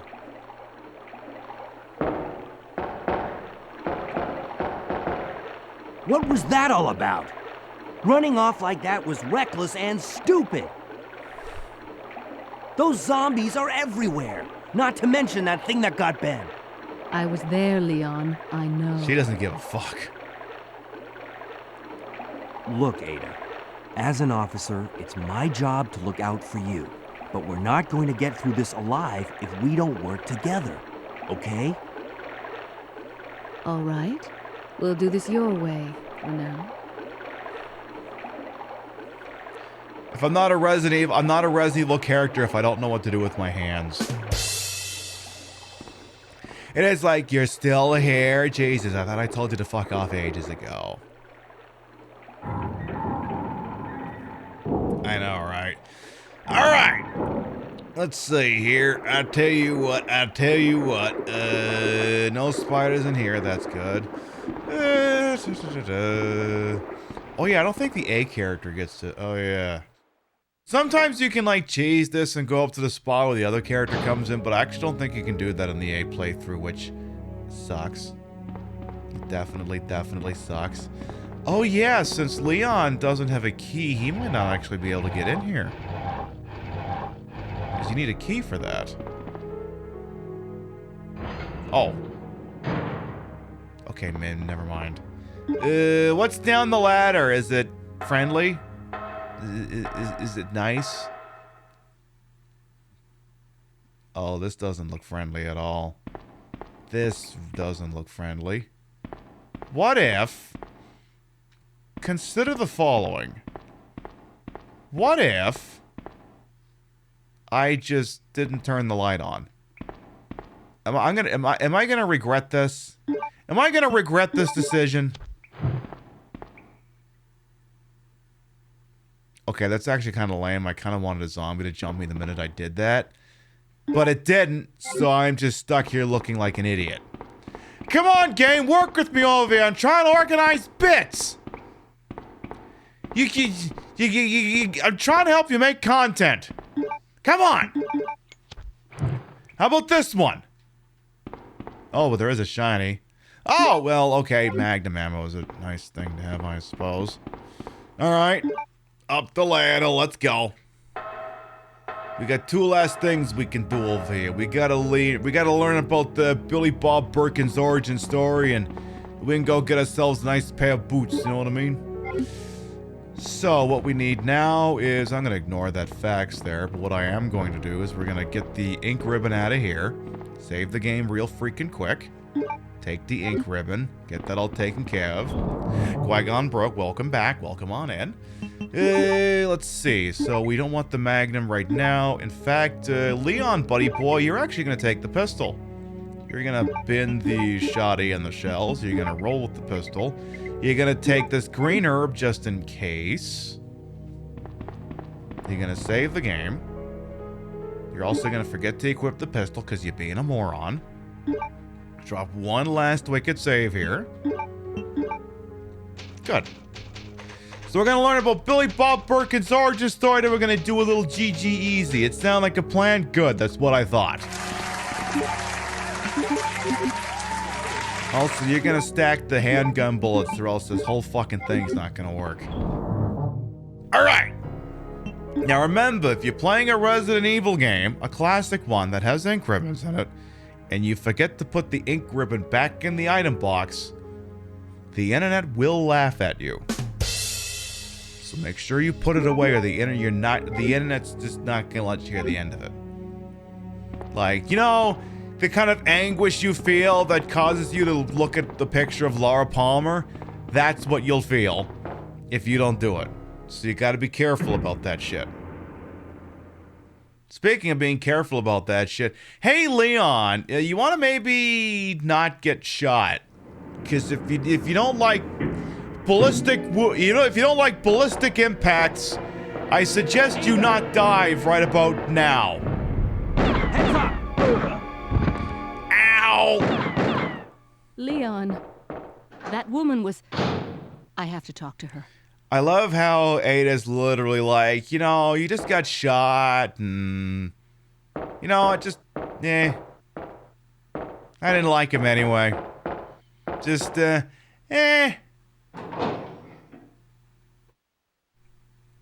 He's a nice guy. I guess he's dead now. I don't have to worry about... In fact, she's kind of relieved. Because now she doesn't have to worry about a bullshit cover story or anything like that. She's just like, I'm just so glad to be done with this. In fact, she's going to be incredibly kind of ticked off when Leon... Actually, well, no, because she has to show up to... Leon has to show up to save the day from, you know, the thing that's going to be big and nasty. But I think at the end of the day, she's like, you know, I kind of wish you hadn't come back and saved me. I kind of think I could have dealt with this myself, if I'm being honest.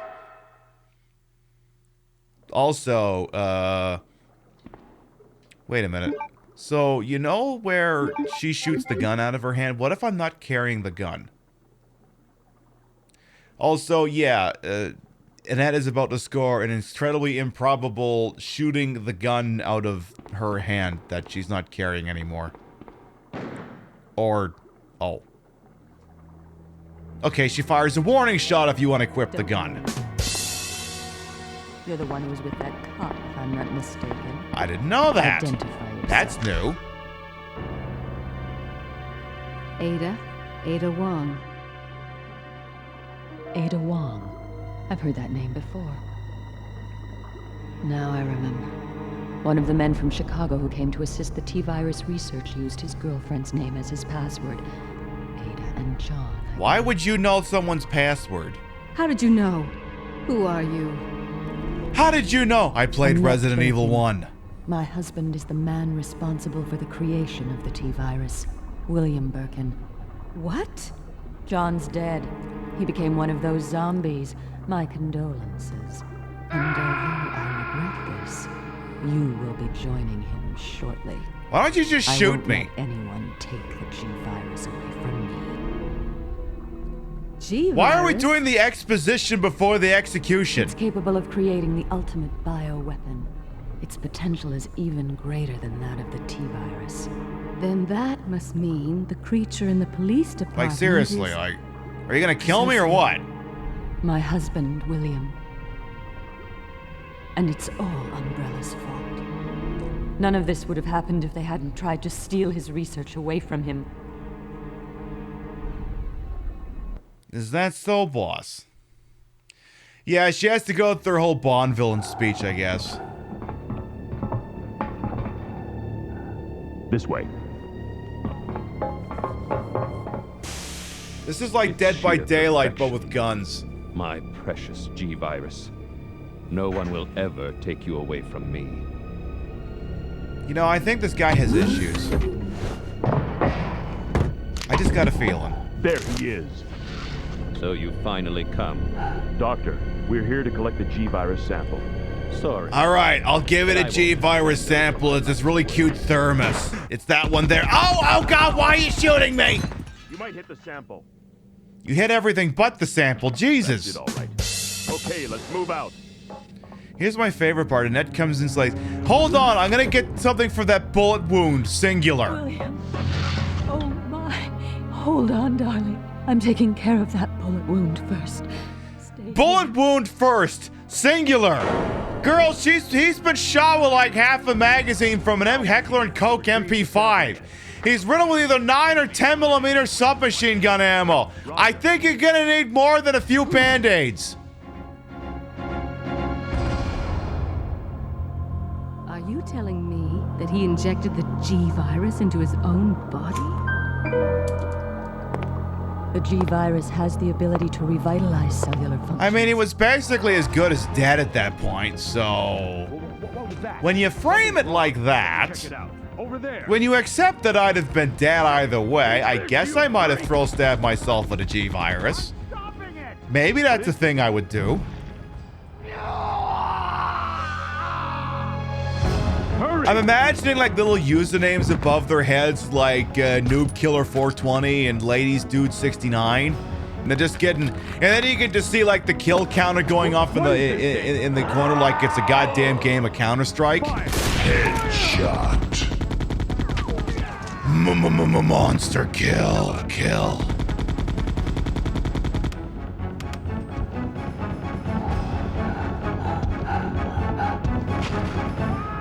Godlike! You know, that sort of thing. So those rats were the carriers of the virus. As a result of his Here I'd spec the virus-induced Saunders. transmutation, William should have lost any prior memories he had as a human by now. Even worse, every G-virus bioweapon, including William. But again, seriously, if you're just gonna shoot me, why are you even explaining this? Other creatures. You just getting off on this? And create offspring. No.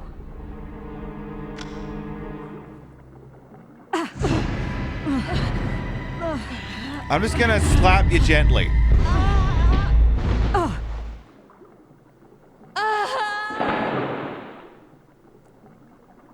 Too bad.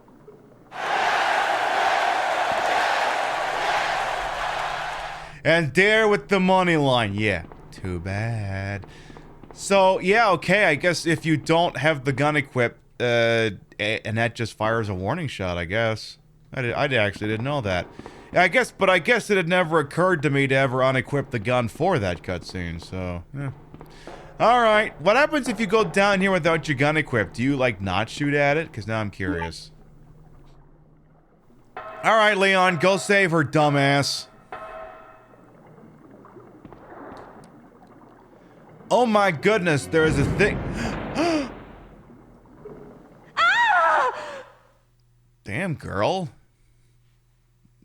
Are you fighting that thing or are you f***ing it? Ada? I appear to have been shot with one of those bullets that doesn't actually cause physical trauma to the body, as evidenced by the fact that I am not showing any exit or entry wounds for bullets right now. Content warning, once again, spiders. The next 2 rooms contain spiders.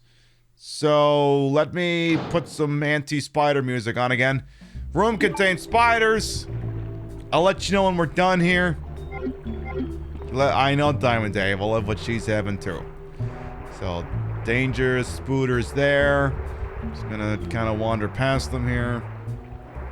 Kind of deliberately ignoring something because I'm kind of just we're just doing one last thing here this evening. Again, more spooters. We're not clear yet. We're not clear yet. Did I bring the... Oh, no. Pib, what's the one thing you need in order to actually do this? The valve handle. What did you forget to bring with you? The valve handle. I have to go back. So, spider thing is still active. I have to go back the way I came and get the fucking valve. I never forget that, except tonight, apparently. Alright, still going here, still going. Get over here, Leon, you stupid. Okay, temporarily free of the spiders, but only because we're going backwards. So, spiders will return in a little bit, but not right this second.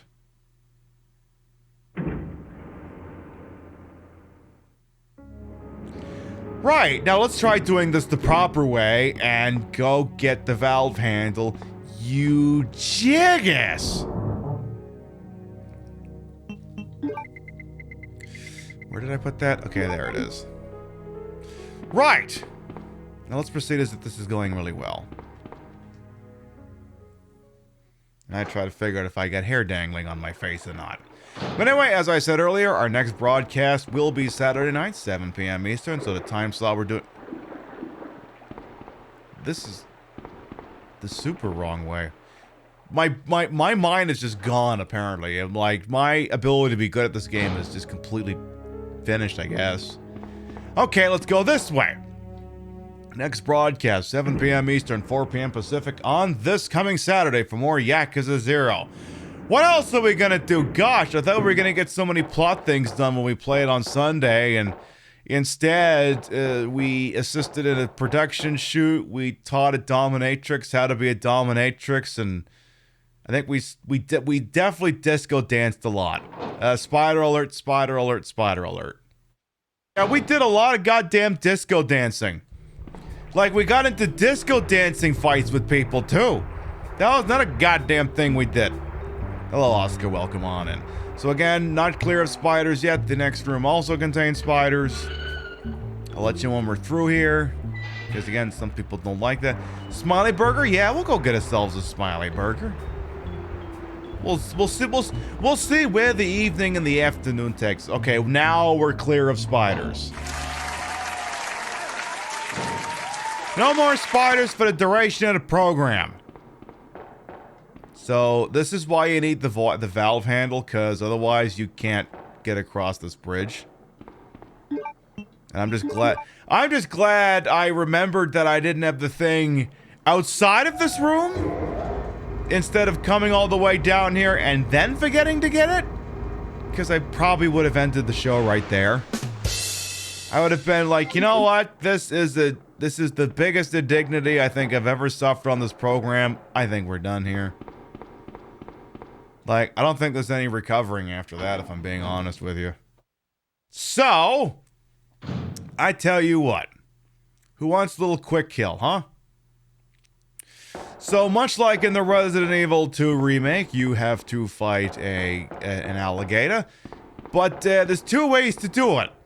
The stupid way, which is to just shoot at it until it fucks off, and then you gotta deal with it again on the second run.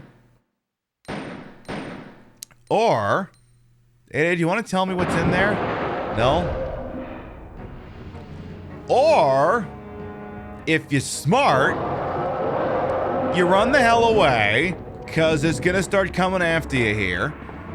You just run, you keep running, you push this shiny thing, which does this. Now, if you played the remake, you might realize what's about to happen here, but, you know, this what, you know, and, you know, this could end differently, you don't know. I lied. It ends exactly the goddamn same. They played us like a damn fiddle! Anybody need some boots? That means he is super dead and doesn't show up in your B playthrough. I'm just looking out for you is all. Alright, let's go have a pity conversation with Ada real quick.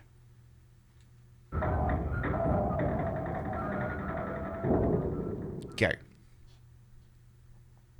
Let's just go ahead and take our ballistic impact wound through this dirty sewer water. I'm sure it won't make things worse. Leon. This bullet wound isn't making things any easier. Not to mention that big alligator bite you got. I'll patch you up.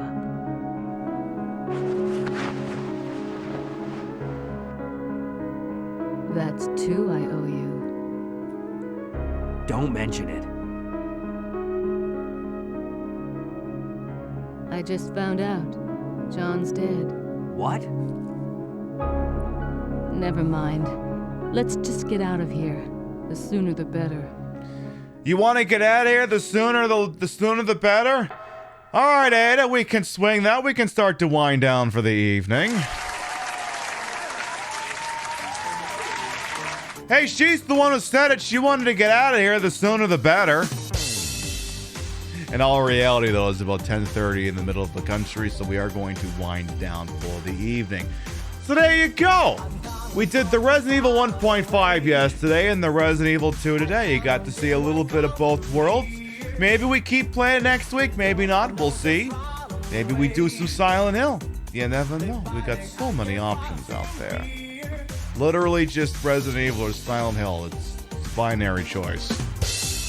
Are we burping or not, Body? Yes, we are.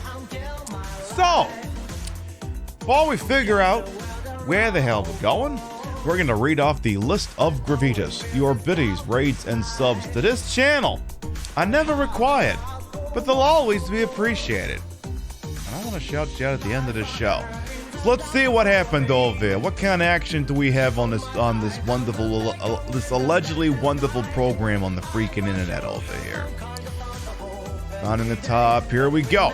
Perlins, thank you for the resub. Spare Terror Bear, thank you for the resub. Leanne for biddies throughout the evening. Meku, thank you for the resub. Staravium, thank you for the biddies. Yovska, thank you very much for the raid.